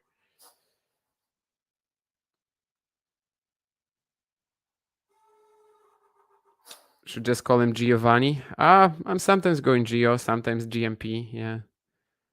Petty God? I haven't been doing that. Giovanni is a lucky loser, yes. How do you rate any of the Romanian prospects playing this week? Who is there? Like Gianu, Ionel, Cretu, they're all not really prospects. I mean, Gianu and Ionel are good enough to probably like make Grand Slam qualifying at some point, but they're both lacking weapons heavily, especially Ionel. Gianu is like kind of one pace player, pretty physical, but not much more. Is there anyone there who's kind of like a promising player? Am I forgetting about someone? Anka Todoni. Anka Todoni is the best Romanian prospect, but I suppose you are probably asking about the guys in Brasov. But yeah, I mean, Ionel and Gianu to me aren't really gonna progress that much further. Madaras, I guess, was one of the better Romanian prospects. Now he's banned for fixing. But yeah, I also don't think he would have fared that well at the challenger level in general. So I don't think it's that big a deal, really. 5 for Korda now, by the way. Again, very routine hold for him. Let me see at the Romanian rankings, I guess. But I don't think I'm forgetting about anyone, really. Yeah, it's Gianlu Cretu and Ionel. Oh, and Gabriel Boitan as well. Boitan is like a post-college player, but again, I don't know, just his ability to perform at the challenger level so far has been pretty spotty, even if he's pretty good on the ITF tour, and I just don't know again if he has the caliber. They seem to have like 3 very similarly talented prospects, Gianlu, Lionel, and Boitan, and it's just hard to see them doing more than making slam qualies, maybe making the top 200 and stuff. I don't know. Big roar from Shelton, says Matthew. Gascadin escape qualies indeed. 20 degrees, you're nearly melting? Okay. How long does it take for Djokovic to against Kopriva out on court? Previous match finished 20 minutes ago, and the players are still in the locker room. That's actually, Matthew, what I was complaining about as well with this match when they were coming back after the rain delay, because the line umpires were there, the umpires were there, the court was dry, and yet it took like 15 or 20 minutes to get them onto the court, which to me is ridiculous. Like, it could be optimized. It's one of the many things that could be optimized in tennis and make it a bit of a better product. I mean, yeah, sure, the on-court interview, right? But once the on-court interview is happening, you could already have players getting ready in the corridor, right?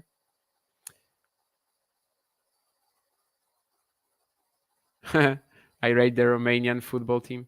Madaras was Swedish? Ah, yeah, he represented Sweden, right? Yeah, sure.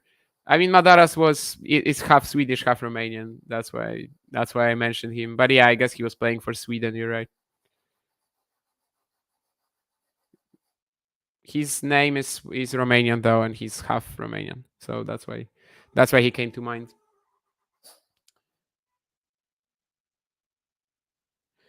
And looks like this game will also go pretty smoothly to Giovanni Mpetshi Perricard.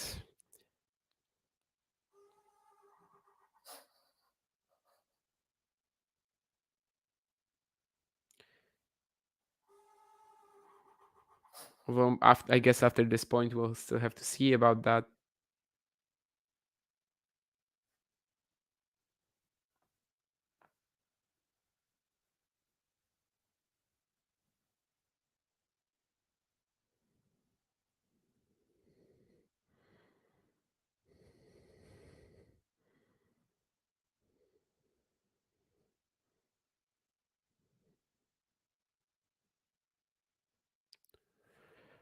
And actually another decent return from Corda. Once again, kind of finding that Peti Picard backhand down the middle. When Gio doesn't have that much time to run around, he sometimes is a little in 2 minds, it seems. But yeah, another good serve will just get him the game. So it's 5 games all, and we are just 2 away now from yet another tiebreak. It's been a match of 46 straight service holds so far, which is pretty absurd, I have to say. It is pretty absurd.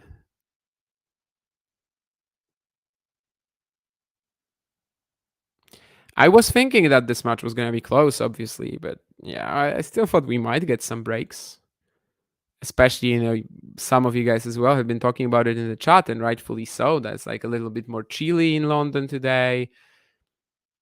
Not as fast. The court shouldn't be playing as quick, right? But yeah, that doesn't seem to be the case for Mpetshi, Perricard, and Corda. I mean, it is the case for them as well. It just doesn't matter for them. But I don't know. Maybe Corda can get himself into trouble a little bit here. He misses that forehand.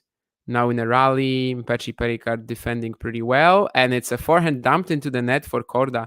Love 30. And that's a serious chance for Mpetshi Perricard arising, because Corda, Korda usually has to win some rallies as well, right? And he's clearly looking quite fragile on the forehand again. So maybe this is where we finally get some breakpoints for the Frenchman as well, especially as he's in the rally again, just kind of trying to get Korda to miss. Korda finds the line with that shot. And I think Peti Perricard's counter will be right on it. Yeah. 3 breakpoints now from Peti Picard. The situation that Korda dug himself, that Peti Picard dug himself out of twice already, twice in a row even.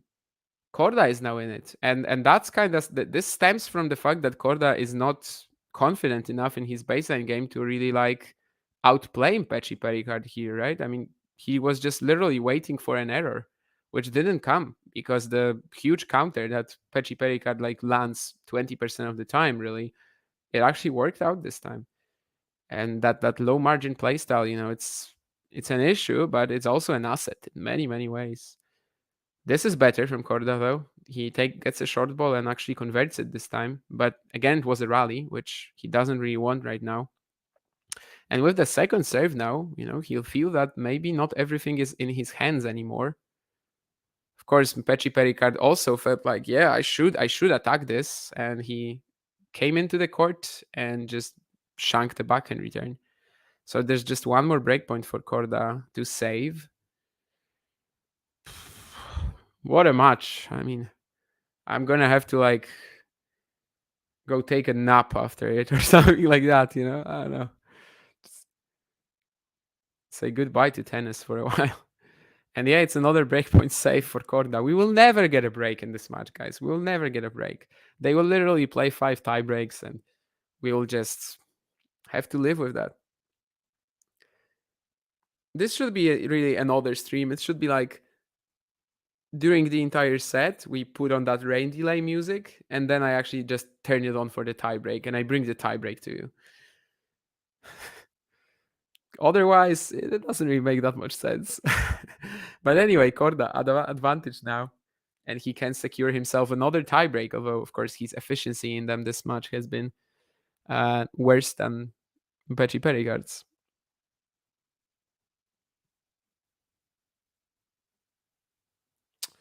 Peti Picard wishes he got that return in on that break point because this was a very similar backhand position, even if on the other side of the court. But he's still in the rally, slicing pretty well. Cross court from Corda, tries to wrong foot, and it's going to get him the point. Well, wow, this is just something. 6-5 Corda, very close to another tiebreak. Just got a notification from the ITIA. Who's been banned? Some Sydney Dorsil guy whose appeal has been dismissed. But yeah, looks like another big fish reached a career high 1,255. So what can you do?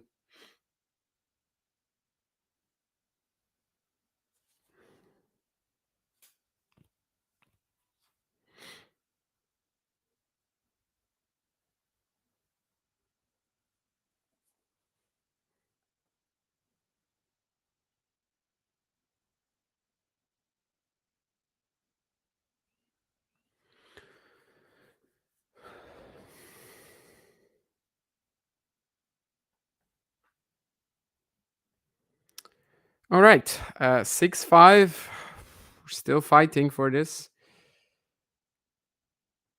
tie break, but well, in the case of Peti Picard, of course, might not be anything.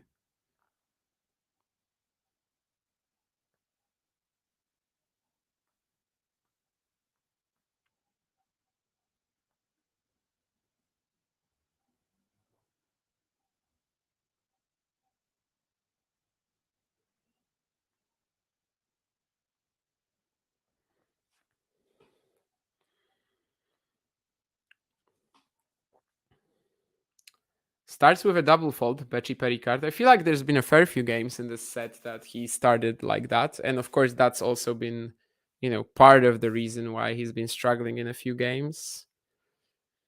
Well, really struggling in a couple of them when he had to save 3 breakpoints in a row. It's a good return from Korda. He really has to like work on not failing this and playing with nice controlled aggression, which he does. Love 30. I mean, Sebastian Corda, you might not get another chance like this, but I think I've been saying this for the last 2 sets. And of course, he did just save 3 breakpoints in a row himself. So Peti Picard also had a match winning opportunity just a second ago. He lands the ace on the line. Yeah, again, from my position, I wouldn't have been able to tell if it was in or not, but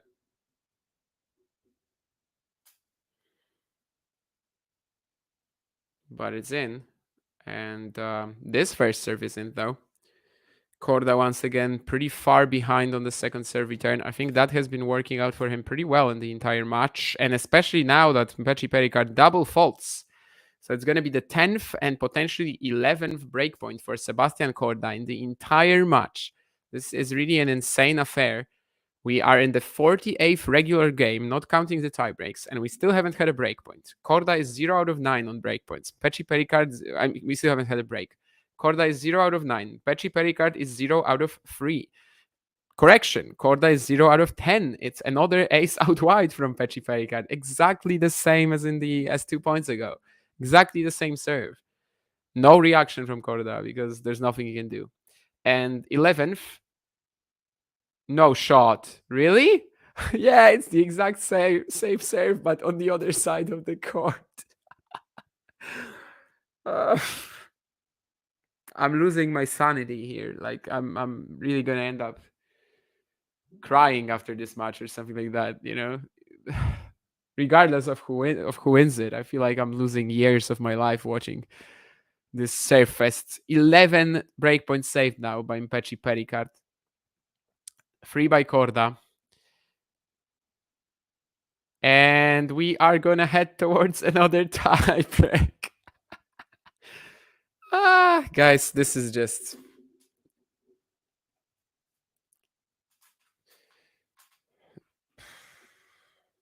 I look at that coach of Mpetshi Perricard and I'm kind of thinking, can you imagine watching this every day? But of course, it's not like it every day. When he was playing in Lyon, he was playing some very exciting tennis. Acapulco as well this year. Acapulco, the challenger, not the 500. So it's not like this every day, you know, necessarily. It's not to that extent, at least. But today, yeah, it's unwatchable, definitely. Koblenz, I watched Geo live this year, losing to blocks. I think that was a very nice match. Had his chances there. At some point, kind of stopped trusting his baseline game at all. And I remember just being kind of like, why do you think you are Max Cressy? Like, literally, you have a baseline game. Like, why are you shying away from it completely? But in the end, it was kind of blocks in the tiebreak, playing a few very good aggressive points. I think there was maybe a pass in there. But yeah, he was pretty fun there, you know. So it's not like this every day with Mpetshi Perricard. But yeah, today has been wild.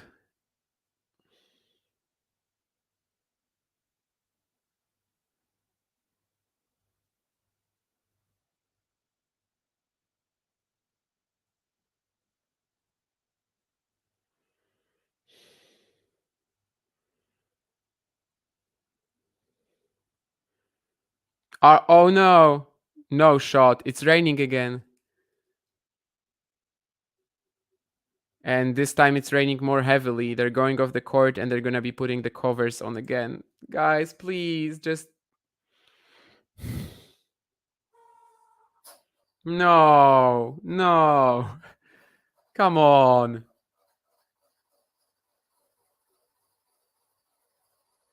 Come on. What player won a challenger this year that you think will never win one in his entire career? Oh my god, Keen, what a question. I mean, I love it, to be honest. I will stay on for just a minute to tell you, because I do like that question a lot.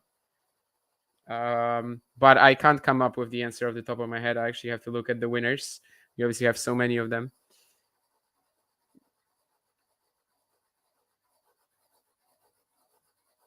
Yeah, I don't know. I mean, do we really see players like this winning slams at all, Ghosty? Like, you know, players who play with like such low margins, they never really win 7 matches in a row, right?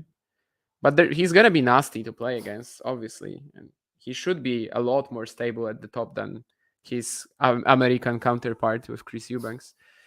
Yeah, Korda had some bandage on his abdomen. That was after the second set, but it doesn't seem to be impacting him all that much.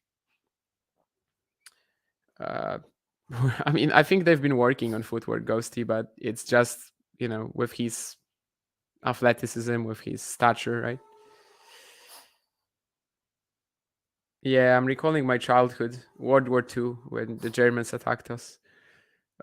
Never mind. Where Vondi is gonna land in the rankings after Wimbledon? I mean, Jesus, another question that I have to answer actually. So yeah, let me give you like 2 minutes to do both of these things actually. No, I mean, Ghosty, Kevin Anderson, Isner. They had much more real baseline games, I think. Well, maybe not Isner, but Anderson. Anderson is a proper baseliner.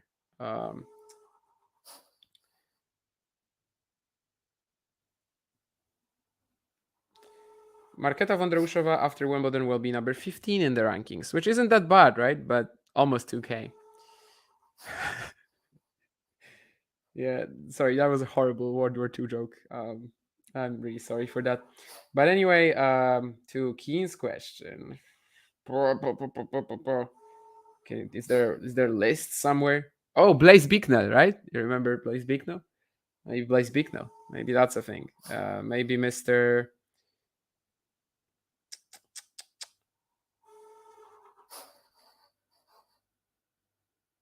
Ergi Kirkin? Possible, right?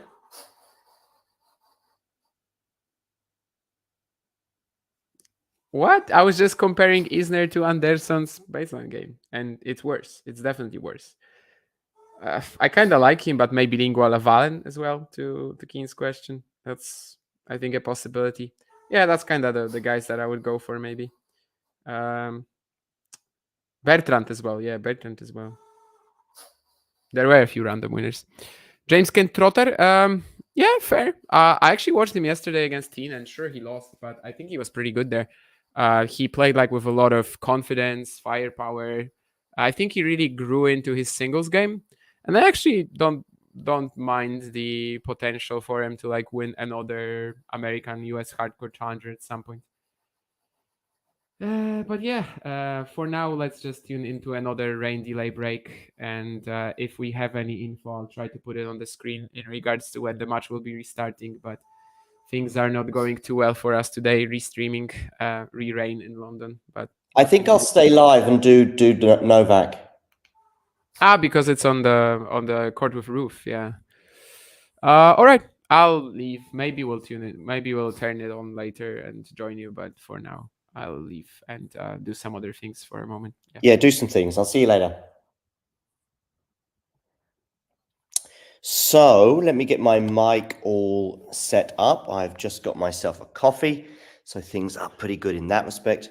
If you can just bear with me for a 30 seconds or so while I get myself all connected. But we're going to stay live. We'll focus on the Novak Djokovic Kopriva match, which is on serve at the moment. Let me get my microphone. How are you all doing, by the way? Vondrousova out. Andy Murray withdrew, injured. How's Paul Jubb doing? Somebody tell me. Let me get the score up. So they are... Oh, they're suspended as well, but on serve, it looks like in the fourth. So that's good news for Jubb, bearing in mind he was down a break. Kopriva has 2 game points here. We can zone in on this one. And yeah, give me a second while I just plug my microphone in. Hey, Ashley, things are going good. Thank you. Things are going good. Do hit the like button, by the way. And if you are new to the channel, please do hit subscribe. Kopriva has squandered one of those game points.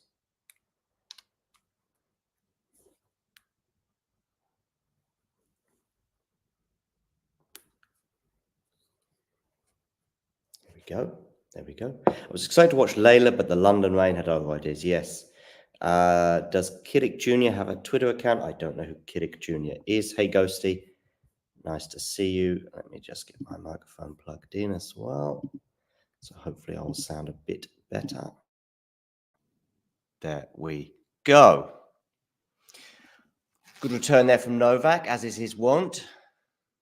They're into the rally now. Low net coverage there from Kopriva, and Kopriva puts his forehand wide. So from a rather comfortable looking position, it's now deuce. Got to book my trip to Hamburg, so that's exciting.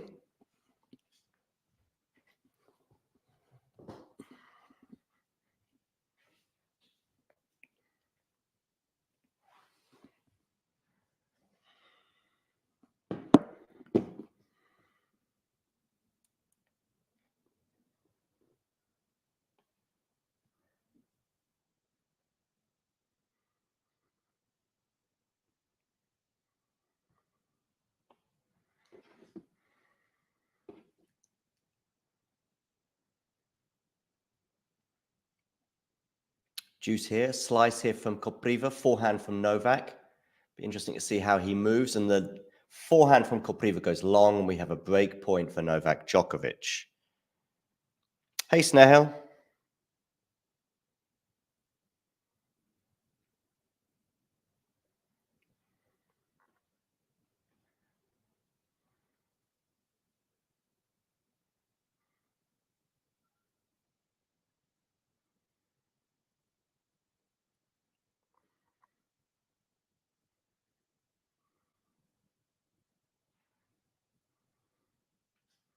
So big point here.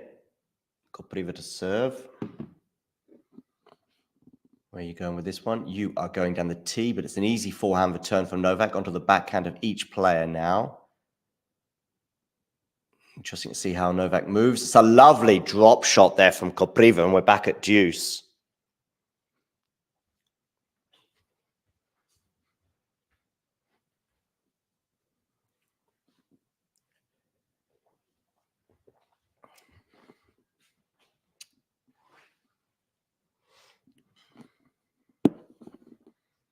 How excited are you for Spain? Germany. You must be a Germany fan. I'm not a Germany fan at all.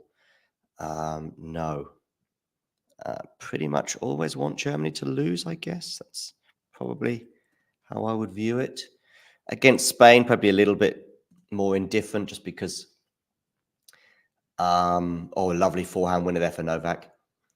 Maybe against Spain because they're both heavyweights, I guess. But probably I would lean more towards Spain. The thought of Germany winning the tournament in Germany is just unbearable. I pretty much always support the little guy, Snehil. Yes, I do want England to win, obviously being born in England, but don't really care. Georgia, when they were leading 1-0 against Spain, I thought that was cool. I definitely wanted Denmark to beat Germany. Anyway, we've got break point here for Novak. Backhand winner from Kopriva, picking up that short ball. It wasn't easy, but he does it, and we're back at deuce.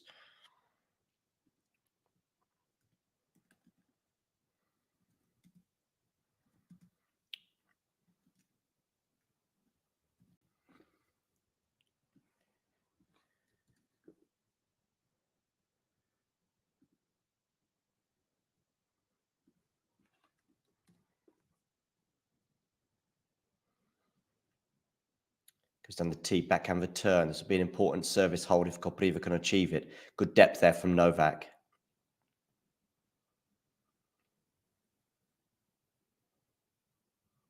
I would go down that backhand side. Go there now. Exactly. Then come into the net, but then Novak just passes him. Break point again for Novak Djokovic.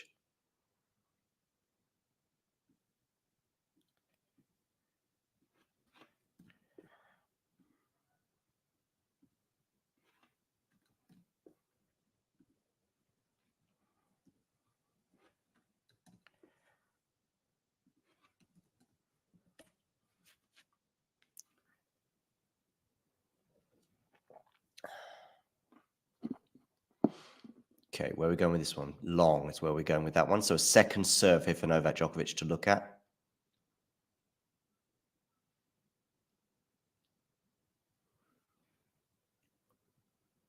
Backhand return from Novak. Good depth there from Perricard, and it forces the error. We're back at deuce, fourth one of the game.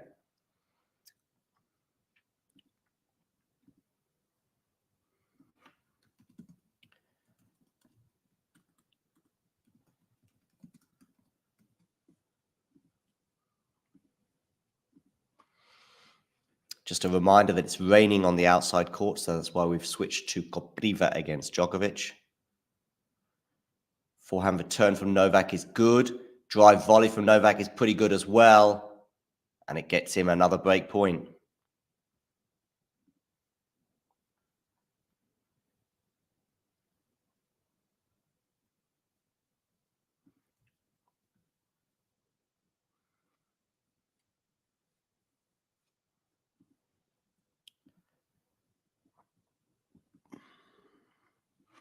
Is he going to take this third break point opportunity? Ready to pounce on this serve. Backhand return. Backhand from Perricard is pretty good, but it's not going to put him... That should help. Novak forehand slice goes long, and we're back at deuce once again.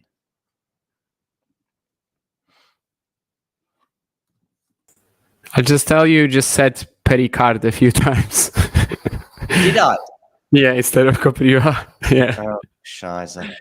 By the way, it's like not even... they took the covers off already, but it's still no play until 5 our time, 4 time local time. So I'll join when they are on. Yeah, just join when they come back, and I might stay live for the Novak match.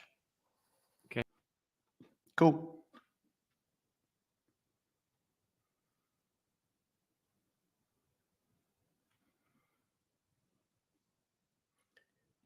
And we've got a game point now for Kopriva, not Perricard.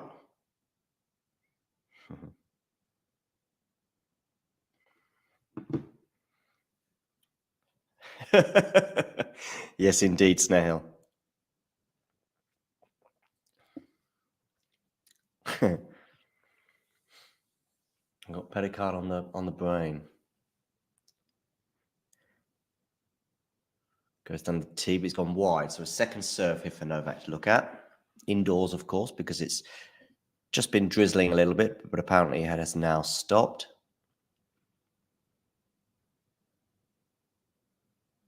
Forehand return from Novak. Now he's really ramping up the pace with that forehand cross court, and we're back to deuce. Seems to be moving okay. We'll obviously keep an eye on that movement, but 11 and a half minutes in, his movement is at least being tested in this game in particular.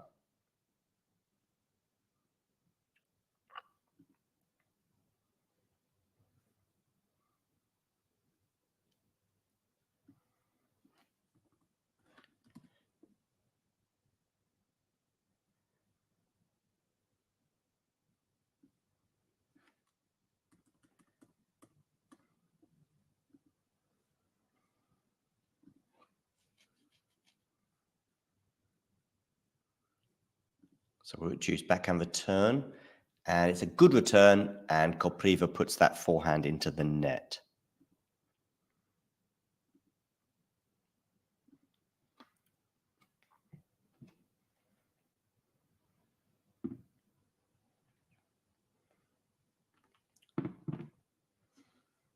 What are we all consuming at the moment? I'm on the coffee. Flat white, but with no sugar. Lovely serve down the tee. It's going to put him in a good position, but he's gone long with that forehand. Has he? No, he hasn't. Remember, this is break point Novak Djokovic. Low net clearance again there from Kopriva. Novak playing the percentage tennis right now, playing it down the center of the court, perhaps hoping to extract the error. Good angle there from both players, actually, but actually the angle from Djokovic was slightly skewed, and he's gone long, and we're at the 7th deuce. Longest rally of the match, that 117 shots.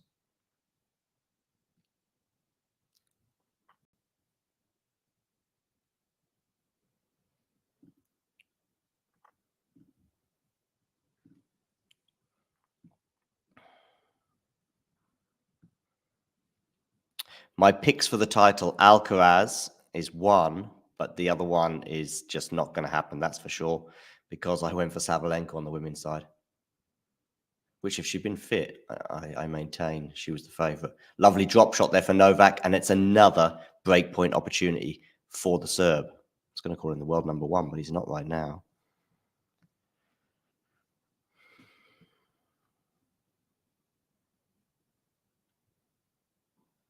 Yeah, indeed. It's off the courts, I think, all round, Ghosty, but it might be 15, 20 minutes before play gets underway. Once again, 6th breakpoint opportunity here for Novak Djokovic. Something tells me he's breaking on this one. Goes wide on the first serve. And I've gone for Alcaraz here on the men's side.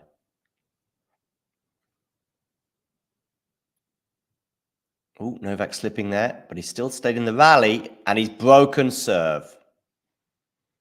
He slipped, but it didn't really matter in the end because Perricard couldn't pick that one up. And we're at 3-1 for Novak Djokovic. An Americano with egg and turkey bacon brekkie. Ghosty, doesn't sound so healthy.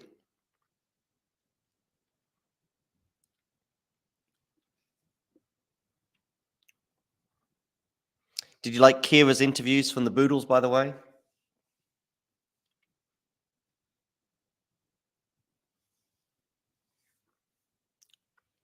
Too much tennis, Ghosty. Too much tennis. Got to take the Casper route.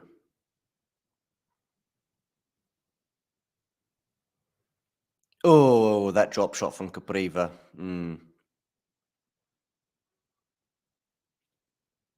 15 love.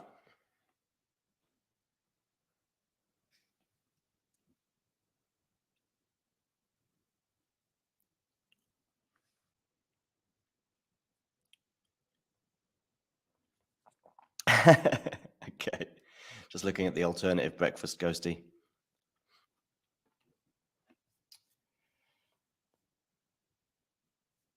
Yes, she's brilliant. And we'll probably have her on the channel tomorrow.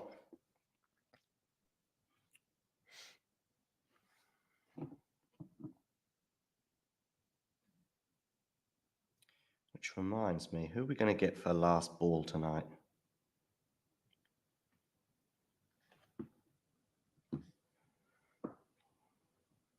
Let's have a look.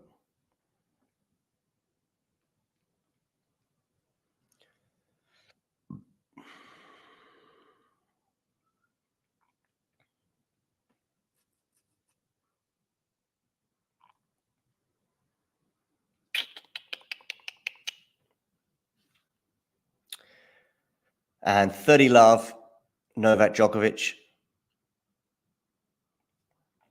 Very comfortable here. Becomes 40 love with that smash. The Djoka smash.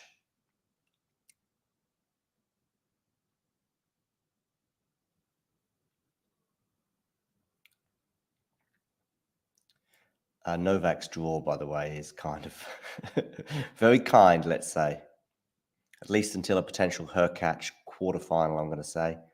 And Djokovic holds comfortably for 4-1. And we'll take a very short break.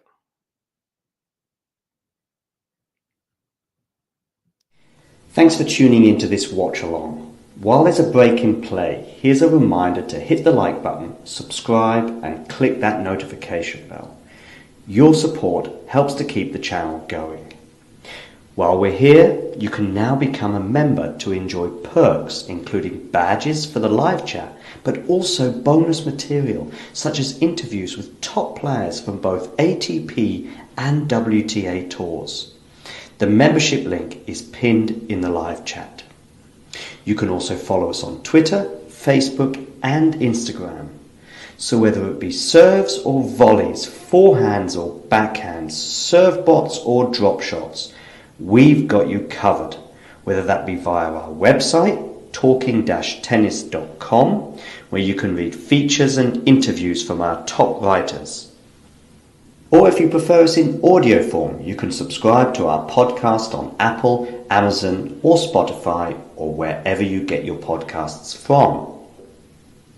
Remember, we offer you wall-to-wall coverage via our regular watch-alongs, magazine shows such as Nick's WTA Weekly or Damien and Mario's ATP version. Plus, we deliver top content from people on the ground, actually at the tournaments, so you get even nearer to the action. So, what are you waiting for? Hit that subscribe button so you don't miss out on all things tennis. So this is Vit Kopriva's second Grand Slam appearance after also making the first round in Australia this year as a qualifier before being slayed by Sebi Korda, no less.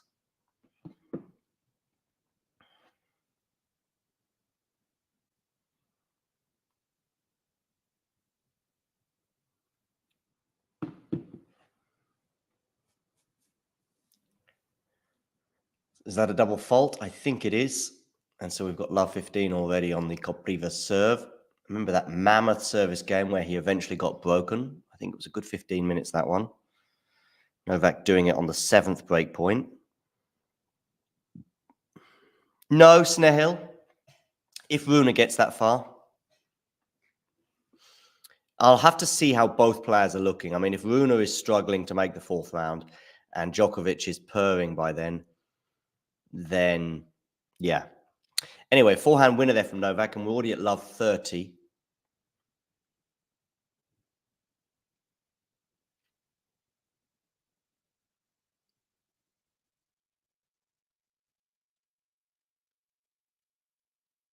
He certainly wouldn't approve of my flat white. Oh, backhand wide there from Kopriva, and we've got 3 break points for Novak Djokovic.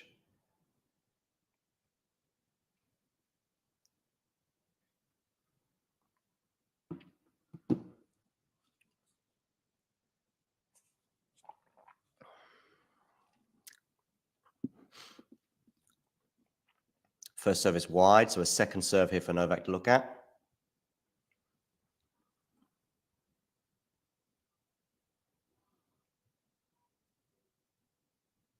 Backhand return from Djokovic. Forehand is into the net. 5-1. Djokovic will serve for the first set.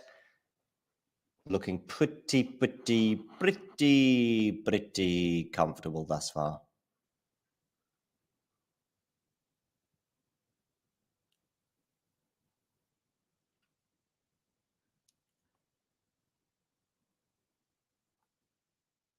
Just testing that knee there, I saw, but I think he's okay.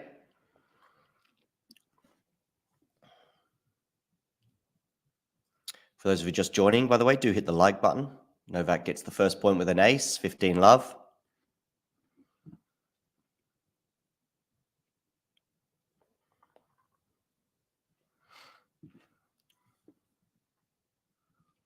What else is going on around the grounds? Zverev has already got his campaign underway. He's up a set and a break on Carbeas Baena. Novak forehand there should put him in charge of the point. Very much does. 30 love. Samsonova is leading 5-3 over Masarova, but that's on one of the matches that's been suspended. Carbeas Baena against Zverev is on court 1, so that is the other match, if you like, that is currently underway. And Buxa and Bogdan are suspended at a very, very tense moment in their match in the 3rd set, with Buxa serving 4-5, but with a game point.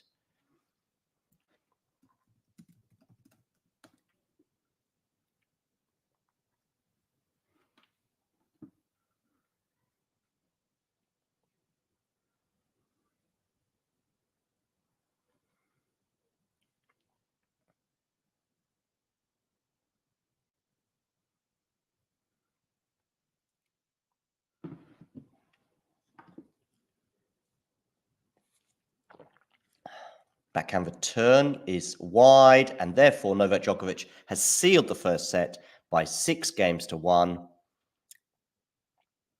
Fairly uneventful, other than that lengthy service game from Kopriva where Novak eventually broke. Looking in command, as you would probably expect. 1 hour.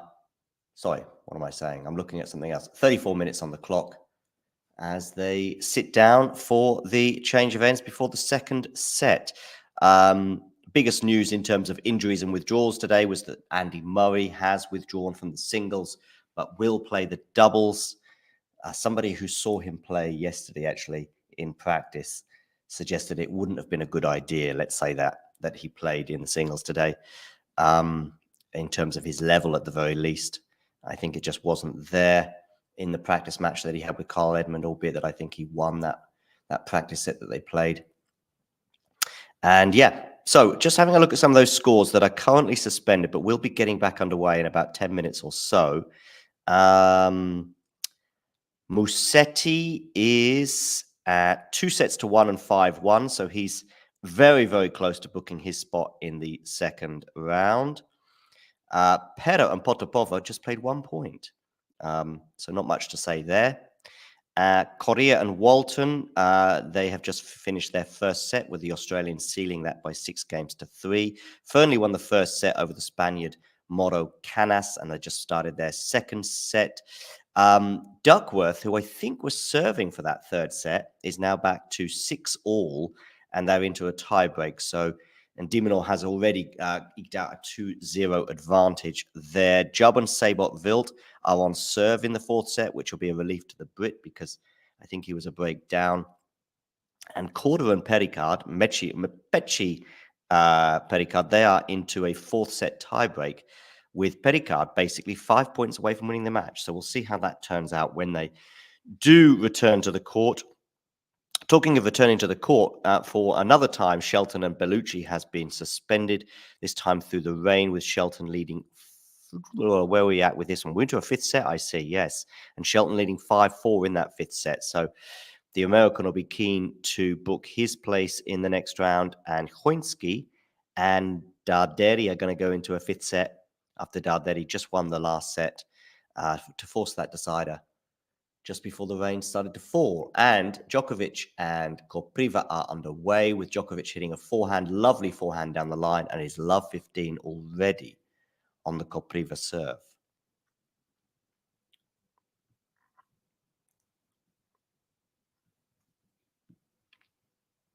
So you're all up to date.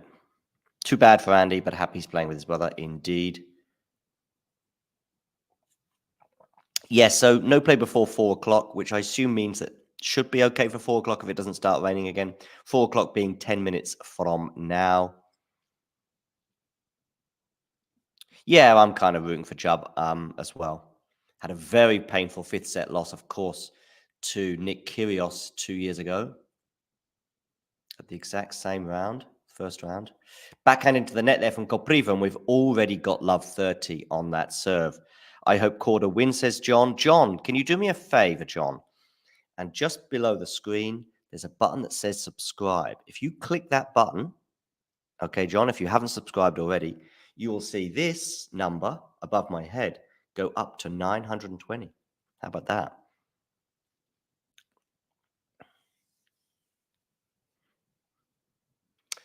Block the turn there from Novak goes long, and so we've got 15-30.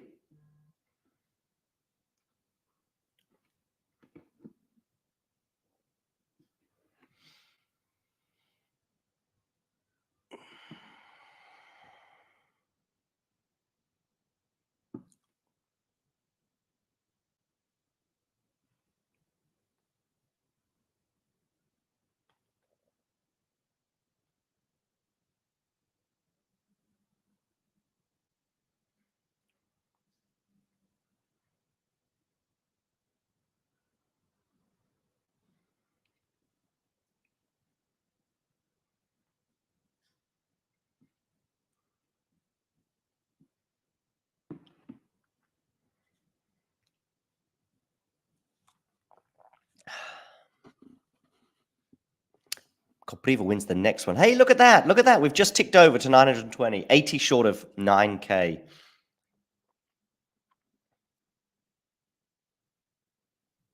Okay, where are we going with this serve? We're going to a forehand block return. Forehand here from Kopriva. Backhand, Kopriva goes long, and we've got a break point for Novak Djokovic.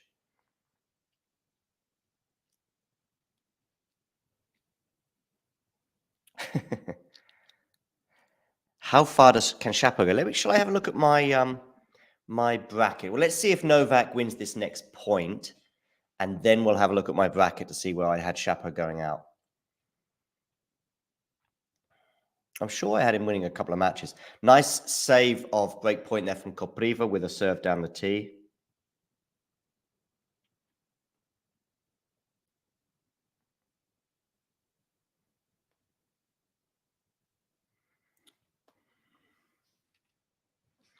So let's have a quick look at my bracket, ladies and gentlemen. You can join as well the Talking Tennis Fantasy League.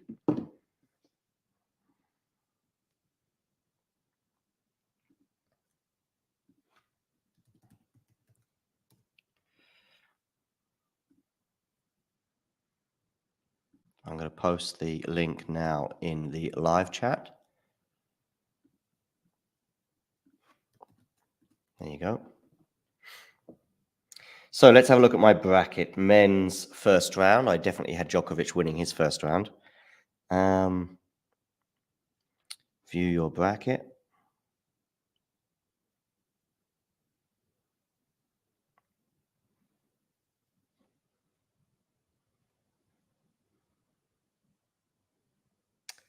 So let me see. What have we got? Tommy Paul against Otto Virtanen. I have Bublik beating Mensik, which happened.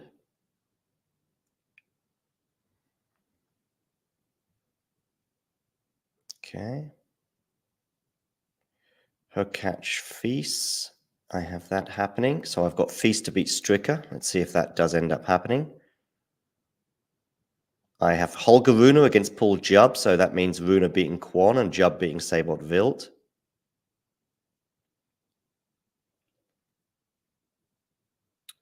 But where is... Shapo was the question, right? I went for Corda, John, over Perricard. But that's looking very shaky right now. I have Zverev winning. I have Giron winning. I have Cam Norrie beating Diaz Acosta. I have Jack Draper winning. I have Tabilo winning. I have Koboli winning.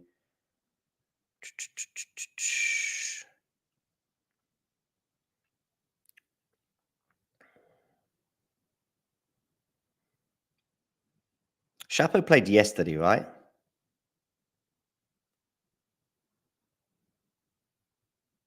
I had Manarino to beat Monfils. That was wrong. I have Shelton beating Bellucci. Yeah, so Shapo I have going out to Yannick Sinner in the round of 16. That's where I have Shapo. We are at deuce on the Kopriva serve.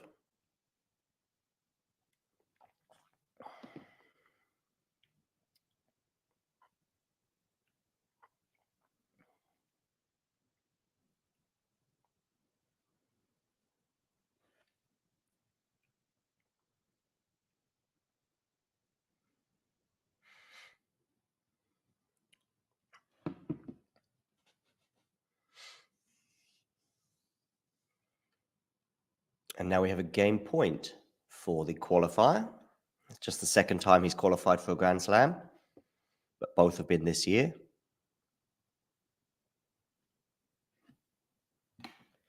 Goes down the tee with that serve, but it clips the net, so it'll be another first serve.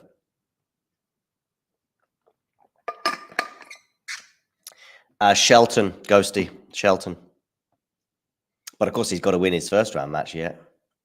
Goes wide on that serve, so it's going to be a second serve here for Novak to look at.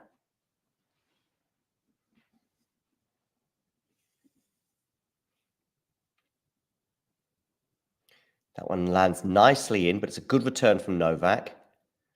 That's a nice angle there from Novak as well. But he goes into the net with that backhand, and Kopriva holds for 1 game to love. Yes, Nahil, I think that's pretty much what I would say as well regarding Novak so far. The only concern would be a slip.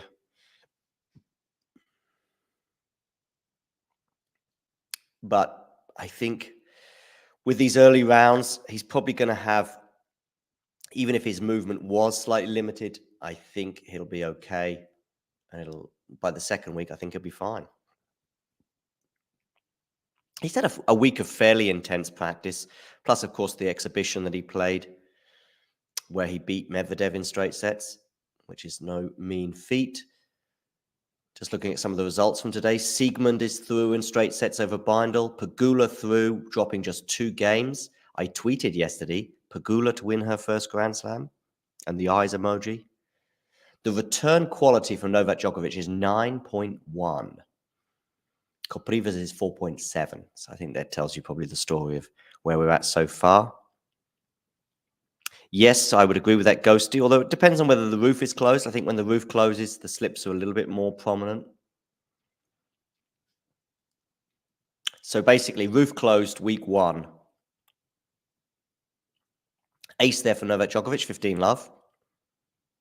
Kruger did indeed get demolished by Pegula. By the way, plenty of Talking Tennis people are at the event today. I know Claire is there. I know Jack is there. I know Jamie is there. And Nick is also there too.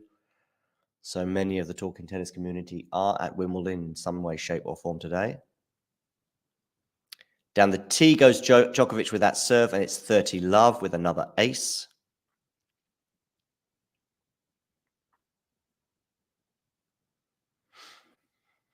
Do, by the way, hit the like button, everyone. If you're watching right now and you've not hit the like button, what have you been doing? Do it. Do it. Do it. By the way, which match will finish first? If Djokovic gets this done very quickly in 3 sets, can he finish before Perricard and Corda?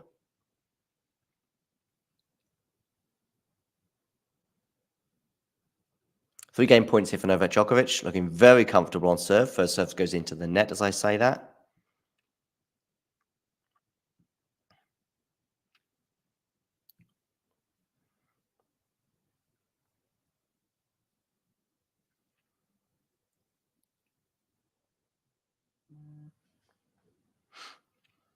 Backhand here from Novak, forehand to the forehand.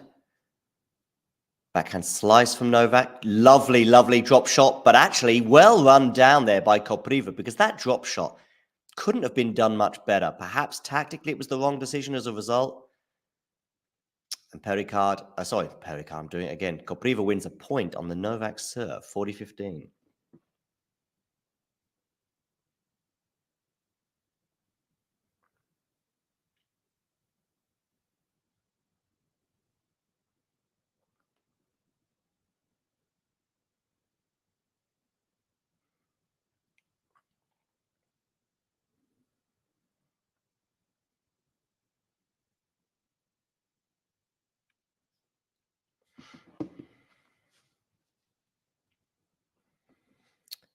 Oakley dokley. Djokovic does indeed hold for 1 game all.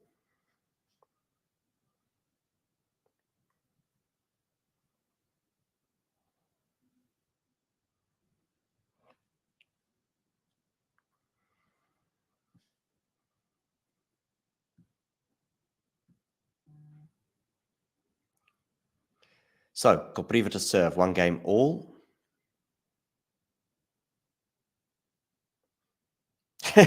Snail, I know. I feel as though I've got Perricard coming out the ears. Djokovic dealing with that slice. Now it's Djokovic to slice himself. Djokovic slicing again. But he's getting a bit of a slice back, but he deals with that pretty well. And Kopriva errs on the backhand side. Pretty badly too. Love 15.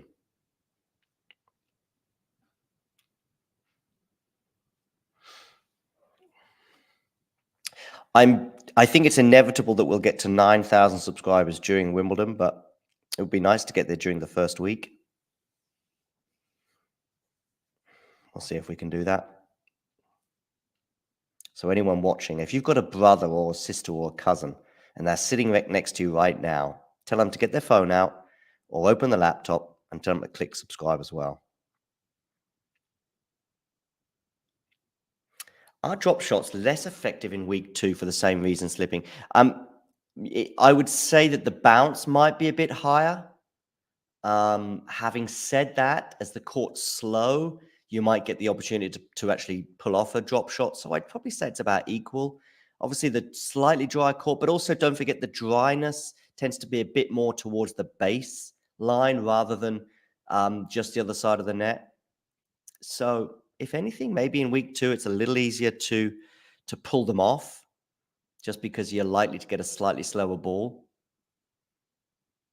I had a very strange take from a commentator on Saturday, which I just completely disagree with, which was that Leylah Fernandez, because she's often quite close to the baseline and hits the ball early, she could and should pull off more drop shots. And I'm thinking, no, on grass and close to the baseline, you need time for a drop shot. You need time, and it looks like you're wielding a huge forehand, and then you change stance at the last minute. So clay, Carlos Alcaraz, deep court position is the perfect combo, especially when you got his touch. Anyway, we're very much into a rally here. Defensive forehand there from Novak, and it's a lovely forehand winner there from Kopriva, so 30-15. No, I haven't ghosted. I've never hit on grass at all. I was watching some people practice in Berlin a couple of weeks ago, and I was very envious because they were not, I don't think they were professionals. They were a very high level, but I don't think they were professionals. And I was thinking, I'd love to have a hit.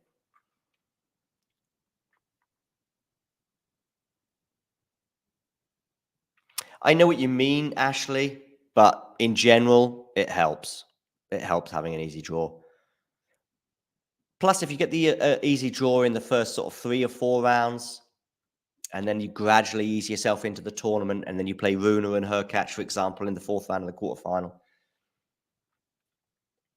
Listen, you just want to be there. So it's almost like, looking back with the Kyrgios match. Maybe if Kyrgios comes through Nadal in the semi-final in 2022 and he's more battle ready for Novak, but he could have gone 5 sets and be completely knackered. So, yeah. And Kyrgios played plenty of tennis that week to put him in a good position, at least in that sense, to play Novak. And of course, he proved it by winning the first set. Second serve here. Lovely return there from Novak, and it forces the error, and 40-30.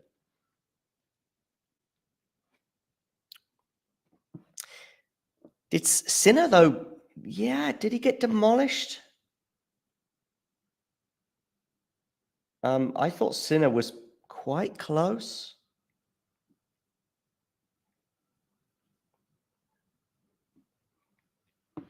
I know it kind of had a feeling that Novak was always going to win, but in some ways it felt closer than their 5 set of the year before.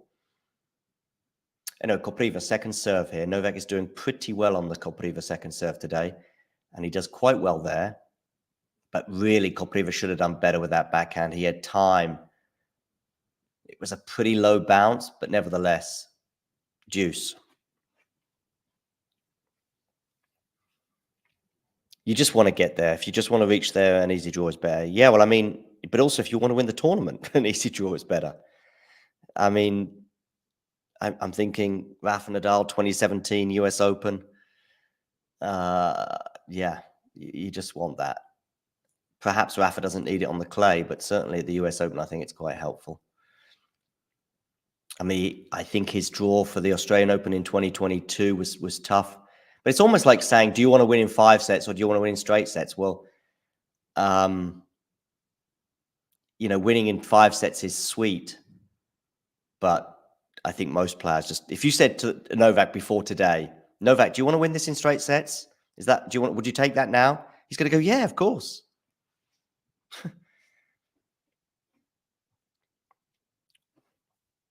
He's got a break point here. So he's certainly very much on course to do it in straights.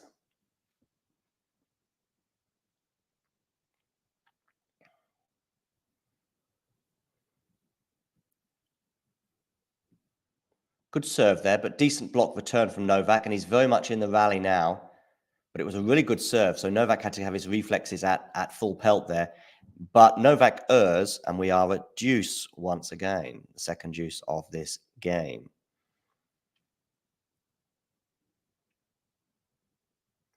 Yes, Nehil, but you could twist that as well. You could also say, look, maybe the person who's had the tough run to the final has less in the tank. Look at Medvedev. in the Australian Open this year. I mean, Medvedev probably lost that match because he had nothing left in the tank. So once it went to a fourth set, I know the theory. And it's not that I don't subscribe to it. It's more a case of, though, what would you prefer? Would you rather have an easy draw, or would you rather have a tough draw? Which makes you more likely to win the title, an easy draw or a tough draw? We'll go look at the bookmakers' odds and how they adjust once easy draws are out. I can tell you now, Novak's odds on winning the title will have reduced somewhat after the draw.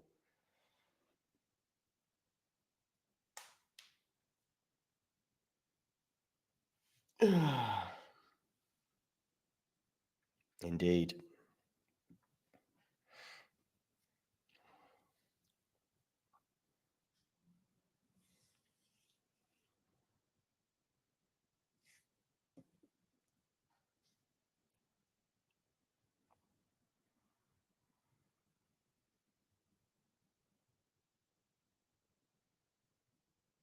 Novak doing really well to stay in this rally, and now he's perhaps even in charge of it. It's on the forehand now. Good depth there from Novak. Now he's on the slice. It's a good slice from both players, actually. Good backhand down the line there from Novak, and he breaks. And he looks very, very happy with that. Just playing the percentage tennis there and just cranking up the pressure when needed, forcing the error from Kopriva, and he now leads 6-1, 2-1 with a break of serve. We will take a very short break.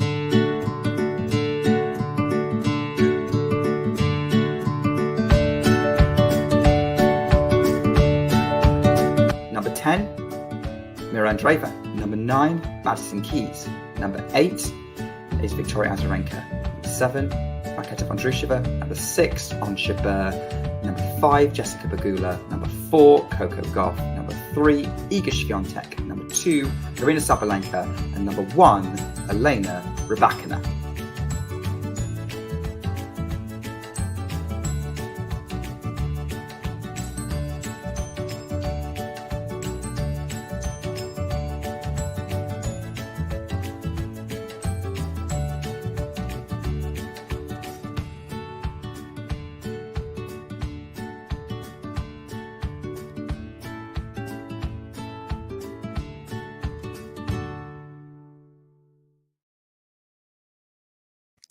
Just seeing a Rublev meltdown there, which even by his standards was troubling.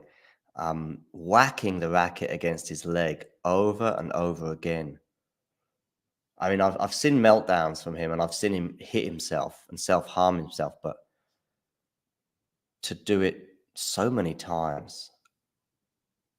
Anyway, he is down 4-1 in the third set to Comasenia.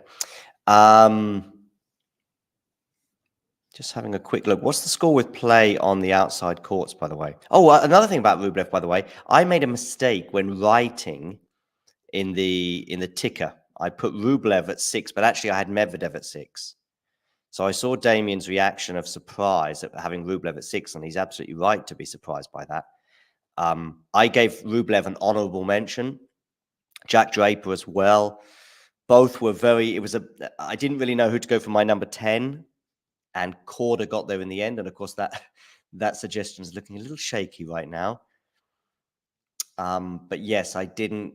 If Rublev had a much better Halle, let's say he got to the final there, that would sort of back up in a way his quarterfinal last year when he took Novak to 4 sets. But his Halle was miserable, pretty much like most of the year has been Madrid apart. So, yes. Do let me know in the live chat what you do think of my power rankings. They're zooming across the bottom of the screen right now. And of course, you just heard Nick's power rankings as well, where having Rybakina at 1 and Sabalenka at 2 was something I questioned a week ago, but that was when I thought Sabalenka's issue was when she pulled out of Berlin. I thought it was precautionary, but I was wrong. Madison Keys, I mean, she'll never have a better chance to get to a Grand Slam final. I mean, I know it's still 5 matches away, but that bottom half of the draw, I know I mentioned it yesterday quite a bit in the last 5 minutes of the show. Have we got tomorrow's order of play out yet, by the way?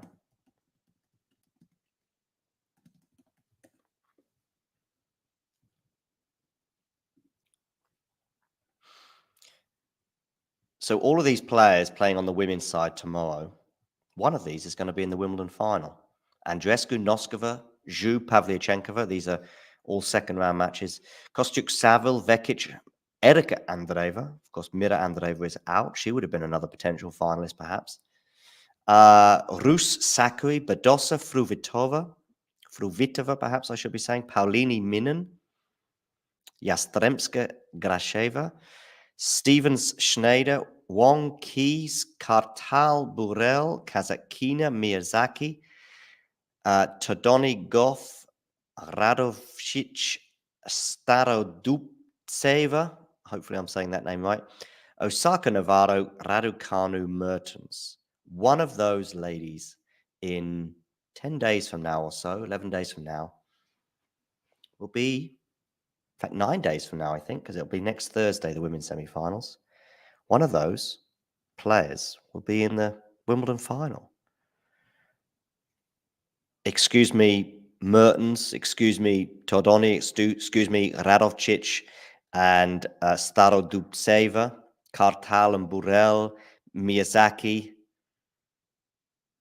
Wong, Minen, Yastremska, Grasheva, Paulini as well, Rus, Sakari, Brenda Fruvitova, Badosa, Erika Andreeva, and Daria Saville. Excuse me, but I'm not thinking of you, Pavlyuchenkova or Zhu.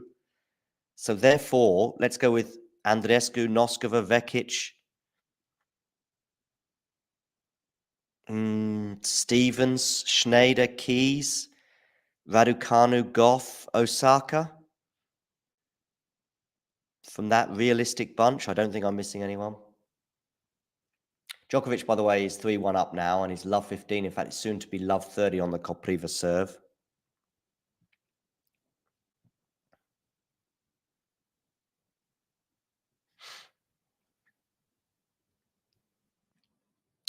Do get in the comments. If you're watching on Twitter, by the way, you can hit retweet. I put this poll, by the way, talking of Twitter, up yesterday. Where do we see Raducanu? Most people going for round 2 or 3, which is quite a realistic take for the Twitterati. Let's see how this rally goes. Novak errs with that forehand chop shot there. 15-30. Oh, John, everyone is picking Sinner for the title. Are they? Okay. Yeah, I think probably, I wouldn't go everyone, but it probably, if I put, shall we do that? Let's put a poll out on Twitter right now, and you can all get voting. I know I've done this poll a few times on YouTube, but I don't think I've done it on Twitter. So let's do this.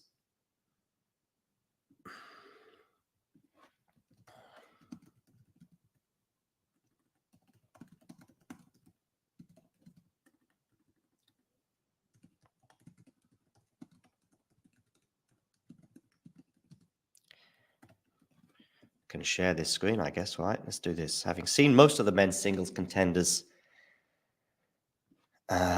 in action at Wimbledon, who you got winning? Let's go a bit informal there, shall we? Get down with the kids. Djokovic, Alcaraz, Sinner, Korda. No, I'm just kidding. Just kidding. Just kidding. Okay, so let's post that poll and let's see how it pans out, shall we? On Twitter. So I'll even copy and paste this and put it in the live chat so you can all get voting.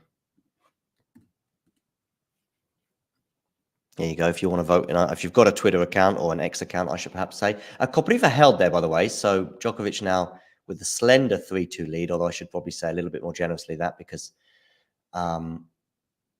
he has got a break, and Zverev sealed the second set over Bayena. I'm really done. Again, the court has been dry for like 15 minutes, and they're waiting for the players. What the hell are they doing there? Like, Is it really dry though? Or yeah, I mean, literally, they got the net up, they got the chair umpire, the chair for the chair umpire up, and they're literally waiting in like this ready position. No one is looking at the court, no one is checking the court. The line umpires, not the line umpires, but like, oh yeah, I guess the line umpires as well, but like the ball boys and everything, they're looking at the corridor from which the players are going to emerge, and they've been doing that for the last 10 or 15 minutes. Maybe they've got to I mean, some other outside courts have already started, and John is saying exactly that. I see no rain. Why is it suspended? Well, there was a little bit of rain. It was obviously quite slippery, but right now I think they're just trying to find the players. yeah, I'm really just done. Just finish this off. Just 5 unforced errors from Sebastian Korda, please. Are you available for last ball drops, by the way? I guess.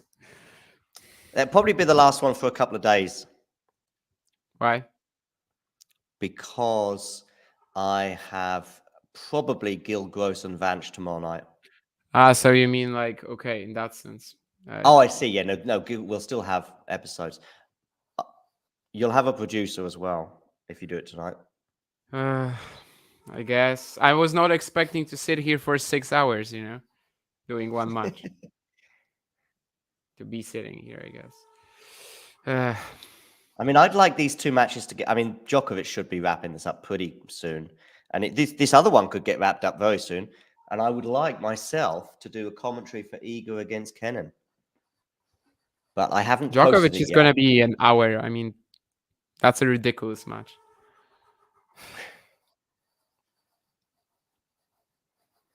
So I just got an email from Hamburg as I posted it. Oh, hi, Sai Nikhil.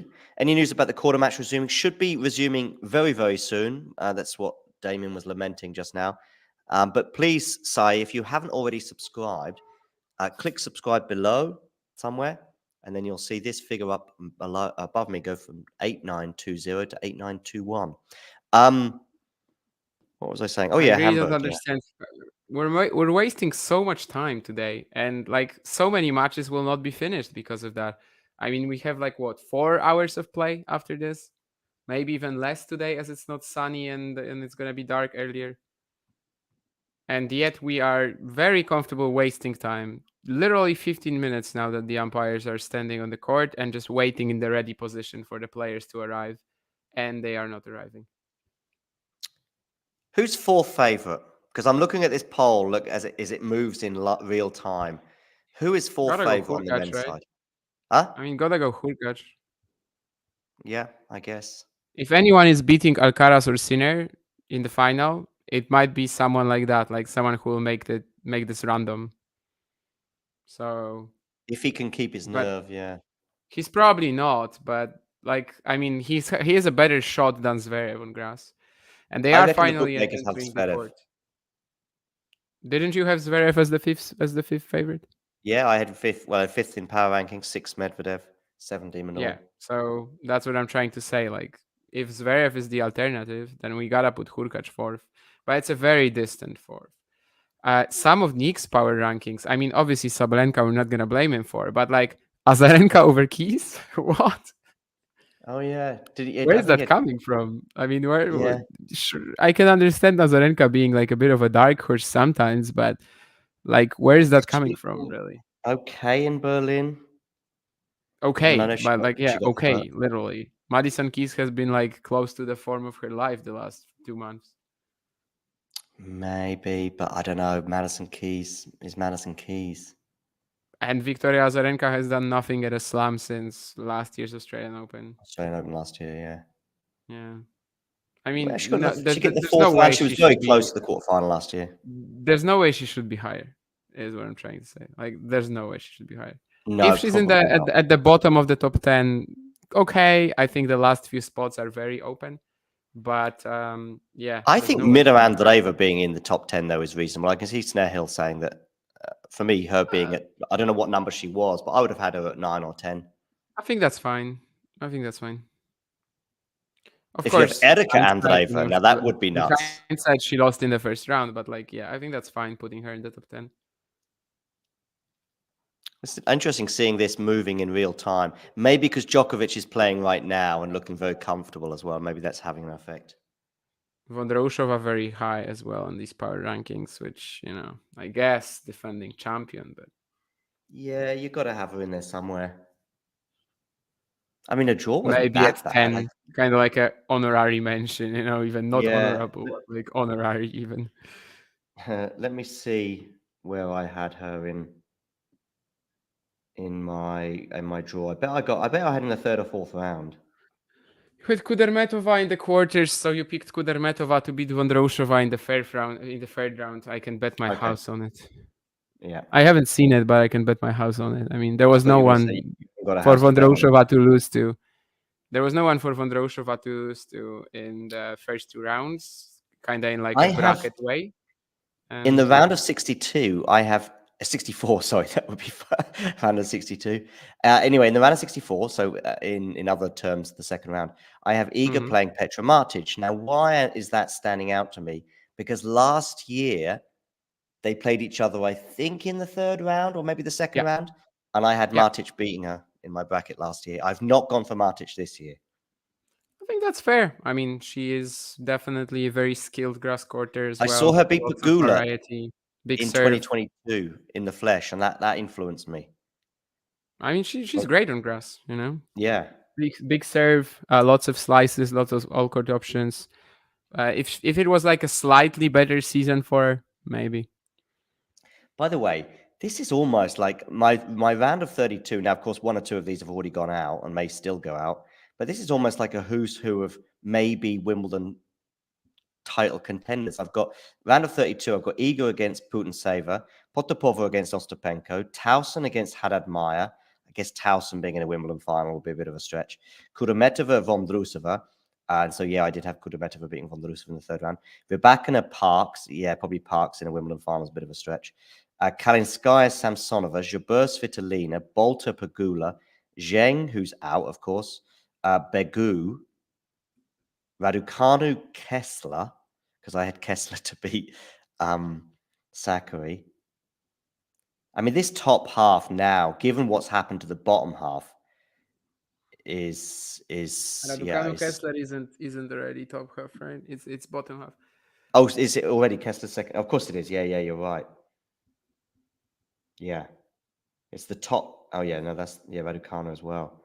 Kim Wen-Zheng as well. I mean, there's still Rybakina and Świątek in that half, That's right. That's right. The top half. That's the top half with Rybakina and Świątek. That's got 2, 3, 4. Big pedigree players. But the bottom half, my goodness.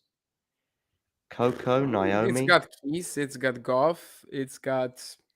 Yeah, how many Grand Slam finals has Madison Keys been in? Well, 1.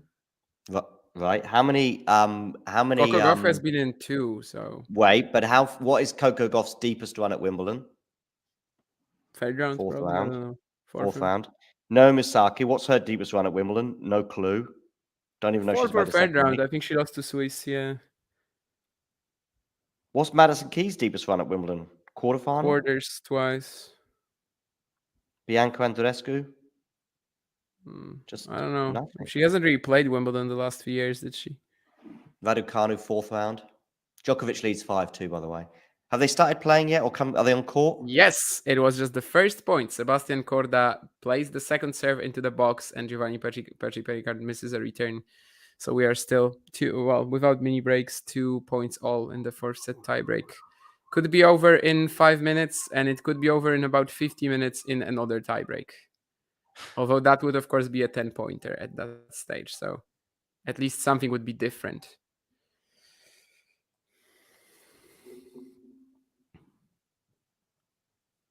It's a ridiculous match. It's a ridiculous match. It's had some moments of entertainment in the tiebreaks, but it's definitely quite ridiculous.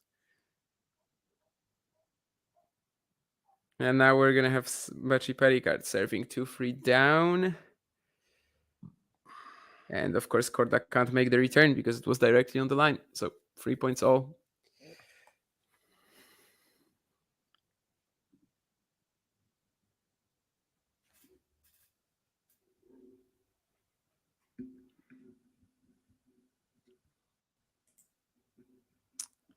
If you're saying something, I can't hear you.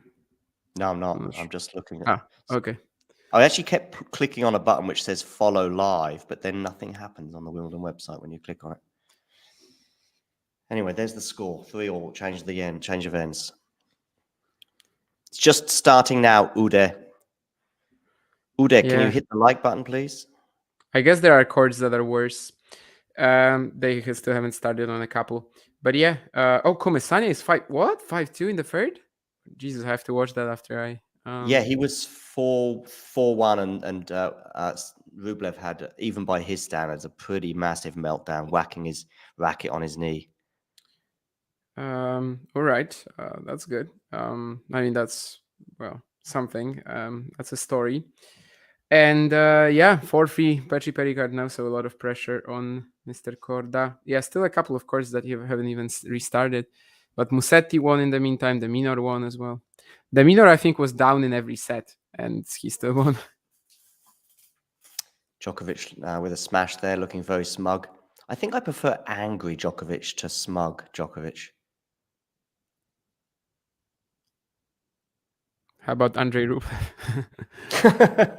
Rublev doesn't have smug mode. He only has... Yeah, I was thinking if I've ever seen him in smug mode. Cheeky, probably happy. When he's not on a tennis court, he has affable, friendly, nice. Yeah, but it's still not smug when he's off the court. No. Never. 5 for Corda. Another couple of quick points, but he actually had to play a forehand to win one of them, which is already something in this match. And he fires a return on the line. So he's going to have 2 set points to get us into the 5th set in this absolutely ridiculous encounter. So we had one of them, of course, is on the Mpetshi Perricard serve. So we'll see if that goes his way. I think the second set was exactly like that. It was 6-4 for Corda in the tiebreak. It was Mpetshi Perricard serving, and Gio made a double fault, which didn't happen this time. But we're in a rally. And of course, Mpetshi Perricard just tries to go for an absolutely ridiculous forehand winner down the line, giving Sebi the set. And we are going to go into the 5th. Hopefully a 5th set tiebreak, right?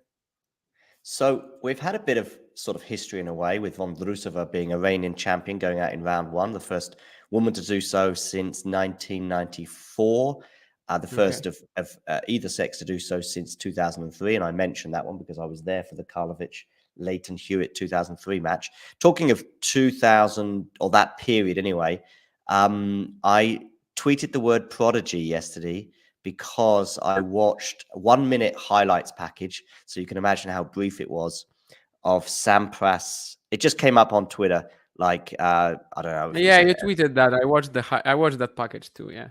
And because it's just because they used the word prodigy, I had to just retweet it with the word prodigy. But Ghosty is not on Twitter, right? So no, I don't. Ghosty is. I think it's very fair to call 2001 Roger Federer prodigy. Probably it's fair to call him in 1998 a prodigy. Yeah. Then it took him a while, or at least a while compared to what people were expecting. Djokovic double faults on the first set point, but he's got another one in the bag. Plus, he's leading 5-2.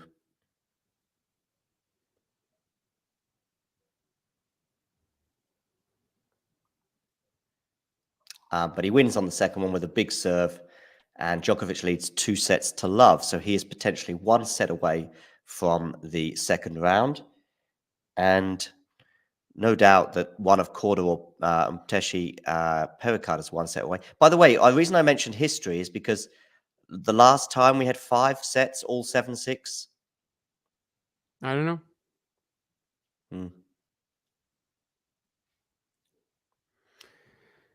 I mean, as I said earlier, there's also this thing that, well, in the past, we didn't exactly used to have 5th set tiebreaks at most slams. So that kind of limits the options, right? Because I will check if that match is indeed like this, because I remember this Karlovic-Zeballos clash from the Australian Open, which I think had 4 tiebreaks and then a 22-20 set. And let me check if that's actually right. And no, it actually wasn't 5 tiebreaks. But there must be something. I mean, are we still waiting for Bellucci-Shelton to get back underway? We might. A second ago, they still weren't on. But I don't know. You got to check it. can see it. Of course, there's also this one actually also wasn't 5 tie breaks. Has by the way, Perricard has already held serve. Yeah, a lot of these like 1 minute holds in this match. I'm saying it now. I'm not a fan of Jan Choinski. I've been holding this in for about a month. I saw something that I didn't like. Let's say that. Sorry, come again? Not a fan of your compatriot Jan Choinski.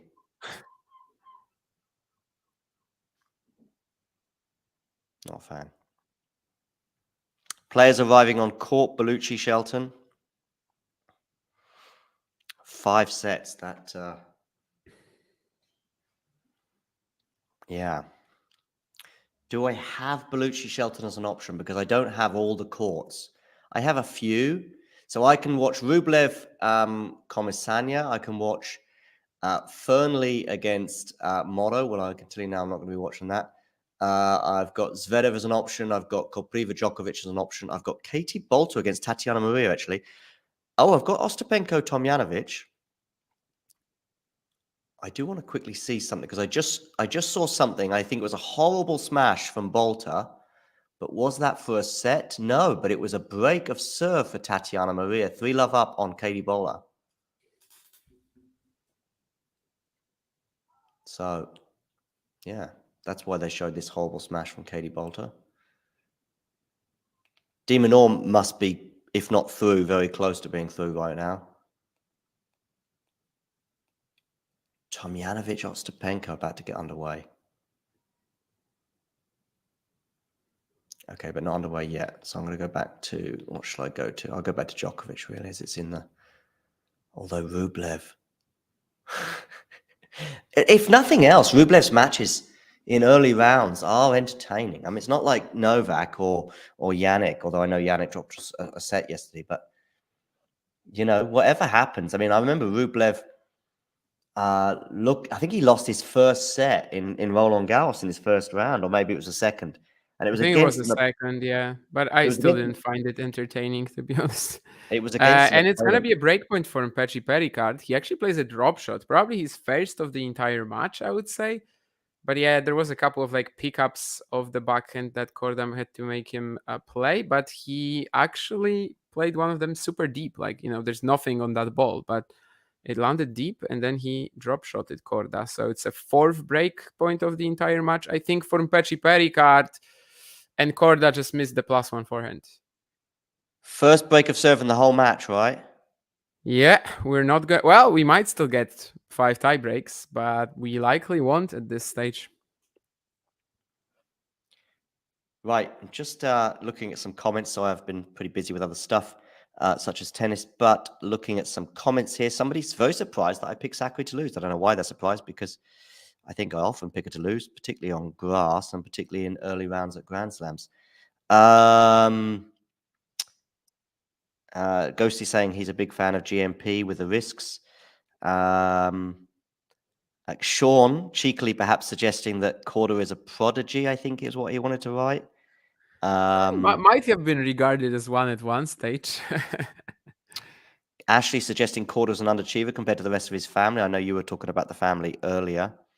Yeah, I don't really know what the sisters have achieved in golf, since I don't. I think they're doing. Golf. I think they've done pretty well, but I mean, yeah, yeah, that I know, but like, you know, can we actually call them under? You know, that's John Daly. Yes, that's not actual knowledge. You know, that they're doing pretty well. Like that's just. I'm guessing John Daly's still alive, just because I don't remember him passing away, but. Yeah, seeing him now. Yeah, John Daly. There's a couple of things: smoking cigars and maybe cigarettes on the golf course, and also like having huge muffins. But then we've got Willis, haven't we, in tennis with is it Mars bars and Coca-Colas he has at change of ends or something, or Twixes? RV Coke and a Snickers, maybe. Maybe, yeah. Anyone have any comments? John is asking, but I think he's regarding Komisanya maybe. John's saying Corda lost, but no, he's not. He's into a 5th set, although he's a breakdown. I mean, but he's got John is probably saying that he lost because he got broken, you know. Okay, or he's losing money maybe. But because he got broken, he's saying that the match is over, Which I don't know, maybe love 30 down now. And also I found a couple of Karlovic matches that were 4 tiebreaks, and then the 5th set went past 6-all. Okay. So, technically they were 5 tiebreaks. Can they count as 5 tiebreaks? No, but yeah. Of course, GMP, they're getting out. They'll get a tiebreak here. But from love 13, Mpetshi Perricard wins the next 3 points. Bellucci, Shelton warming up, but I don't think I have it as an option, unfortunately. I've got Rublev on my TV.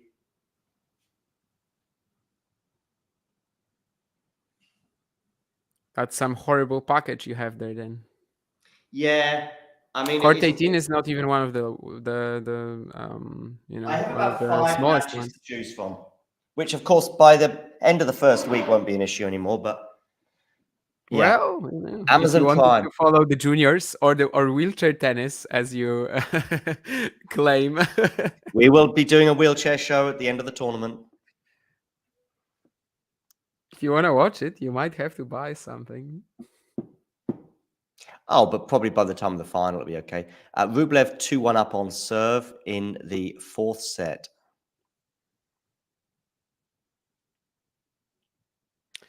Job and Sabo Wild going to the 5th. Oh, they are they? Okay. Yeah. Oh, Jubby. I fear the worst. When it gets tight, Nick Kyrgios, first round 2 years ago. Was he 2-1 up? Maybe, I'm not sure.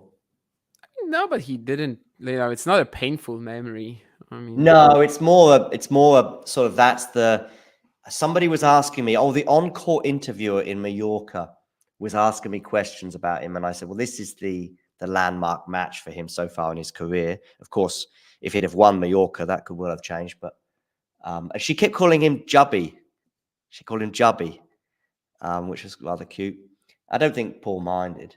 I'm calling him Paul as though I've actually spoken to him. I don't think I've even spoken to him once. But yeah.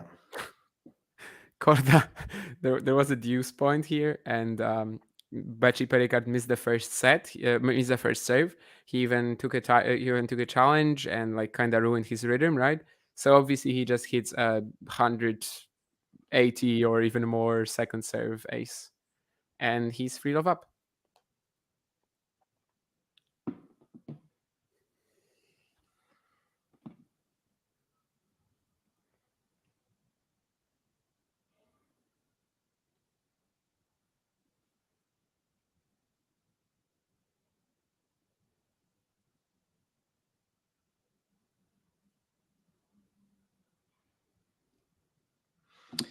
Yeah, so 1 break of serve in the entire match. Although Corda, I think, has he had 9 break points and not taken any?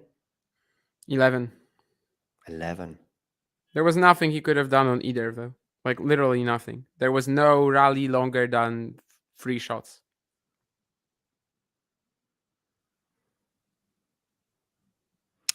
Not even 1 point where there was any action. It was 5 aces, 3 unreturned serves. When he actually got the return in play, it was a decent approach from Mpetshi Perricard. He couldn't pass. There was a +1 forehand winner as well. Literally no point where he could have done anything else than just hope that the serve will not go in or something like that. Zverev has a match point and he's just got over the line. 6-2, 6-4 against Carballes Baena. So Iga Swiatek will be starting shortly. That's some BS matches on center court and court number 1 today, but well, that's how it usually works. They just put the big names on. Yeah. Drape will be on center court later, I think. Initially he wasn't. That was the one that got promoted, right? Yeah, initially he wasn't supposed to. But...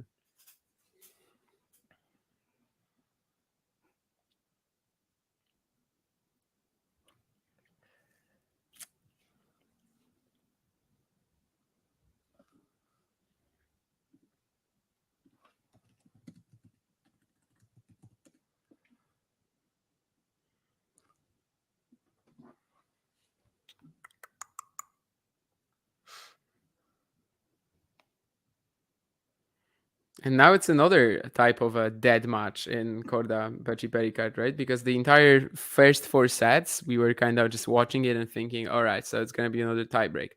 And now Korda is love free down, and like you kind of don't see a way back from it, right? So yeah, this match just keeps on giving with being pretty uninteresting overall.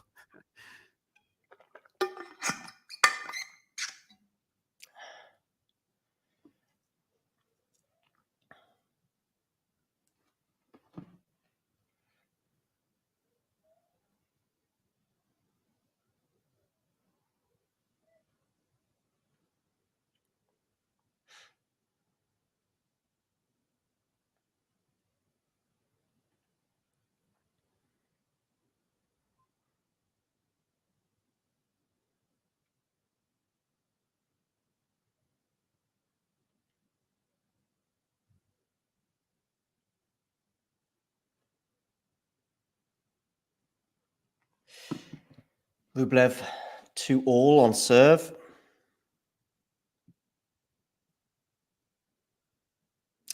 I don't know. Are they that far behind, Ashley? I mean, if as long as it doesn't rain too much this week, they'll be okay.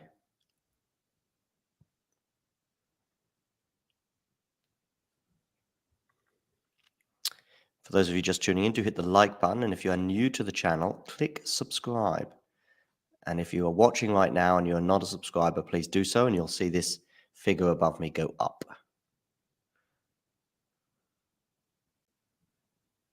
Oh, that was close to landing in from Komisana.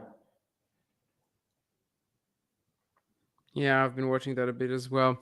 Mpetshi Perricard, I mean, Corda has 3 more chances, right, to break, but given in the entire match, he hasn't been able to do it in 26 attempts.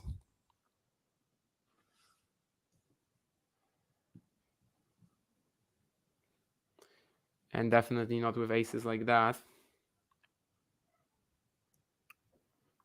I guess that Shelton has wrapped up. Yep, Shelton's got over the line. 6-4 in the 5th. So that's good for my bracket. Darderi is 4. to Harris anyway, so you're wrong there. Say again? He lose to Harris, so you're wrong. I've got Shelton beating Harris in the 2nd round. No way. With the way he's returning, I really don't understand how he won today. Of course, I wasn't watching the match today, but yesterday was just like a kind of a beatdown, even if if a 2-1 can be a beatdown. I'm pretty sure I went for Buskova. I also went for Ostapenko. I went for Jub, which by the way is not looking great already. He's a breakdown in the 5th. I went for Korda, I went for Kalinskaya, I went for Shelton, and I went for Darderi over Hoinski. Because you don't like my compatriot? Well, my compatriot. Maybe there was a part of that, but I also, I mean, he can just turn up for Wimbledon every year and he might win the odd match just because of that serve, but... Yeah, I don't think so. I mean... Darderi is a grass rookie, but like the way he started suggests that he'll be better than Hoinski. Like Hoinski is just way too much of a Zverev. Hitting pretty big, but like just trying to play counter-punching tennis while not moving as well as Zverev. Definitely, Fees Stricker. Stricker's been injured a lot, right? The last 12 months or so, or 9 months or so. He was out for 6 months. Yeah. When did he come back? Next Gen finals, and he came back in the grass season. Played 3 events so far: Surbiton, Nottingham. Stricker is Stricker a Mars bar fan? I get the impression he might be.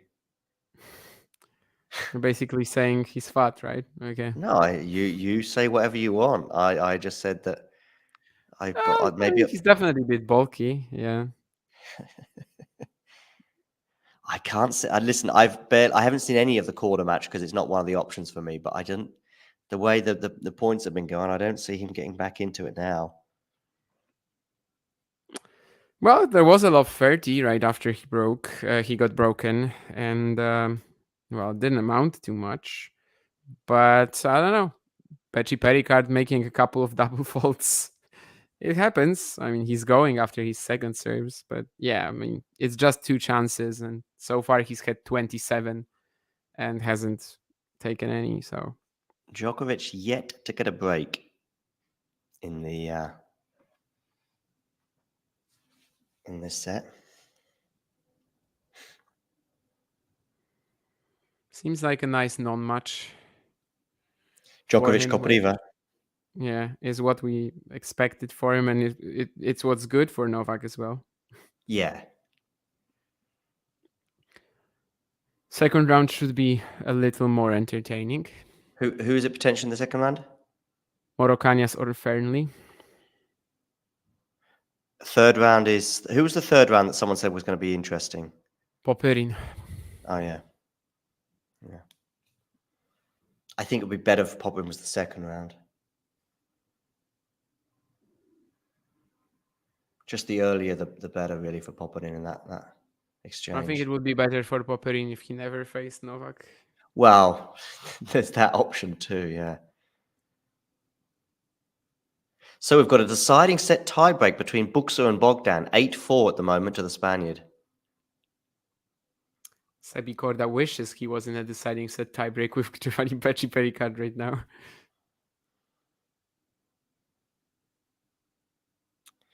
Yeah.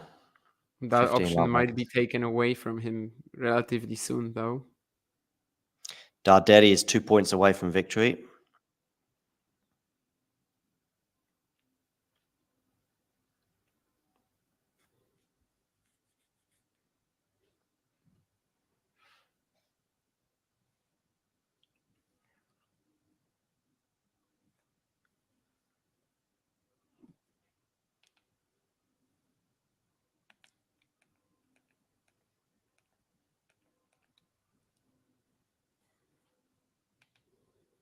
See, Iga and Kenan could be on court by now easily.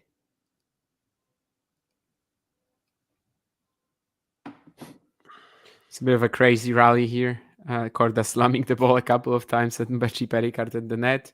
He keeps saving himself, but then there's finally a drive volley from Korda that he can't get to. But yeah, in the end, probably won't give him anything, as it's just 40-15. I think I'm going to set up Iga because basically this match should be finished in the next 5 or 10 minutes, right? This Corda Perricard. 5-2 Mpetshi Perricard. Yeah. I'm going to do Iga. Even though I need to go to the gym as well, but I can go after.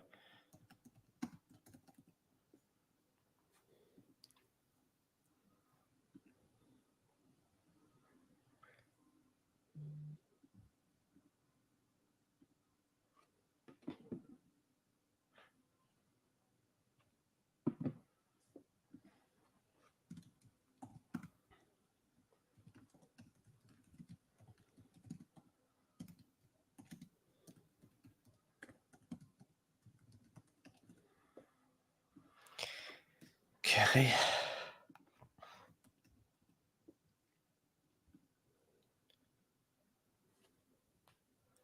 I've got Ostapenko, Tomljanovic on right now. Tomljanovic, actually, her first game to hold was a little sticky.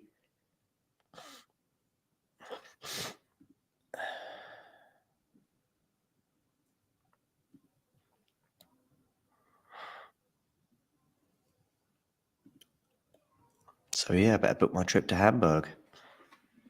That's a train ride away, but it's a pretty lengthy one, but still. And I really want to do that Bond Challenger as well.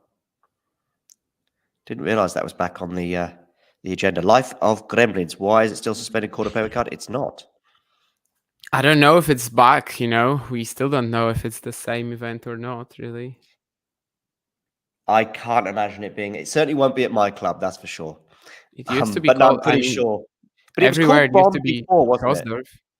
It was It called was not Bond called before, right? No, it was not. Was it called Troisdorf then?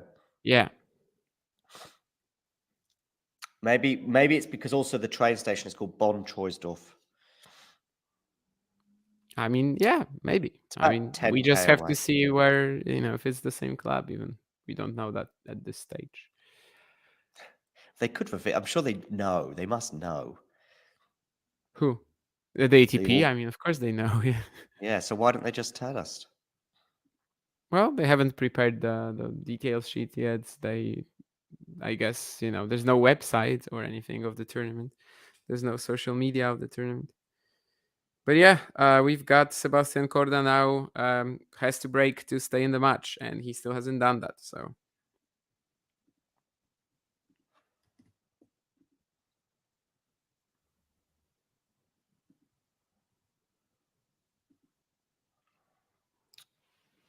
There we go. Iga versus Kenan set up.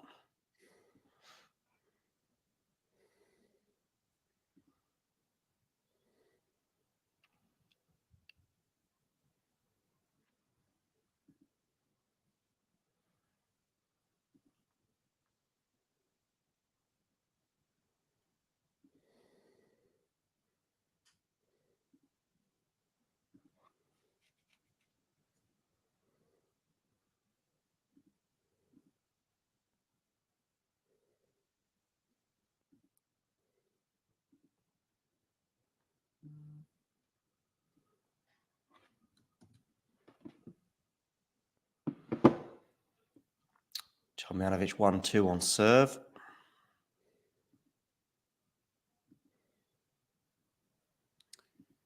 yeah, and that game is not going too bright for Korda. That one where he theoretically has a shot to keep himself in the match. It's 3 match points for Peti Picard now. And well, will it be an ace? A very fitting conclusion. I think it is actually. Yeah, out wide. He's probably hit Korda's like out. 50. He is, yes. He's probably hit like 50, I would assume. Hoinski's out too. So Korda goes down. Yeah, 51. 6-7. Maybe 52 aces even. 6-7, sure the 7-6, last one is 6-7, counted 7-6. already. I should say 7-6, 6-7, 7-6, 6-7, 6-3 in favor of GMP, Mpetshi, Perricard, sorry. Darderi has won 6-2 in the fifth over Hoinski. Kalinskaya is serving for the first set against Udvardi. Walton is up 2-0 on Korea. Tomljanovic and Ostapenko on serve at the beginning of their match. Sabot Wild is 3-1 up in the fifth over Paul Jubb. Buskova is leading 3-0 over the Argentinian Riera. And Fernley is up a set and a break on Moro Canas. Feast is up 3-1 on Stricker in the first set. Samsonova won the first set 6-3 over Masarova, but is down a break in the second. Buxa won that third set tiebreak over Bogdan, 10 points to 5. Pera and Potapova are underway, with Potapova leading 4-3 with a break. Bolter has broken back against Maria, so they are back on serve. Rublev and Komisana are on serve in the fourth set, with the Argentinian leading 2-1. Djokovic is now up a break in the third set, 3-2. So he is very close to the finish line. And yeah, might just stay live for another 5 minutes before switching over to Iga's match, whenever Iga and Ken come on court. Tyler Daniel, Tsitsipas just getting underway. Players arriving on court.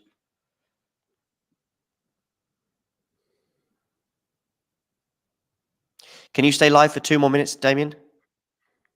For what reason?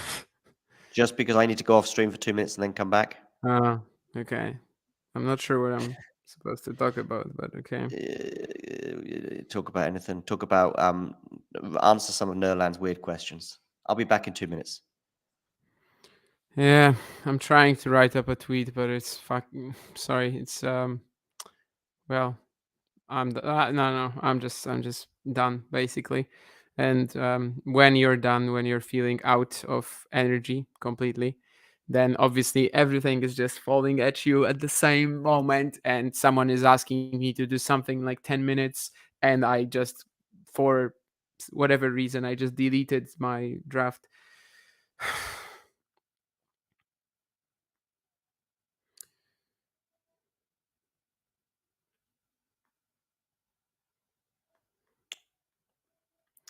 But yeah, Giovanni Mpetshi Perricard was the first player to break in that 5th set, and that was the match, really.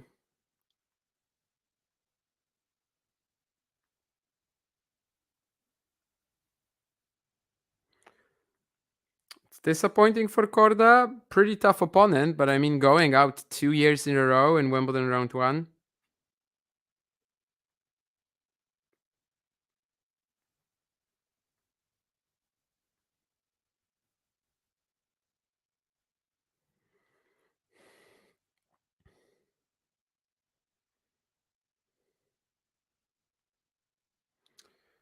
But yeah, that's kinda what you get, I suppose.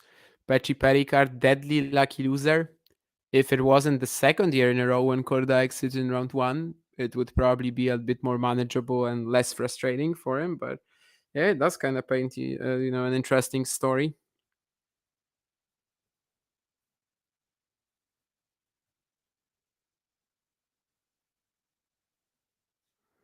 And yeah, 51 aces for Mpetshi Perricard, the 11 breakpoints he had to save as well, and all of them pretty comfortably.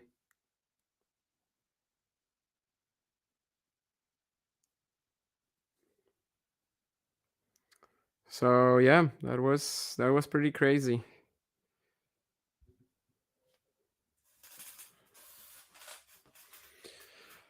Right, I will turn on Rublev Komesania for myself for sure. Am I tired? Yes, I am absolutely out of everything imaginable. I went running just before the stream and I've been sitting here for 6 hours. I know there's been rain delays and I wasn't exactly here, but it's not like I was really relaxing during that time while waiting for the players to come back onto the court. And yes, I am absolutely done. Where is Rublev Komesania? Here. Right, I'm back. You can go. Yeah, I'll go. So I'll see you later for the last ball. Stream. I just closed my stream. Oh. Everything against me. Everything is against me today.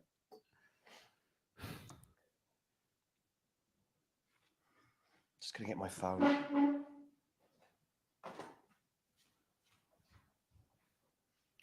Matches are going to be rescheduled tomorrow. Yeah, a lot of them will. We'll see how many, but the rain delays did already kind of hamper the play a bit. I mean, Wimbledon is also doing it in a very weird manner in many ways. I mean, just 3 matches on center and court 1. Could be optimized. And yeah, there's a lot of these unnecessary delays that we've been talking about, but it is what it is. Yeah, and I'm 100% sure not everyone will finish their matches today. Yes. All right. I'm gonna go. Peti Perricard and especially Corda really tired me out today.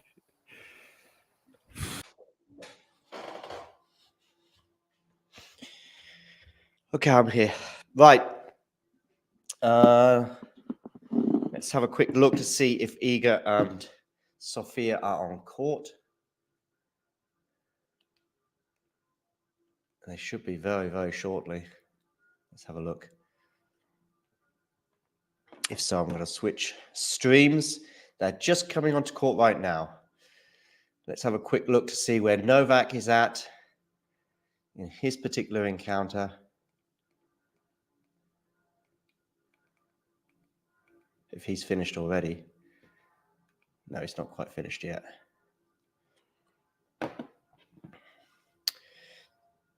He is 4-2 up in the 3rd set, and Kopriva is love 15 on his serve.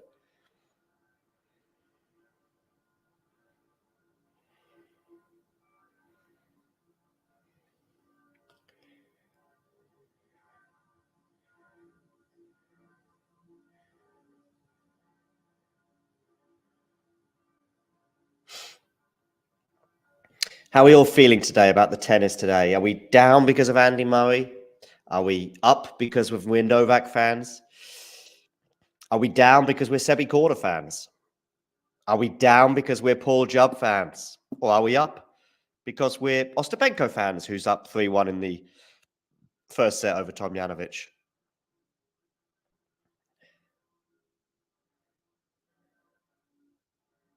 Are we pumped for Kenin against Iga?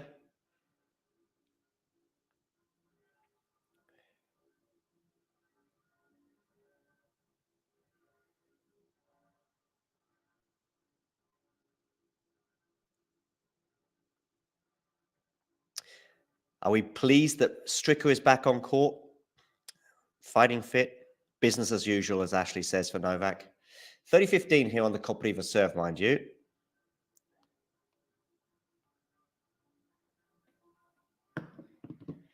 I will be ending this stream in about 2 or 3 minutes, Ashley, and then I will be bringing you live coverage of Iga against Kenin.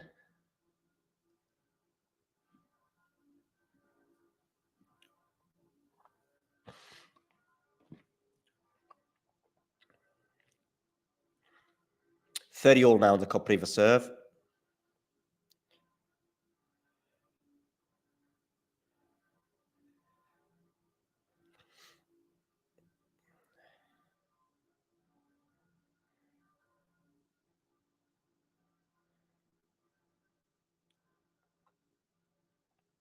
So Corda out early at Wimbledon again. Deary me.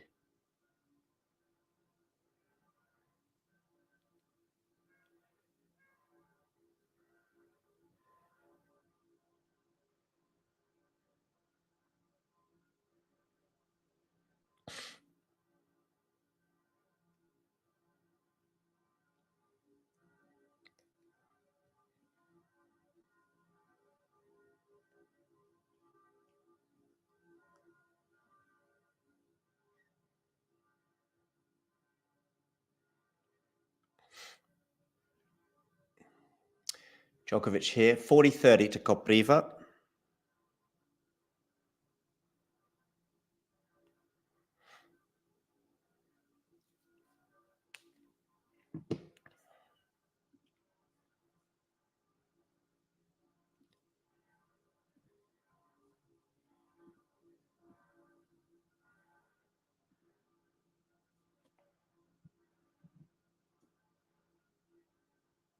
Goes long with that serve. Does he? No, it just lands in. Novak pushing him around, but that's gone long. So oh no, is it landed in? He's challenging. I think it's going to be deuce though.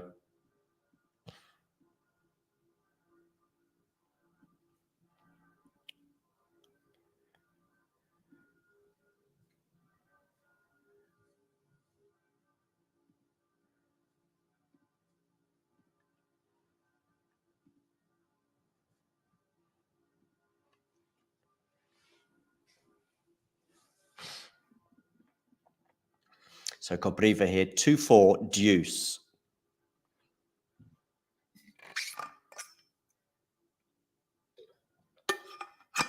That's going to be an easy volley. Game point, Kopriva.